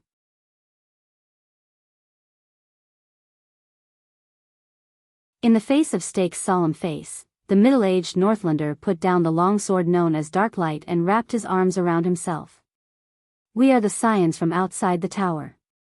We are not a group of bugs in the gutter who serve a certain eunuch of Main Yi as their leader, and who only have the false reputation of our ancestors. As he said this, the disaster swords snorted in agreement.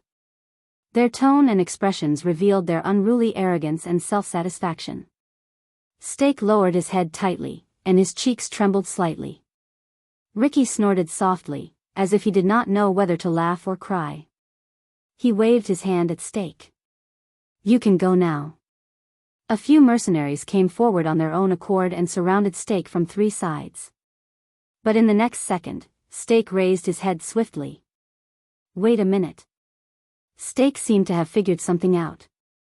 At that moment, there was an inexplicable hint of hesitation and struggle on his face. I have a rough idea of what you think of the Lord of Shadows, but this, Ricky shook his head and did not even look at him. I said, you can go now. Masked Man snorted in disdain, while Klein continued to pay attention to his dark light. The mercenary, Sean, came forward. You heard what he said, worm. Sean looked at Steak coldly. Are you going to help yourself, or do you want us to help you? Even though he said that, he did not have the slightest intention of letting Steak help himself. Two sturdy mercenaries reached out and grabbed Steak's shoulders, intending to drag him out. At that moment, an inexplicable hint of determination appeared on Steak's face. He raised his head abruptly and looked over the mercenary's shoulders at Ricky, who was unmoved. What if this has nothing to do with Ting? These words made Ricky move slightly. What if this is not some bullsh** T cooperation, but just a deal between you and me, and Steak and Crassus? These words made Ricky turn his head around. What? As he asked the question, the mercenary's grip on Steak lessened. Ricky narrowed his eyes, as if he was meeting Steak for the first time. What do you mean? Steak broke free from the mercenary's grip, and regardless of how disheveled he looked, he struggled forward. As I said, what happened today, whether it is the kidnapping of the prince or the cooperation between us, has nothing to do with Ting. Steak gritted his teeth, and his expression was resolute. Master of Shadows, no, Ting doesn't know what happened here at all. When he said this, Klein widened his eyes in shock. Masked Man even let out a soft gasp of surprise. Only Ricky did not move. But his tone changed. I have to say, you captured my interest, the leader of the Disaster Sword said slowly. What happened to Ting? In the suffocating silence, Steak showed a forlorn smile and shook his head in resignation and regret. Ting is done. Ricky's eyes shone brightly. His body unconsciously leaned forward. Say that again?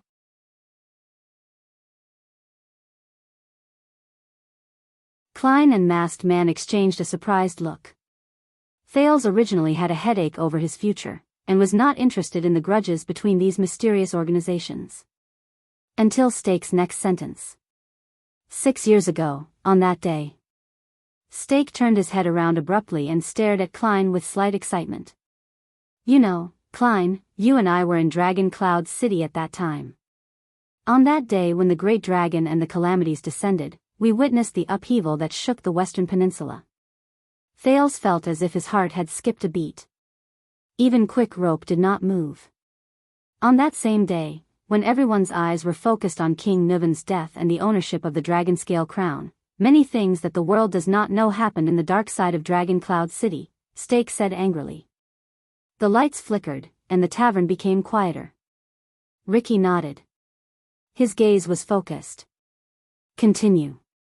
Steak snorted coldly and glanced at the mercenaries around him.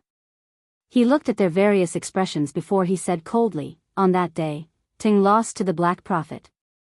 That day, whether it was intelligence interception or direct confrontation, Ting lost to the Black Prophet. All of Shadow Shield's channels in Dragon Cloud City have been destroyed. Even something as important as assassinating King Nuven has gone awry. Leespan and the Archdukes knew about the existence of the conspiracy a long time ago. The remaining forces in Dragon Cloud City even escaped the siege of Black Sand region with the secret help of the Secret Intelligence Department and regrouped. We, who are in Dragon Cloud City, are practically blind. We can't even spare manpower to chase after the Walton family's granddaughter or capture the Prince of Constellation. Lampard was even forced into a corner and could only put himself in danger. None of the backup plans we left behind for the Archdukes to force them to obey Lampard and frame Constellation. Our plans in the Northland through Lampard have almost all failed. The mercenaries started to whisper among themselves. Thales frowned and ignored the shocked expression Quick Rope sent him.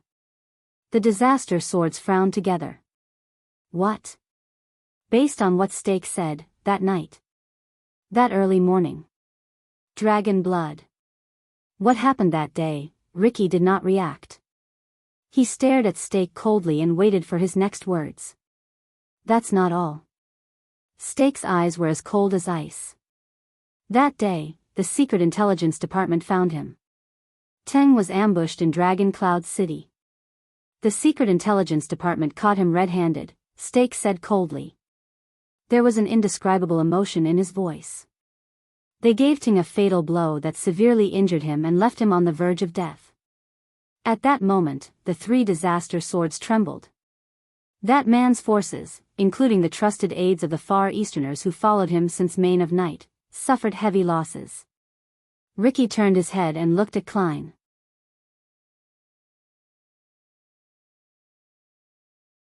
Klein shook his head to show that he did not know anything. Ricky frowned. There was suspicion in his eyes. In the face of his scrutinizing gaze, Stake laughed without being able to discern his emotions. Sometimes, I even suspect that for the Black Prophet, the power struggle in Extet was just something he did along with the situation. He smiled wanly and said tiredly, that night, Shadow Shield, especially Ting himself, was the kingdom's secret intelligence department's first target.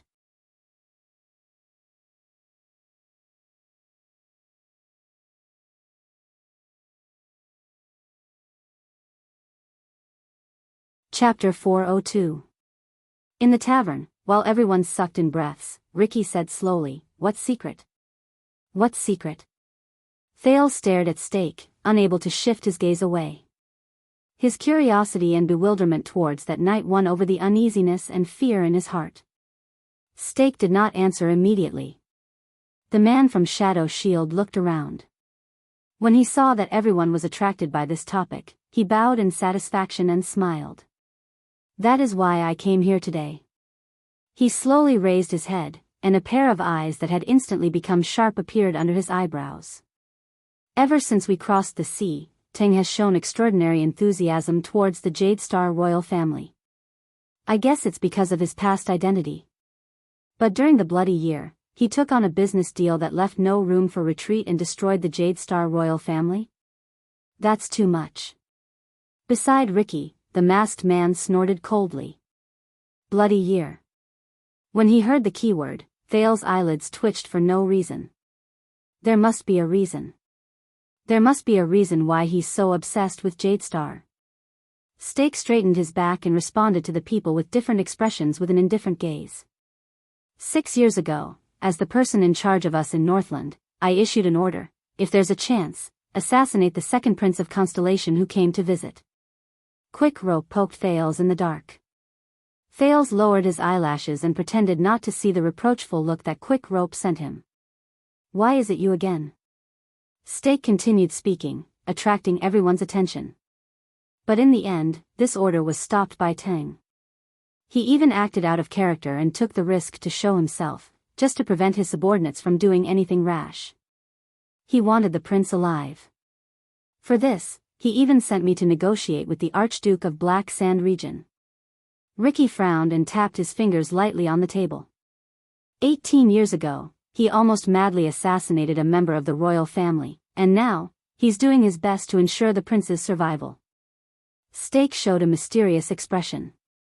The change in Ting's attitude before and after can only mean one thing. He raised a finger, and his tone became serious. That prince's existence must mean something. Thales could feel his fingernails clenching his palms tightly. The mercenaries started to whisper amongst themselves. Stake did not care. He only stared at Ricky, who had the highest status. If I take him down, I can find out Ting's secret, find out why he is so interested in the Jade Star royal family, and find out the truth behind why he madly accepted that huge business deal during the Bloody Year. What do you mean? Do you want to uncover this secret with us? The commotion among the mercenaries grew louder. Thales could even hear Marina gritting her teeth behind him. The Northland swordsman, Klein, leaned over and whispered something into the masked man's ear, but the masked man only shook his head gently.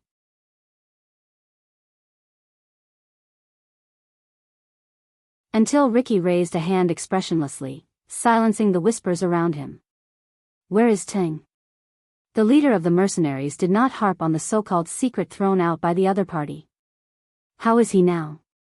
When they returned to this topic, Stake's face seemed to be covered by a haze. He and Ricky stared at each other quietly, but the latter's calm expression revealed his attitude and focus. Steak could only sigh slightly. I don't know if he's alive or dead. The three leaders of the disaster swords frowned at the same time. But I can tell you that his situation is bad, very bad. Steak clasped his hands together and quickly took over the conversation. Since then, Ting has not appeared in the organization for a whole 6 years. Even I rarely receive his orders, even if I do, he said solemnly, including me. More than one person in the organization has begun to doubt the Shadow Master's current situation. When he heard Steak's words, Ricky sucked in a soft breath. So. Disaster Swords Crassus showed a strange expression. Shadow Shield is now a headless viper. The masked swordsman added in annoyance, this makes them even more dangerous. You never know where their venom will splatter. Klein snorted softly. Steak could only respond with an awkward smile. Then what are you doing here? Ricky shook his head. Uncover his secret and inherit his unfinished mission? Steak's smile slowly disappeared. Needless to say, after Ting's disappearance, Shadow Shield is at a critical turning point. Steak coughed. As I said, taking down the prince is the key to solving the puzzle. It is a summation of Ting's actions over the past decade. Masked Man snorted softly. It sounds like you are very dissatisfied with your master. Dissatisfied? Steak's expression first changed, then he shook his head resolutely. No, I came here to save Shadow Shield, who has nowhere else to go, from despair and trouble. We can't continue like this. Shadow Shield needs to be motivated, needs to rise again, needs new stimulation. Masked Man interrupted him again. Or a new leader, I guess that's what you want to say. Steak's words were instantly stuck in his throat. It's been 20 years since Ting came to the Western Peninsula, right? Masked Man said coldly, as if he knew a lot of things. He's been Shadow Master for 20 years. Based on Shadow Shield's excellent tradition of changing leaders, his reign is indeed a little too long. Steak's expression turned cold. You don't have to hint like that. I revealed these secrets to all of you because I wanted to win your trust, Steak said coldly.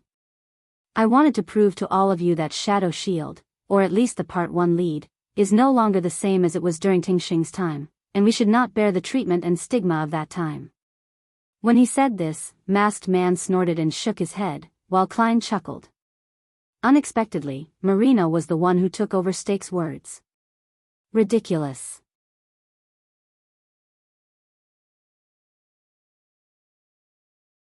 The woman in red had a hateful tone. What kind of stigma do you think we can give to a bunch of stinky rats in the sewers? When he heard this retort, Steak frowned and looked at Ricky, but found that the other party did not seem to be unhappy that their conversation was interrupted. He could only sigh and turn to Marina. I'm not speaking carelessly. Under Marina's hateful gaze, Steak said sadly, once upon a time, Shadow Shield was not a rat that everyone wanted to beat up. Once, we also had noble and respectable ideals. The mercenaries looked at each other at a loss. Steak took a deep breath. 1,000 years ago, the final empire was rebuilt, and all the great powers were born. Those in power and those in high positions stirred up countless wars, tyranny, slavery, and oppression. The helpless people of the world experienced famine, death, pain, and torture again and again. Longing appeared in Steak's eyes. So, when they were forced to a dead end, this group of people came into being. They were born of humble origins, their names were despicable, and they were alone. But they stood up and took up their weapons. When they were weak, they used a small force to win against a large force. They risked their lives to attack in the shadows. They used the most primitive, simplest, but also the most powerless and clumsy method to assassinate tyrants, resist tyranny, and fight back against power. They stood in front of the tyranny of the rulers and the ruthlessness of the feudal lords, and let out the voices of the common people who suffered. That's rare. A hint of praise appeared in Ricky's eyes. Compared to those assassins who act blindly, at least you understand your organization's past. Fail's eyebrows twitched. This was the first time he heard Shadow Shield described from this angle. Steak bowed, then let out a long sigh. His gaze was unfocused. Once upon a time, we were the last hope of the poor, the vanguard of the insurgents, and the brave warriors of the rebellion army. With unimaginable methods and costs, we threatened, reminded, and warned the tyrants who were in high positions but oppressed the people. In the shadows cast by the rulers, there will always be a restless existence.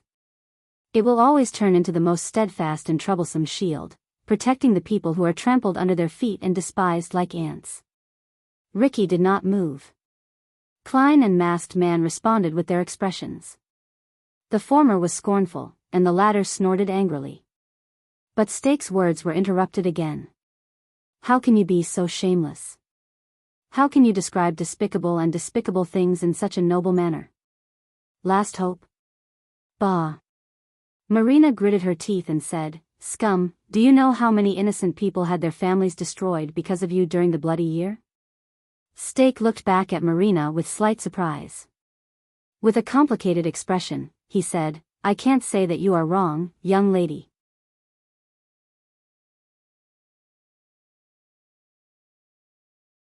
Stake lowered his head, sighed, and said, the truth is, after 1,000 years, Shadow Shield, who swore to fight to the death in despair, has fallen into this filthy state day after day as it drifted with the tide and had no choice but to make compromises. He clenched his fists and said through gritted teeth, as if he was indignant. You're only interested in profit, and you're muddle-headed and nauseating. The air in the tavern was quiet for a moment. Wow, a noble, pure Shadow Shield assassin who is free from vulgar interests. Klein shook his head and said sarcastically, how rare. Stake still clenched his fists, as if he did not see the other's gazes, did not hear Klein's sarcasm, and Marina's snort. Especially after Ting's arrival, our situation worsened, and our situation became even worse. His expression was tense, and his breathing quickened. 18 years ago, he bewitched us, contacted all parties, and launched an operation against the Jade Star royal family, starting from that great assassination that shocked the world. Thal's heart beat faster. My home tavern gave me too much information tonight. Stake raised his head abruptly and gritted his teeth. As the master of shadows, he never leaked the list of employers for that business deal to us, but tried his best to bewitch us into ignoring the risks behind it. Ting put it very nicely. Shadow Shield has had enough of appearing in the streets and alleys, accepting money from a few villagers, and finding barons and officials, rich or poor, to seek justice for the livestock that were stolen and killed in the village. He also said that we have a great responsibility, and we will go straight to the root of the problem. Stake looked around. His eyes were burning with anger, as if he wanted to find approval. He told us that Constellation would collapse with the help of a business deal that had never been done before. This represents the beginning of a new era, a great era with chaos and confusion as its roots. Horsewhips will crack, blood will spill, fields will burn, and fear will sprout. It will be a chaotic world that will allow us to shine, change our degeneration, and rise, just like how we rose 1,000 years ago. The world will remember us again when it wakes up from its dreams, and it will need us again. Stake's words were vivid. Thales could even imagine Ting's tone at that time. But, the list of employers. Thales noticed this word. Who were the people who wanted to see the Jade Star royal family destroyed during the bloody year? Stake exhaled. His expression and tone became gloomy at the same time. I have to say that he is very eloquent, and his methods are superb. He also has the power of a new ruler. Some people were bewitched, and some people had no choice but to obey him for the sake of their lives. Klein showed his contempt. I guess you want to say that you are one of those who had no choice but to obey him? Stake shook his head.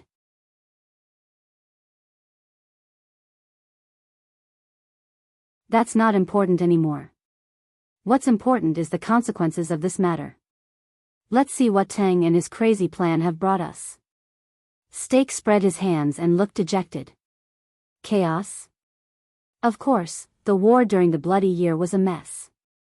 The civilians were not the only ones who suffered, but also assassins like us, and even mercenaries like you.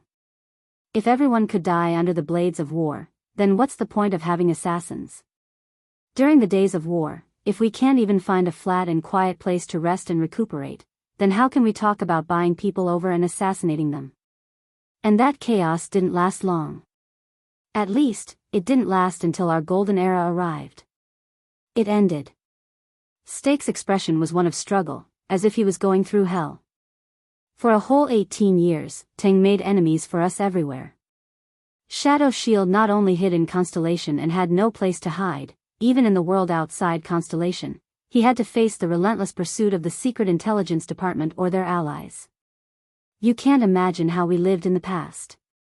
Everything was terrible. Steak's gaze was cold. That was a business deal with no winner. Thales felt a chill in his heart.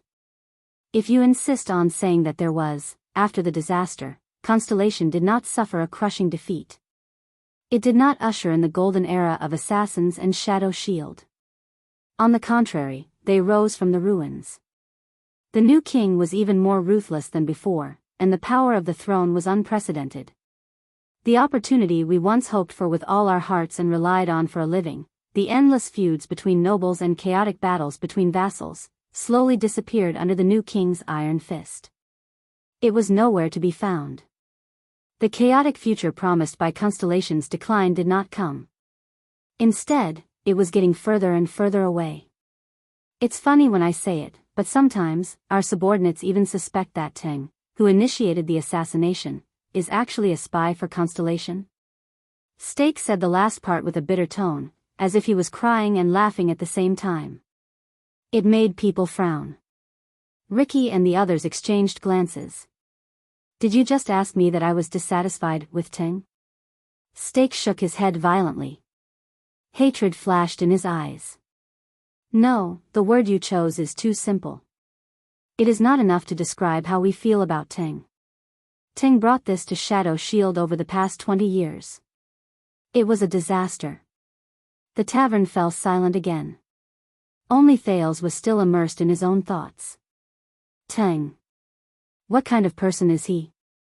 You said that 6 years ago, Ting risked his life to appear in Dragon Cloud City, ran into an ambush, and was on his last breath? Ricky's voice rose, bringing Thales back to reality. Steak nodded politely. Yes. Ricky stroked his chin. His eyes were clear as he chuckled. Let's not talk about whether your words are trustworthy.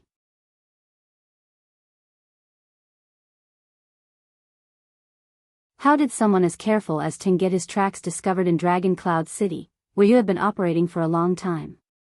Steak's expression stiffened. Ricky snorted. So, either you are spouting nonsense, Steak, or, Ricky's smile turned cold. Now, the person we are dealing with, Steak, is someone who was unwilling to submit to others, and killed his master out of anger. Ricky's eyes were still and cold. A traitor. The tavern returned to a suffocating and frightening silence. Everyone looked at Steak with a strange gaze. Damn it.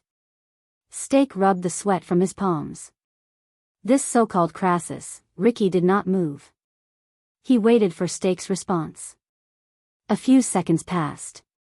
The latter sucked in a deep breath. Finally, at this moment, Steak no longer had a smile on his face. Instead, his face was cold, and there was a fierce look in his eyes. If you have never been loyal to someone or something, what betrayal is this? When he said this, both Klein and Masked Man looked at Steak with even fiercer gazes. But unexpectedly, Ricky smiled. You must be very afraid of him, right? The leader of the disaster sword said flatly, afraid of Ting. Steak's body trembled. Regardless of whether you subconsciously imitate his speech and actions, or whether you deliberately show resentment and dissatisfaction, you cannot hide the fear you inadvertently reveal. Steak's breathing stopped for a moment. Ricky seemed to have grasped Steak's weakness. To you, he is like an insurmountable mountain, a boundless shadow, isn't he? The reason why you want to know his secrets so much is because you can't wait to surpass him, surpass Ting. Steak gulped softly. His lips trembled, but he did not make a sound. He seemed to be struggling. It was as if all his eloquent arguments had lost their color at this moment. In the end, Ricky looked at him, clicked his tongue, and shook his head. Come. Ricky did not ask further. Instead, he leaned against the back of the chair and snapped his fingers. "It's time to talk about our cooperation." Steak was startled, as if he did not expect Ricky to return to the main topic he wanted to talk about so easily. Then, Ricky clenched his fists, and there was a cold glare in his eyes. "For the sake of possible cooperation, why don't you tell me something about the prince?" Thales, who was listening by the side, froze. He tried his best to act as natural as possible. "How did you find him?" A few seconds later, Steak took a deep breath and smiled. A moment later, a man dressed in plain clothes was led into the tavern. The new guest was dressed in light clothes. He was travel-worn, and there was fatigue on his face after a long journey. But even when he faced the hostile swordsman in the tavern, he still maintained his bearing and pride. He walked in neither servile nor overbearing, and immediately found the person in the tavern who kept his word. Steak was all smiles. "Let me introduce you. This is Baron LaSalle Weeder."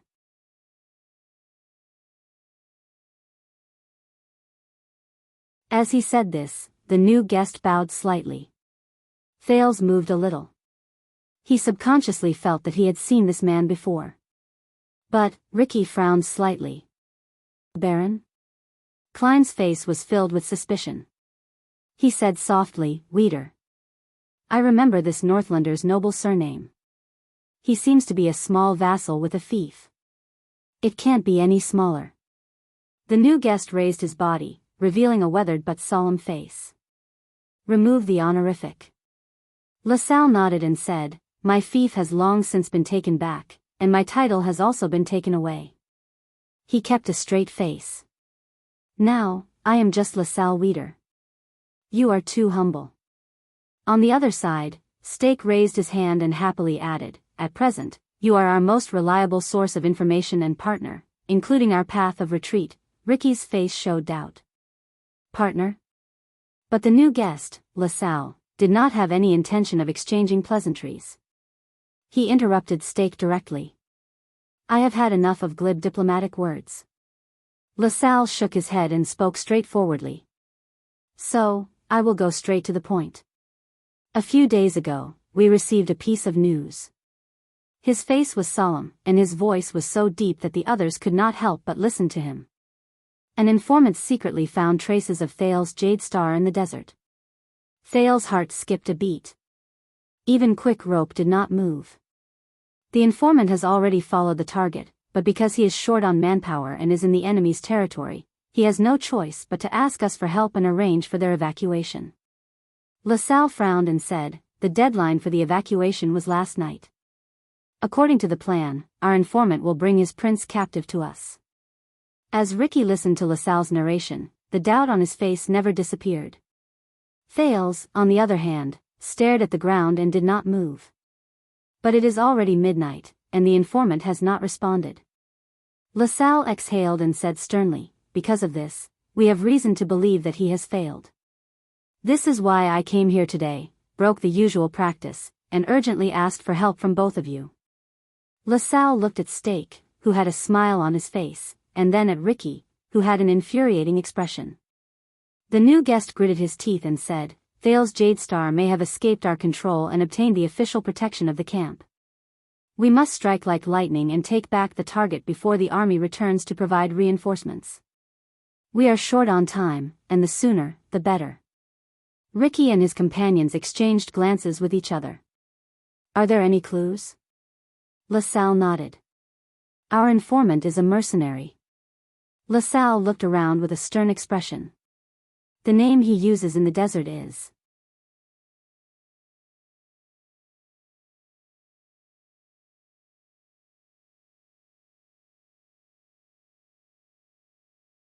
Chapter 403. The entire tavern fell silent once more. "Dean? Big Dean? Bald Dean?" Ricky stroked his chin and said with sudden realization, "The Dean in Dante's greatsword who is quick-witted, skilled, and has a bright future?"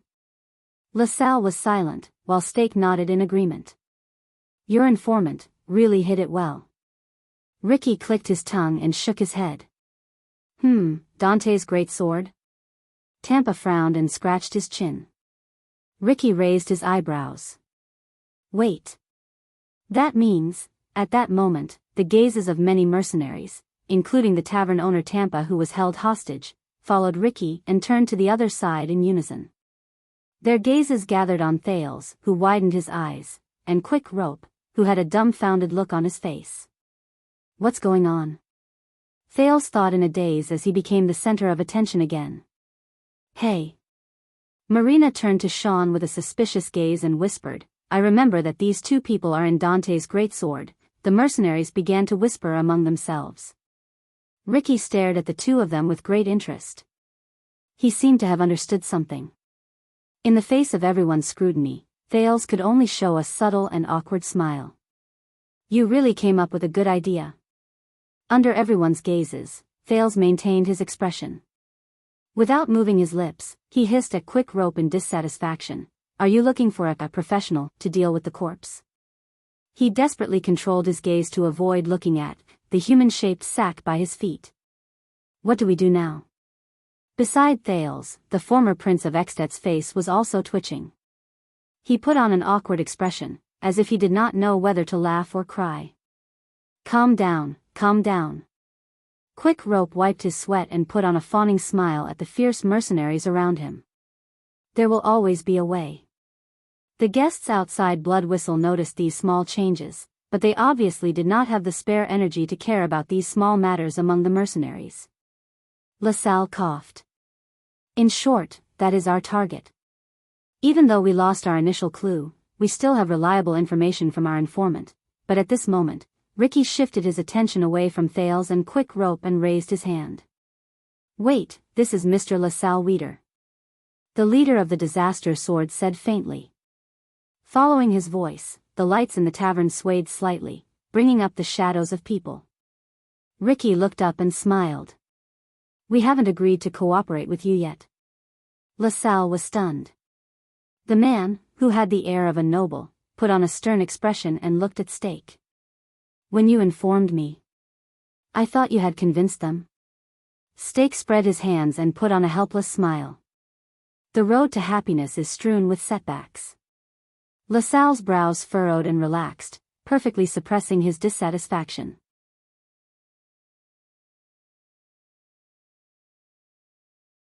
We didn't reach any agreement, Mr. Weeder, Ricky said with a smile. In fact, we suddenly welcomed you uninvited guests on the eve of our operation. You wanted to cooperate with us. Even now, we are still very surprised. Clay snorted softly, echoing Ricky's words. The mercenaries around him pressed down on their weapons, looking displeased. Stake waved his hand at LaSalle. So you must be there in person. I alone am far from enough. When he saw the hostile expressions on the Disaster Sword's faces, LaSalle came to a realization. He understood the atmosphere of the scene. All right. He nodded and quickly sorted out his emotions. His taut face revealed a sense of competence. Thales found it strangely familiar. Blood Whistle, or should I say, Disaster Swords. LaSalle raised a finger. I think we must come to a consensus. Ricky showed an interested expression and gestured for him to continue. You intend to rob the prison of bones. LaSalle looked around and raised a second finger. His expression was stern. And we aim to capture the Prince of Constellation. In Blade Fang's camp, these two things cannot be done separately. Ricky narrowed his eyes slightly. If you invade the prison of bones tonight, LaSalle said solemnly, then in just a few hours, the entire Blade Fang's camp will be startled awake. Then, in just a few hours, all of Blade Fang's camp will be alerted. Thousands of regular armed forces of the kingdom will flood this place like a tidal wave. They will bring with them cordons, search teams, patrols, and all the trouble you can imagine. After that, it will be impossible for my people to deal with the Prince of Constellation. LaSalle gestured at Stake, and the latter nodded humbly in agreement. Thales was even more puzzled about their relationship. LaSalle changed the topic. Similarly, if we kidnap the Prince of Constellation tonight, before dawn, the alarm in the camp will ring. Any suspicious forces, gatherings, and even mercenary groups will become the first targets of the Constellations. At that time, if you want to attack the prison of bones again, it will be even more difficult than ascending to heaven. The conclusion is very clear. We are like two people tied to the ends of a rope. If we don't exert our strength in one direction, if we do our own thing regardless of the consequences. LaSalle turned around. His words were full of force. That will just be two futile efforts. No one will get what they want. Ricky, Klein, and the others exchanged glances. They saw the wariness in each other's eyes.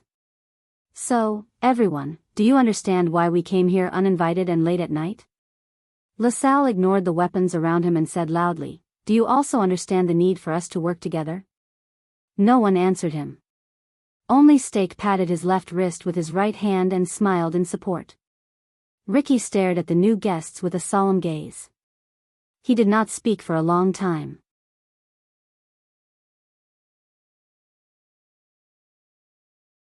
Then, LaSalle coughed impatiently and urged him to speak. You are very eloquent. Ricky gestured with his chin and said faintly, you don't look like someone from Shadow Shield. Vida. Who are you? LaSalle immediately froze. He did not answer. But Masked Man beside Ricky spoke. I remember now. Masked Man cast a sidelong glance at LaSalle and snorted coldly. Klein, you just said that this man's surname seems to be from a small family in Dragon Cloud City? Klein snorted in response. Ricky turned to his companion. Masked Man said faintly, 6 years ago, King Niven appointed a rather virtuous low-level noble as Extet's envoy to Constellation. He entered Renaissance Palace to seek justice for Prince Mariah, who died in a foreign land. That envoy's name is the same as this man's. At this moment, LaSalle was slightly shocked. But he was not the only one who panicked. On the other side of the tavern, Thales hid his surprise in a low cough. Beside him, Quick Rope had an aggrieved expression that said, why is it me again? Thales remembered now. Him, Thales Jade Star, and LaSalle Vida. It was indeed not the first time they met. So. Thales stared at LaSalle in a daze, then at Stake. Extet, Shadow Shield. The people who were here today were all his old friends from 6 years ago. And the only thing that could link the two of them together was, King Niven and King Chapman entrusted you with an important task at the same time, but you failed. Tell me, Baron Vida. Masked Man said in disdain, for a Northlander, a failed and humiliating diplomatic mission must have troubled you a lot, right? LaSalle Vida's face instantly turned livid. Stake coughed and came out to calm his cheeks. Can we? But LaSalle interrupted him. I don't deny my failure. The former Extet envoy clenched his fists and said solemnly, that is indeed a stain in my life. His voice trembled slightly. And I have paid the price, I am no longer a baron. Masked Man snorted and shook his head. I'm guessing that Dragon Cloud City did not deprive you of your title for no reason. And Black Sand Region could not give you any more compensation. Masked Man walked slowly to LaSalle and looked down into his eyes. After all, no one likes a traitor who appears to be loyal to Dragon Cloud City on the surface, but secretly colludes with Black Sand Region. He said coldly. The moment he said this, LaSalle raised his head abruptly. The former envoy glared at Masked Man in anger.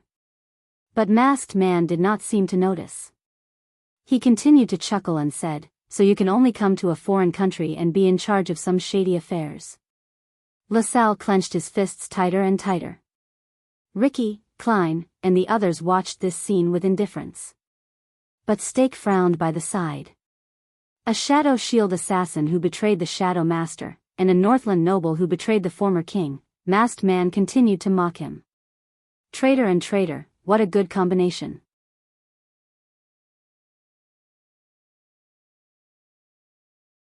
LaSalle snorted loudly. It's not up to you to judge me, mercenary. He gritted his teeth and glanced at Blood Whistle in the tavern. Based on what you said. LaSalle said angrily, tonight, no matter which side we are on, we are all shameful traitors. At the end of the day, you are just traitors of the Tower of Eradication. Before his voice faded away, *clang. Asterisk asterisk clang. Asterisk more than one sound of weapons being unsheathed rose at this moment. Marina already had both swords in her hands. Sean also gritted his teeth and pulled out his axe. More mercenaries took a step forward in unison and approached the insolent emissary with malicious intent. Murderous intent immediately filled the tavern. The uneasiness was so strong that Thales resisted the urge to reach for his weapon. "Take it easy, everyone." Stake's voice rose among the murderous mercenaries. "We are not here to fight." At the moment when swords were drawn, Ricky raised his right hand gently, as if he was used to it. He shook his hand gently. The mercenaries of Blood Whistle felt indignant, but they obediently withdrew their weapons and returned to their original positions. Their gazes on LaSalle became increasingly hostile. "I understand now. A noble who no longer has his glory, but is indignant. He can only do some unimportant general affairs at the borders," Ricky said calmly. "He wants to rely on a rare achievement to win back his master's trust." LaSalle inhaled softly, as if he was unwilling to admit this fact. "So, LaSalle Weeder, you represent Chapman I. Extet's Kinslayer King." Ricky's tone was slightly solemn. And the content of his words caused quite a commotion among the mercenaries. They whispered to each other, and the shock on their faces was clear on their faces. Thales felt quick rope tremble beside him. "Wait." Thales subconsciously felt that something was off. Something doesn't seem to match up. LaSalle is King Chapman's envoy, and his informant is Dean. Dean discovered Thales' tracks, so he informed LaSalle. And LaSalle noticed that something is wrong from Dean missing his appointment, so he wants to save the situation? That's not right. Something is definitely wrong. Ricky sized up LaSalle and said, "Your king intends to draw us to his side?" LaSalle raised his head and showed a faint hint of arrogance.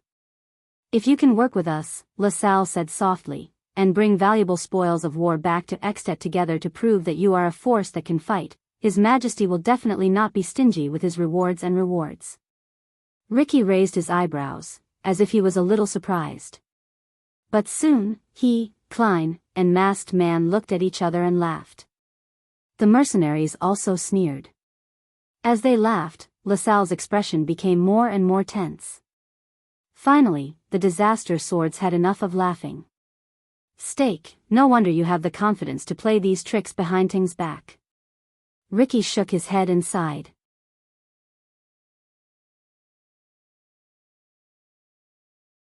"When did you and your shadow shield get together with that cold-blooded king who killed his own brother? When did they get together?" Thales suddenly remembered the day 6 years ago, when he and Saroma saw the Archduke of Black Sand Region talking to Stake while they were in Lampard's carriage. LaSalle frowned hard. But Stake was grinning from ear to ear. He did not seem to be offended at all. "As I said, I can not only provide you with a way to break out of prison." Stake raised his hands and turned around to greet everyone in the tavern so that they could see his smile. "I can also bring you a way to escape from the threat of Constellation. Perhaps it will also be your choice to rely on for protection in the future. From then on, you will no longer need to hide, run for your lives, fear, and worry."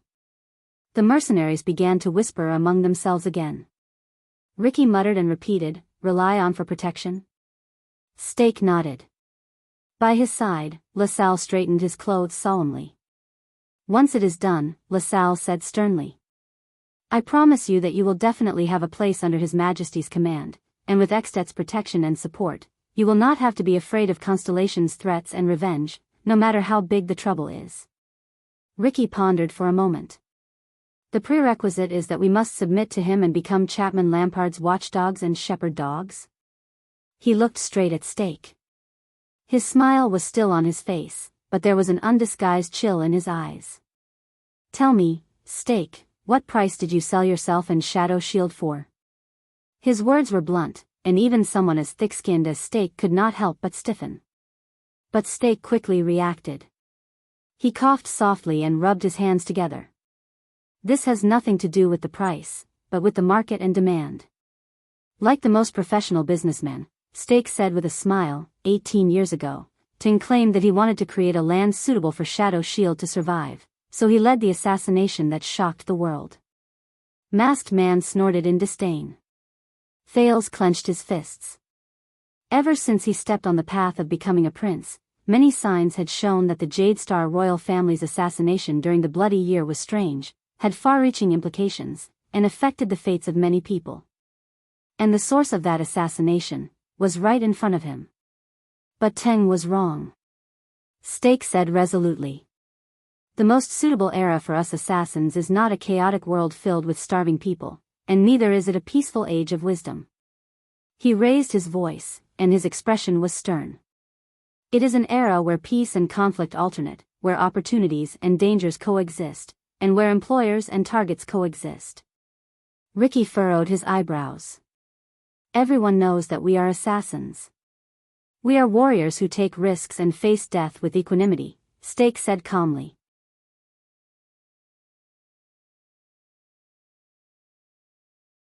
And you are mercenaries, swordsmen who wield swords for others, or sellers of swords. It doesn't matter what you want to call yourselves. The mercenaries looked at each other at a loss. Assassins and mercenaries, apart from everything else, are both living with their specialties and working for other people. That is the only way to maintain their normal operations. But what do you think supports the survival of the two of us? Money, desire, hatred, enmity, ideals, future, hope, or love and justice? Stake's words caused many mercenaries to have strange expressions on their faces, but more of them began to think in silence. But Stake immediately turned around with large strides and said resolutely. None of them. What truly supports our survival, he said in a callous tone, which was rare for him, are the needs that call out to us. Stake's expression was stern as he said in a low voice. It is power. He stretched out his right hand and slowly clenched it in the air. Power is the foundation of our survival, just like how war is to heroes, and bones are to famous generals. Ricky's expression became more and more solemn. Stake turned around, as if he wanted to convince everyone in the tavern. Those without power want to seize power and seize it, while those with power want to expand and centralize it. So they come to us. They either hire or bribe us, and we use methods that break the rules to fill the power vacuum, or consume too much power. And us? We are a group of vicious beasts that feed on power.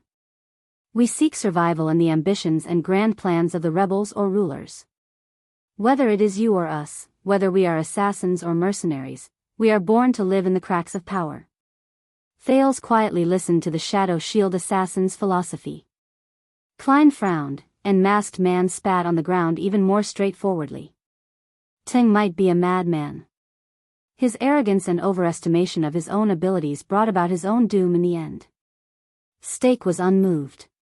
He continued, but the initial intention he used to convince us was not wrong. We, Shadow Shield, need an era that is suitable for us to live in, so we should take the initiative to create it instead of waiting for the era to eliminate us. And what we really need is power to demand us, a power that is powerful but still needs us. This is what can guarantee our survival. Stake turned around again and faced the three disaster swords. There was an unusual fanaticism in his eyes. That is why we need such power. A ruler who has a country, an army, land, and people at the same time to buy and hire our services and maintain our existence. But he cannot be too strong, so strong that he tries to control us and annex us, just like how Constellation controls the kingdom's secret intelligence department. But he cannot be too weak, so weak that he cannot support us or protect us, just like the pitiful vermilion tail guards of Anlenzo dukedom.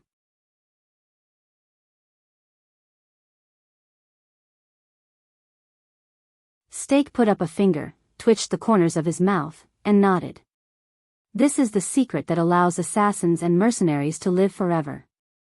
The assassin ended his speech, but the mercenaries looked at him suspiciously. So, this is the power you found for us? The Kinslayer King? Ricky raised his eyebrows. Stake exhaled in resignation. Thanks to Teng, Constellation is already our destined enemy, and Constellation is recovering and rising. This is really not good news for us. In this case, I guess that we don't have many choices left. Steak showed a mysterious smile, as if he had remembered something. And I have to say, King Chapman is a very special king. Besides, Chapman the First fits our standards very well. He is strong and powerful. Not long ago, he completed the purge of Black Sand region and became the suzerain of Extet. Secondly, Extet is in internal strife. Although he is at the peak of his power, he is also in trouble. The Archduke is eager to fight, the enemies outside are eyeing him covetously, and the disputes in his territory are difficult to settle. And King Chapman's ambition is unfortunately all-encompassing. He will need us. As Steak spoke, he exchanged a glance with LaSalle, who nodded. Have you solved your doubts? LaSalle asked faintly. By the way, the premise of all the above is that we can live up to expectations and complete the mission today and seize back our target. But Ricky obviously had other opinions. Power is the foundation of our livelihood? He rubbed his chin. Interesting way of putting it. But you left out half of it, Steak. Steak raised his hand to show that he was all ears. LaSalle frowned, as if he was dissatisfied with the group's lack of cooperation. Ricky leaned forward and pointed his index finger at LaSalle. The Kinslayer King, or any other power, will slowly seize our throats when they develop step by step. And when they become completely powerful, they will not leave us with too many choices. His gaze slowly became focused. He will turn you into the secret room and the secret intelligence department who spread rumors, and turn us into the White Blade Guards and Royal Guards who guard the door and sweep the floor. If you are unwilling, Masked Man snorted angrily and crossed his arms. Also, once Chapman Lampard becomes so strong that he can ensure the stability of a region, the prosperity of a country, and the peace of an entire lifetime. Ricky sneered. It's just as you said, Steak, a peaceful and wise world is not suitable for assassins. Steak smiled but did not say anything. LaSalle did not move. So, what you want is not loyalty or attachment. Ricky's tone suddenly changed, and his tone was cold. You want to be a parasite. Steak's smile froze on his face. What you want is not attachment or belonging, but to live on King Chapman's body like a blood leech. While you serve him, you will use his power to strengthen yourself, and his shadow to protect yourself.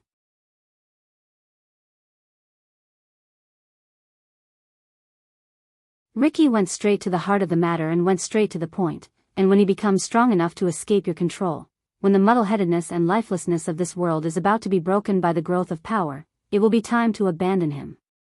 You will use the sharp blades and claws he created for you to fight against him, secretly help his opponents, join his enemies, find your new host, and always make sure that you are in between the cracks of power. This time, even LaSalle's expression became very unpleasant. Just like that, you will live on, grow, move, become a parasite, and grow again. Repeat your cycle over and over again. Live with power, and live side by side with conflict.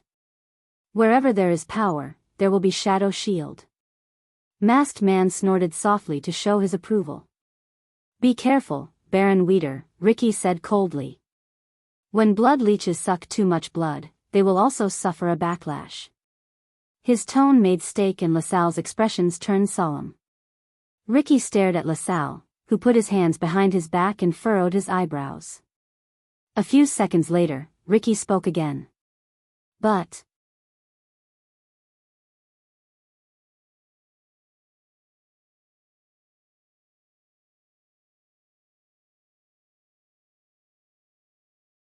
Chapter 404.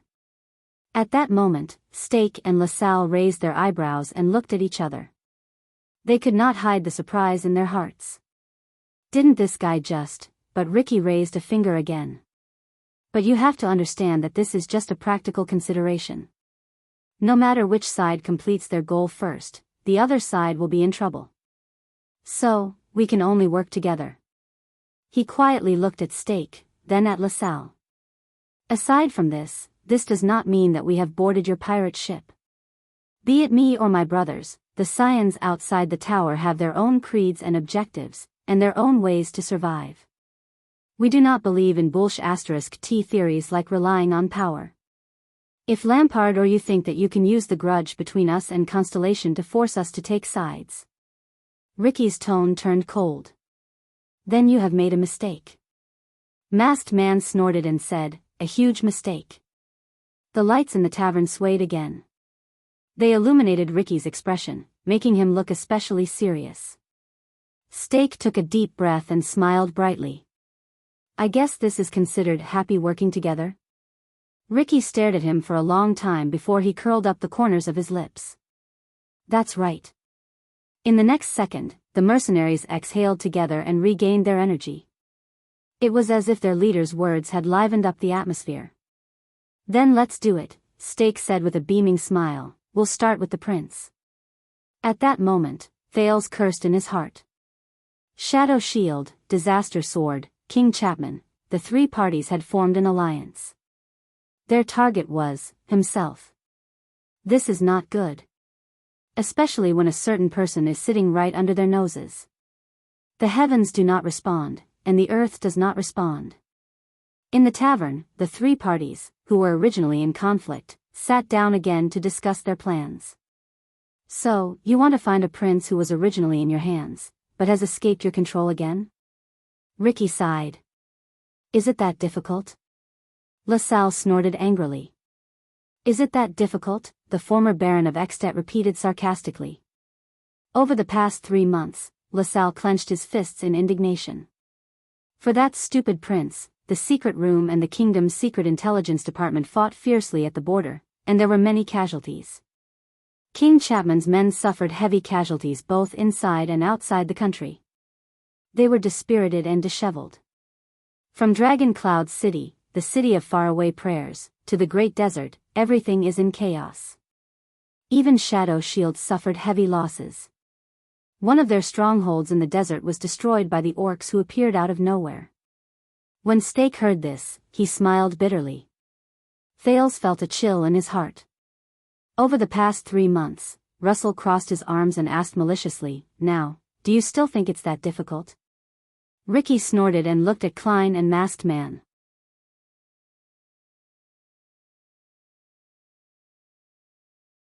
What we want is the prison of bones, or rather, the people imprisoned there, Masked Man said calmly. In terms of time, it's estimated that we will activate at dawn. Our people will enter the prison with my home supply truck. The tavern owner, Tampa, put his head on the table with a long face.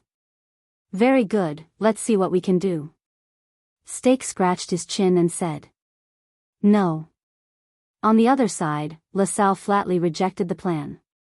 We haven't found that prince, Thales Jadestar. Once you attack the prison of bones, you will alarm the camp.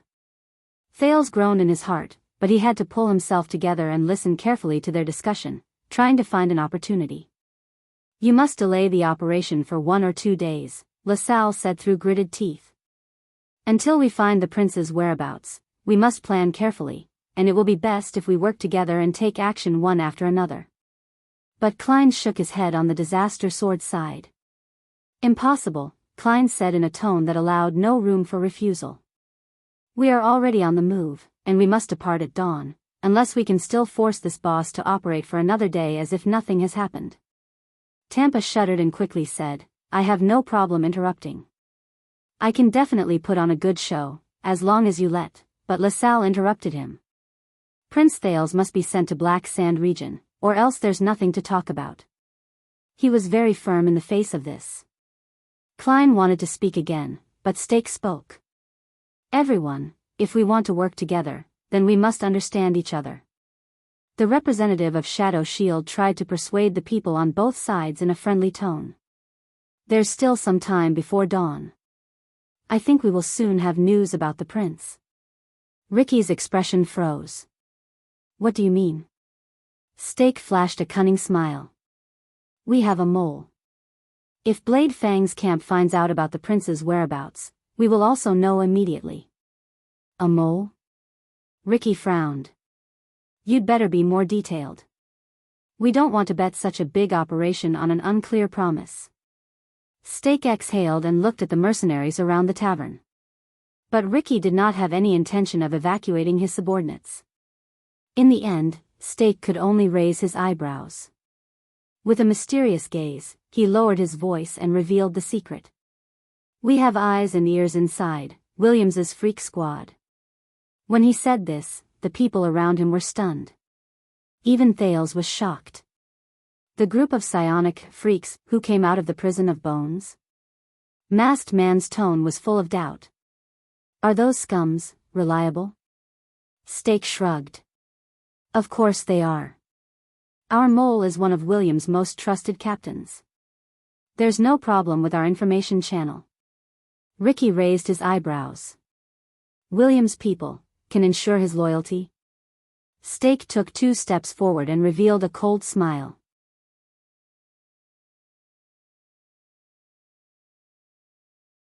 In truth, we don't need his loyalty, because he still needs to rely on us to get a windfall and treat his wife and daughter's hereditary terminal illness. We only need his loyalty to his family. You're using this to threaten him? LaSalle frowned and said, once he gets out of our control. Steak stretched out a finger and waved it in the air. Of course it's not just this, Steak said coldly. You know, we have to secretly poison his wife and daughter on a regular basis. It costs a lot of money. The meaning behind his words made everyone feel a chill in their hearts. Despicable, Masked Man commented in disdain. Steak bowed. Thank you, he said without shame, this is a compliment to us. Thales sighed in his heart. They told us everything from the plan to the details of the operation without holding anything back. This means that they're not going to let innocent people like us leave. Thales glanced at Quick Rope, who had an innocent look on his face, and shook his head. Perhaps they're not that innocent. Ricky coughed to attract everyone's attention. So, you're relying on this to wait for news from the prince? Steak blinked. Ricky looked at him and smiled. How about this, we have another mole. Steak's eyes lit up. Oh. More reliable than yours. Ricky looked at Masked Man beside him. A constellatiate noble, a rising star under the Count of Wingfort. He's good at fighting, leads troops alone, and is deeply trusted. Steak's expression changed. Wow, a new noble. He took a deep breath and could not hide his excitement.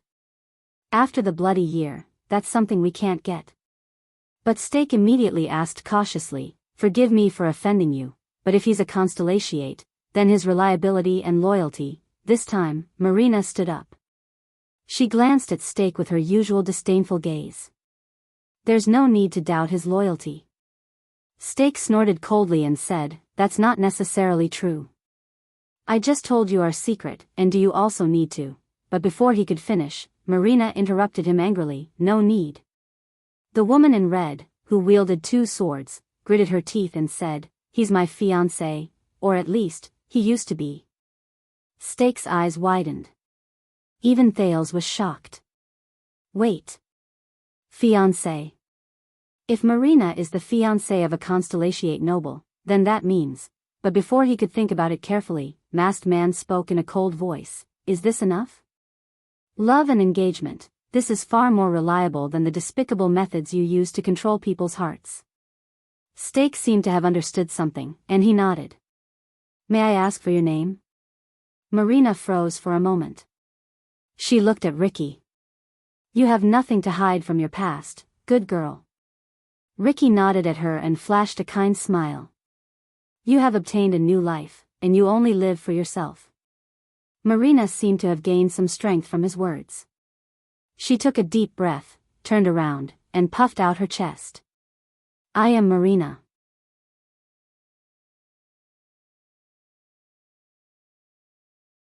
At this moment, the woman in red exuded an unfamiliar solemn air. Marina Norfolk. Thales frowned. He was unfamiliar with this family name. But the others were different. Wait, Norfolk, this family name. Steak frowned and remembered something. He did not have to be confused for too long. 18 years ago, you despicably assassinated the Duke of Star Lake, John Jadestar, in Zodra. Marina trembled. She tightened her grip on her swords, stared at the shadow shield assassin in front of her, and coldly told the truth. Then, you framed his personal guard, my uncle, Cyber Norfolk. John Jade Star. Thales shuddered slightly. That's Starlight, god of war. The people related to him, the Fortress Flower and the veteran Gened, appeared before his eyes. Stake stared at the woman in red in disbelief. Because of this crime of treason, my grandfather, grandmother, father, mother, brother. Almost everyone in the Norfolk family was executed by the newly crowned Kessel V in that year. Marina's voice trembled. But she immediately clenched her teeth, and with unimaginable tenacity, she said the following words, except for me. The last of Norfolk. The tavern was silent for a moment. With an indescribable expression, Stake nodded. Now, I know why you are so angry with me. Sean patted Marina's shoulder and pulled her to the side, who was trembling. Stake fell silent. LaSalle looked at them, and was also speechless.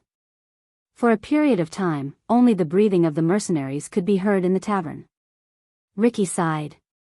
Very good. So, now we have 2 moles. I will immediately give the order. He waved his hand. Masked Man immediately nodded. But before that, Ricky changed the topic. His gaze followed the change in his tone. Speaking of which, what a coincidence, in the next second, Ricky's gaze turned gloomy. He shifted everyone's attention to the 2 guests who had not spoken for a long time. The 2 Dante's greatsword over there have been listening for a long time. They should have some reaction by now, right? At that moment, Thales shuddered. Quick Rope also froze. Dante's greatsword. It's over.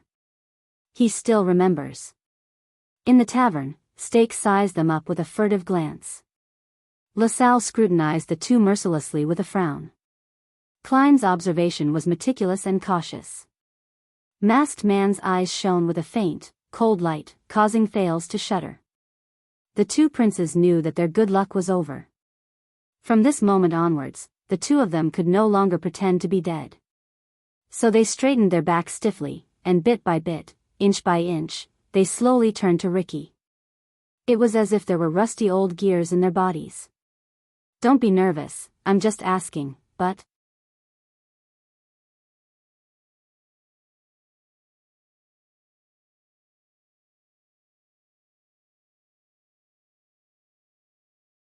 Chapter 405.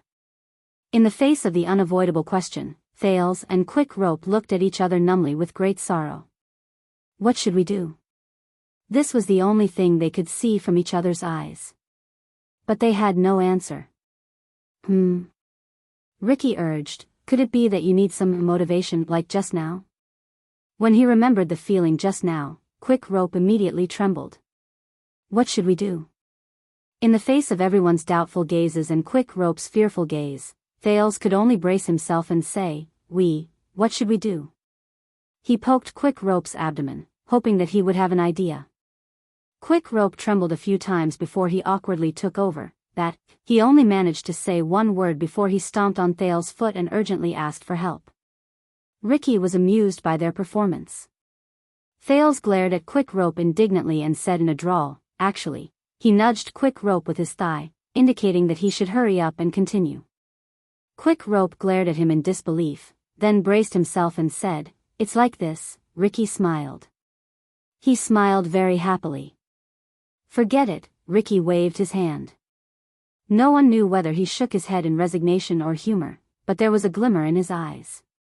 Why don't you tell us exactly what happened before you arrived here? Especially Dean's whereabouts? As soon as he said this, Thales and Quick Rope froze. *T, you seem to be here to do business with Tampa? Ricky rubbed his fingers as he recalled something. I think you're here to help him kill someone. The 2 princes looked at Tampa. The tavern owner, Tampa, raised his eyebrows. In the face of their pleading gazes, he laughed dryly. I don't know either. Thales and Quick Rope froze again. However, many people slowly turned their gazes to the sack at their feet. That, a human-shaped sack. Thales felt cold sweat break out on his forehead. What should I do? Soon, Ricky's suspicious gaze slowly turned. He turned to the sack. *T. At that moment, Thales' thoughts seemed to have frozen. Ricky's gaze was fixed on the sack as he slowly said, "So, the person you want to kill, at that moment, you're right." Thales suddenly raised his voice, stood up resolutely, puffed out his chest, and raised his head. Ricky, Stake, LaSalle, Klein, and Masked Man all frowned. They looked at the teenager who was behaving abnormally in puzzlement and suspicion. Only Quick Rope, who was next to him, stared at Thales in a daze. Huh. But in the next moment, Thales stomped hard on him under the table. Dong. Under the intense pain, Quick Rope's expression became stern. In the next second, Quick Rope jumped up. He straightened his body and said with a pale face as he trembled slightly, "It is indeed not a coincidence that we appeared here." Everyone was shocked by Quick Rope's sudden outburst, and they became even more puzzled. Thales took a deep breath and kept imagining all the arrogant people in his mind.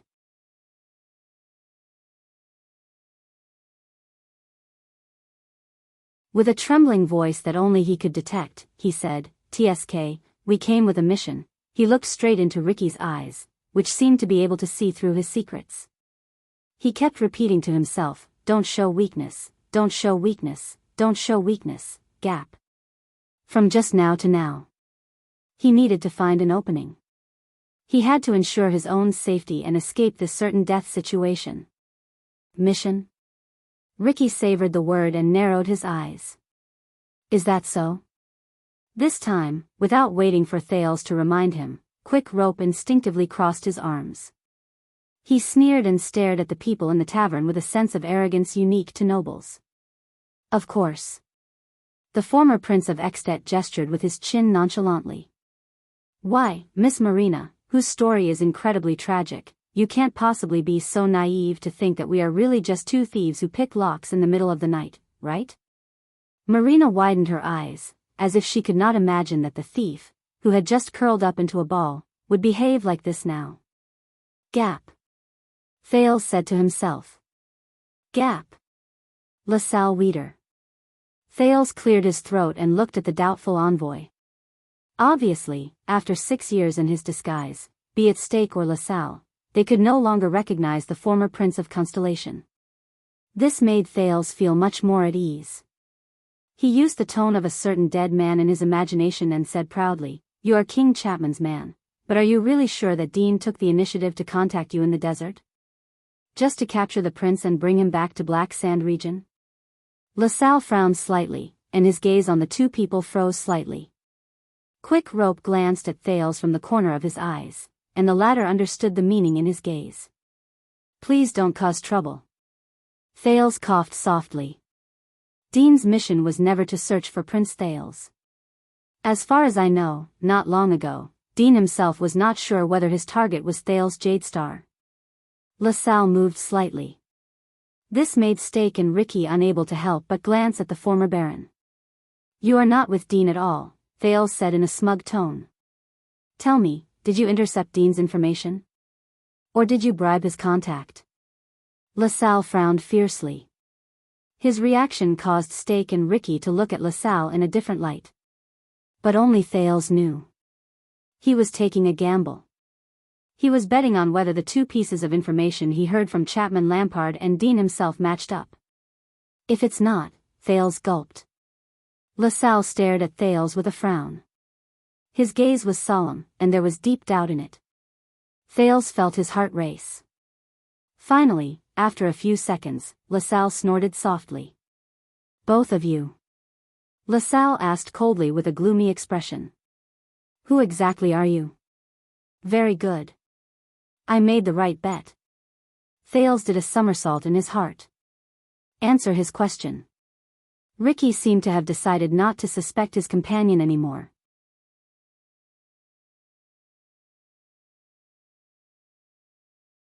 He pointed the spearhead at Thales and Quick Rope again and said coldly, "Who exactly are you?" As he spoke, the mercenaries took a step forward, and their expressions were hostile. The atmosphere around them was immediately filled with hostility. Even Steak pressed his hands against his chest and glanced at them indifferently. Quick Rope shuddered. But Thales held him down. Hey. Thales spread his hands, looking helpless. Maybe it's time, Quick Rope. Quick Rope tried his best to hide the sudden surprise and bewilderment. He gave a faint and indifferent response. Are you sure? Yes. Thales glanced around and sighed. It seems that there is no other choice. Quick Rope's eyebrows twitched. What? What choice? But he suppressed his questions, shrugged, and threw the topic back to Thales in a very cooperative manner. Then let's do it. Under everyone's wary and suspicious gazes, Thales whistled. Under the illumination of the light, he revealed a cold and malicious smile. The stars shine, and the dim places are dark. When he said this, everyone in the tavern, including Quick Rope, was stunned. But almost at the same time, the people who heard him had solemn expressions on their faces. Ricky gritted his teeth, Steak took half a step back, and LaSalle could not hide his surprise. But without exception, everyone pressed down on their weapons. Asterisk clang. Asterisk asterisk swoosh. Asterisk quite a number of people had even drawn their blades. Huh. That's not right, Thales shuddered and quickly nudged Quick Rope. Quick Rope, who was almost scared stiff, had an idea. He continued the second half of Thales' sentence, The dragon soars in the sky, and the shadows under its wings are endless. These words caused everyone to be startled once again. Many of them stopped their movements of drawing their swords and charging forward. Thales breathed a sigh of relief. That was close. Fortunately, I knew earlier, you. Ricky stared at the two in disbelief. Thales, who had relaxed, raised his fist and coughed softly. He chuckled and said, Yes, we are the Secret Intelligence Department. Everyone's eyes twitched again. This time, it was Quick Rope's turn to hit Thales' stomach with his elbow. Asterisk bang. Asterisk Thales shuddered. When he realized that he had made a slip of the tongue, he was so frightened that he quickly changed the topic. My mortal enemy. He almost bit his tongue. Quick Rope secretly exhaled and swore that he would never work together with this talkative person again. Silence. Absolute silence. Almost everyone in front of them was sizing them up with gazes as if they were dead people. Astonishment, amazement, and disbelief. The lights in the tavern swayed continuously, and the atmosphere inside also changed continuously. It was suffocating. My name is Sekka. As you can see, we are from the secret room. Thales took a deep breath, crossed his arms beside Quick Rope, and said coldly, My name is Sekka.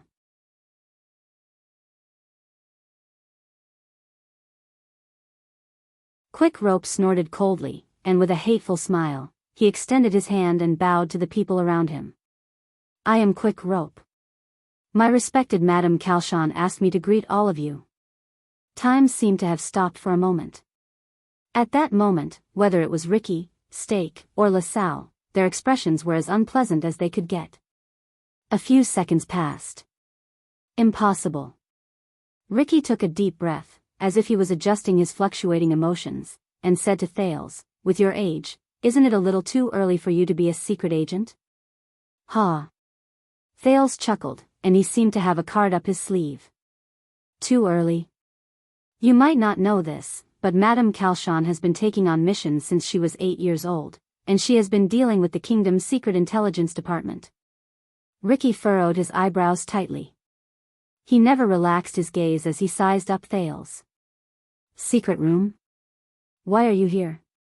Steak asked quietly in a low voice. Quick Rope sneered, as if he was mocking the other party's ignorance. Didn't anyone tell you, my friends from Shadow Shield? Thales, oh, no, the new spy of the secret room. The teenager Sika waved his hand and smiled at the livid LaSalle. Dean is not King Chapman's spy or informant. He is a member of the secret room. Your information was stolen from him.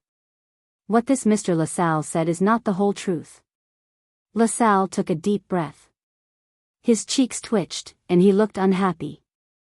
This made Thales feel even more at ease. After a while, Thales patted himself in his heart. He made the right bet. As for King Chapman placing spies in the secret room, don't worry, this is a small misunderstanding between King Chapman and Madame Calchon within Extet, Quick Rope tactfully added. He did not forget to make a threatening gesture at LaSalle. Madame will soon find His Majesty to solve this. Ricky frowned. His gaze when he looked at LaSalle was no longer the same as before. Even Stake frowned. You did not answer my question, Stake said in a dark tone. The atmosphere became a little oppressive. Thales let out a puff of air. We've lost contact with Dean for a while. He patted the table, completely unconcerned. So we had to come and see for ourselves. Quick Rope arched his shoulders and curled up one side of his lips. But since we've already heard the news of your conspiracy, at that moment, everyone in the tavern looked at them nervously. Quick Rope raised his finger and placed it in front of his lips. He smiled slyly and said, I wonder if the secret room under the Red Witch will have the honor of joining your operation? Or, can you try to silence us? Thales added with a smile, after all, we might be the only two people left from the secret room who were placed in this place. At this moment, Ricky and the others' expressions became even more unpleasant than before. Secret room. Stake's breathing slowly quickened.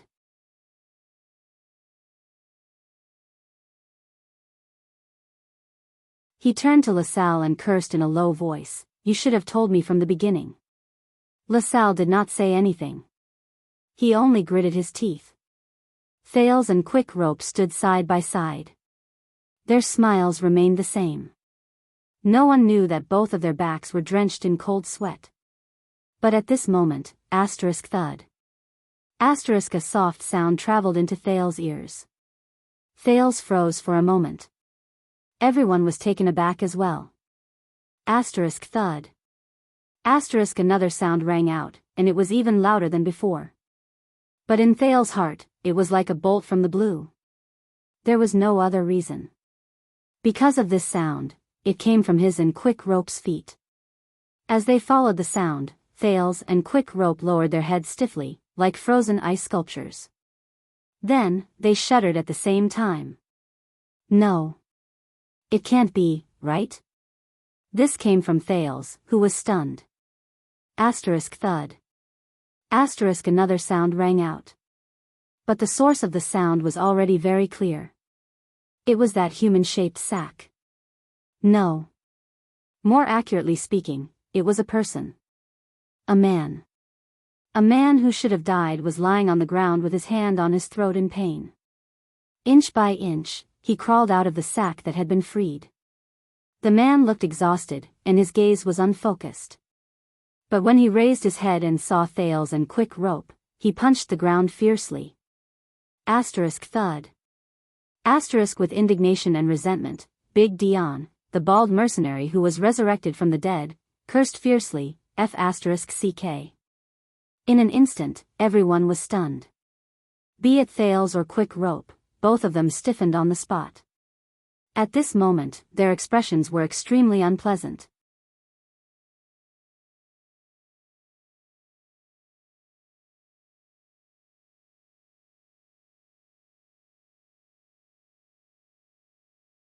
Chapter 406. Over 10 seconds after Dean crawled up from the ground, Thales' expression was stiff. What, ghost? As time seemed to freeze, he slowly turned his eyes to look at Quick Rope, who was beside him. Quick Rope also stared back at Thales in a daze. On the other side of the tavern, Stake narrowed his eyes slightly and scrutinized the man who crawled out of the sack. That is, Dean. A cry of surprise answered Stake's question, and also destroyed Thales' final hope of getting lucky. Many people turned their heads around and saw a shocked Tampa. The owner of my home pointed at Dean, then at Thales and Quick Rope, who were smiling awkwardly. His tone fluctuated. Why are you there? Dean didn't answer. He staggered as he held onto the chair and leaned against the bar counter, panting and coughing. Fuck, Dean cursed again. It was obvious that many of the mercenaries knew Dean's men. In an instant, a low-key commotion broke out in the inn. The leaders of the three parties quickly exchanged glances, confirming that the strange phenomenon at this moment was not caused by the other party. During the brief moment of chaos, Thales and Quick Rope bent their backs and lowered their heads in tacit understanding. They moved closer to each other. The two of them stared at each other, all sorts of feelings welling up in their hearts. Thales parted his lips slightly and gestured at Dean with his chin. "Hey, I thought you killed him." Quick Rope was also like a puppet. He stiffened his chin and answered softly with a fake smile on his face. "It's my first time, so I might not be familiar with it." Thales was exasperated. "You call this unskilled?" The commotion around them continued. Quick Rope tried to argue weakly. "Nicholas told me that I only need to twist him for 3 seconds. Thales was in disbelief. "You didn't check it afterwards?" Quick Rope quirked an eyebrow. "But you're the one who put him in." Thales' aura froze, and he looked embarrassed. "He's clearly not breathing." Quick Rope changed his dejected demeanor, and his face instantly turned fierce. "Not breathing doesn't mean." But when the two of them argued in low voices, they both felt their hearts palpitate. They both looked up. As expected, both of them saw Dean, who had just recovered from his injuries. The secret agent of the secret room panted and stared coldly at the two people who had been petrified. His gaze was chilling. Thales and Quick Rope stiffened again. In the indescribable atmosphere, Quick Rope shrugged unnaturally and waved his hands. His tone was awkward. "Hey, Dean, I'm glad to see you. I mean, you're here too. That. Good evening, shall we have a drink?" Dean stared at him. His gaze was complicated, and he swallowed the rest of Quick Rope's words. Thales sighed. "When did you wake up?" Dean looked at Thales with a cold expression. "When you were picking the lock," he said coldly. Both of them froze again, and they could only smile awkwardly.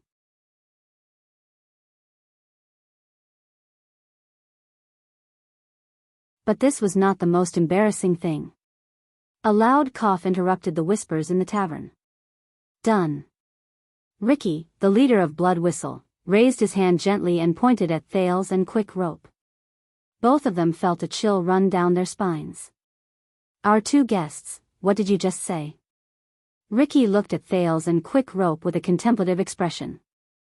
"As members of the secret room, are you in cahoots with Dean?" Thales and Quick Rope froze. Dean snorted coldly at the right time. Masked man beside Ricky snorted softly and said, "That sack is probably in cahoots with you." "Heh heh heh." Quick Rope kicked the damn sack away, looked around, and laughed awkwardly and dryly. Steak raised his eyebrows slightly, while LaSalle's gaze was solemn. "Even if you're doing this to survive," Ricky sighed and said, "I have to say, even in my many years of life, I've never seen such a lousy liar. I've never seen such a lousy liar." At that moment, whether it was Ricky, Klein, Masked Man, Steak, LaSalle, or the various mercenaries in the tavern, after sizing up the disheveled Dean in amazement, they cast their gazes on the two princes again. Their gazes were filled with surprise, puzzlement, doubt, wariness, and deep disdain. "Humph," Marina snorted softly behind them. "And a failed thief." Thales' face twitched. He awkwardly flashed Ricky a smile that was uglier than a crying face. "My God. Is there a hole in the ground? The kind that can fit a person?" He desperately needed one right now. Quick Rope looked at the sky, as if he could pretend that he did not exist. "So, LaSalle," Steak stared at Dean with a piercing gaze, "is he the informant you mentioned?" LaSalle stared at Dean from afar and nodded. Ricky then focused his attention on Dean. "Wow." Ricky clicked his tongue and shook his head. "You're really unexpected, Big Dean." Dean lifted his cold gaze and glanced at Ricky warily. He then sized up the mercenaries around him. "I always thought that you kept rejecting our invitation because of a lady," Ricky said with a smile. "Now I know, so, it's because of another lady." Dean snorted coldly and rubbed his neck, which had turned red. "All of you really exceeded my expectations." He swept his gaze over Stake, Ricky, and LaSalle one by one. Shadow Shield, Disaster Swords. Dean's gaze lingered on the last person for a very long time. And King Chapman. LaSalle coughed with a tense expression. All of this is for Extet. Dean snorted softly. The tavern fell silent. Thales watched their interaction and became anxious. This is bad. The lie he and Quick Rope made up at the last minute was exposed by the true culprit. And now, as long as Dean pointed it out, what should I do? What else can I do? Asterisk clap, clap, clap. Asterisk Ricky clapped his hands. Very good, Dean.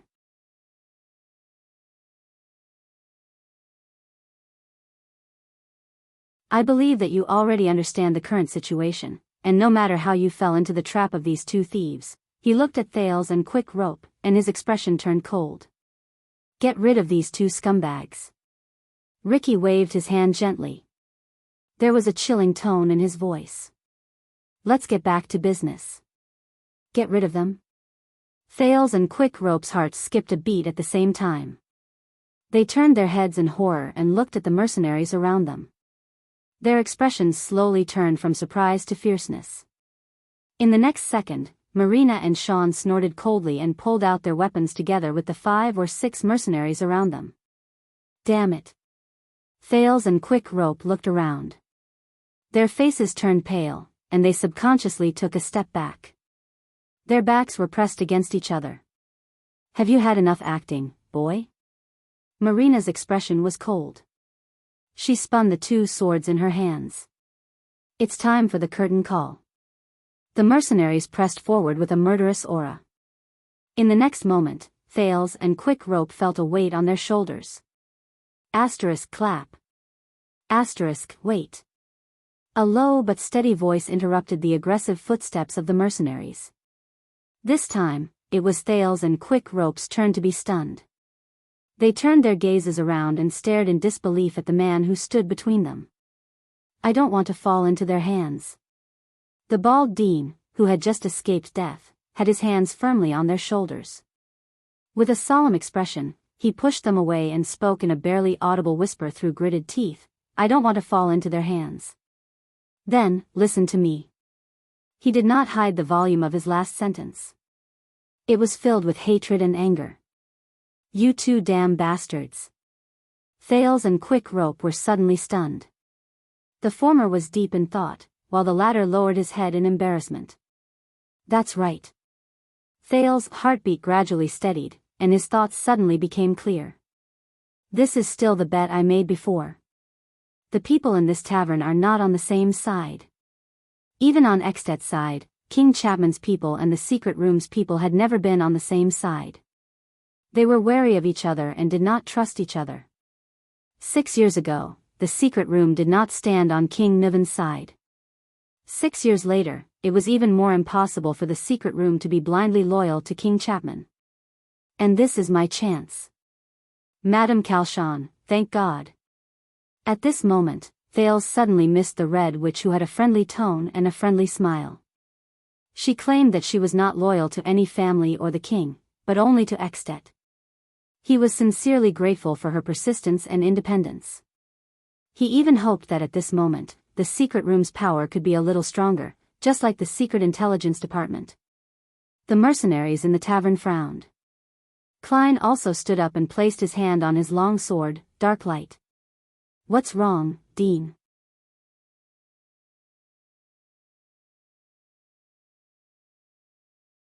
Ricky observed the changes in the scene and said coldly, Is there a problem? Dean turned around and dragged the 2 behind him to face Ricky. They are my people, Dean said coldly in a tone that seemed as if he was keeping people at arm's length. It's not your turn to make a move. Ricky's eyebrows twitched again. Many people, including Stake, LaSalle, and the others, were surprised again. Thales and Quick Rope, on the other hand, resisted the urge to tremble, look each other in the eye, and show any other reactions that might expose them. They lowered their heads slightly and looked dejected. Your people? Ricky looked as if he had discovered a new world. He sized up Thales and Quick Rope 3 times and could not help but laugh. Why, are these 2 clowns really from the secret room? Dean extended his hand and pushed Thales and Quick Rope to sit on the chairs. He then sat down on another chair. As you can see. So, this is the secret room's internal affairs, he said coldly. Stake narrowed his eyes and carefully scanned the 3 people. LaSalle frowned. Why? Is it fashionable in the secret room to put their companions in a sack now? Dean looked up abruptly. He looked at LaSalle and said sarcastically, and King Chapman and his Black Sand region are obviously putting moles in Extet's intelligence agencies? LaSalle and Dean's gazes met in the air, and it was as if blades were clashing. Stake coughed softly and patted LaSalle. So, Dean, Ricky's voice was still tense and full of suspicion, you were stabbed in the back by your people? Everyone saw Dean shudder at that moment. Thales and Quick Rope watched his back nervously. The man touched his bald head and slowly turned around. Dean stared at the 2 quiet princes with hatred. Obviously, they are dissatisfied with their current positions and don't want to be under me. So when the opportunity comes, they want to take credit. Thales forced an ugly smile. Bah! Dean spat on the ground. The anger on his face only increased. But they didn't expect me to be quite resistant to the drug, and to have a way to escape. Isn't that right, Sekka, and you, Quick Rope? Thales swore that Dean was absolutely sincere when he said that. He hated them. But he was grateful for this moment. Things have come to this, Dean. Thales imagined the Duke of Northern Territory's expression in Renaissance Palace. He pretended to look as if his secret had been seen through, and said casually, I don't regret it. Kill me or torture me, it's up to you. Dean suddenly stretched out his hand. He grabbed Thales by the collar. Thales felt a chill in his heart. Quick Rope, who was beside him, instinctively wanted to stop him, but Dean pushed him away with a backhand and grabbed him by the neck. The mercenaries became nervous because of this sudden scene. Sean pulled his shield away and took a step forward.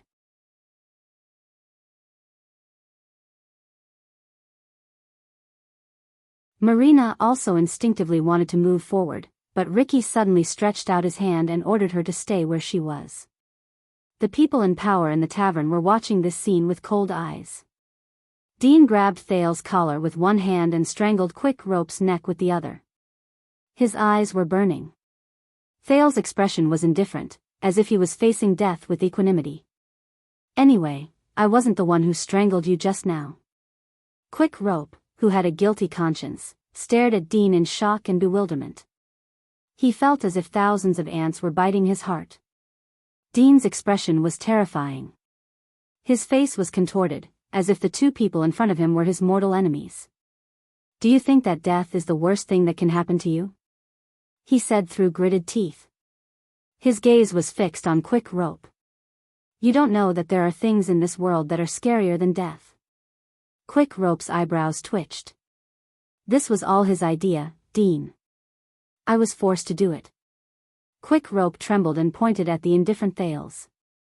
He acted like an innocent farmer who was passing by a battlefield. You know, Dean, you forced him too much, and I was forced. Thales' expression was one of indifference. Everyone frowned and looked at the trembling Quick Rope. Shut up, Quick Rope. With complicated emotions, Dean suppressed the resentment and hatred in his heart and said meaningfully, You're a coward who changes direction when the wind blows. The only reason why Madam kept you in the secret room is because you have a good family background. But she definitely did not expect that a good-for-nothing like you could be so ambitious. Quick Rope's expression froze. He lowered his head, pretending to be sincere. He did not say a word. After a moment, Dean, who had a terrifying expression on his face, seemed to have finally suppressed his anger and desire for revenge. He let go of the 2 people in hatred. It's not that simple. Both of you, the fate of traitors. He said coldly. It will be handed over to Madame Calshon. She will decide it herself. Thales and Quick Rope did not need to perform. They were already drenched in cold sweat. But they were no longer afraid of Dean at that moment. The tavern was silent. Only Dean and Quick Rope's intense panting could be heard. Countless gazes were still locked on them. Ha! In the distance, LaSalle, who represented King Chapman, sneered. The secret room is really friendly and united. Dean snorted coldly and did not care. When he heard this, Thales felt inexplicably relieved. Fortunately. At least, you're tuning into the Romantic Tales YouTube channel. Don't forget to subscribe and join us on this journey to catch the most captivating stories.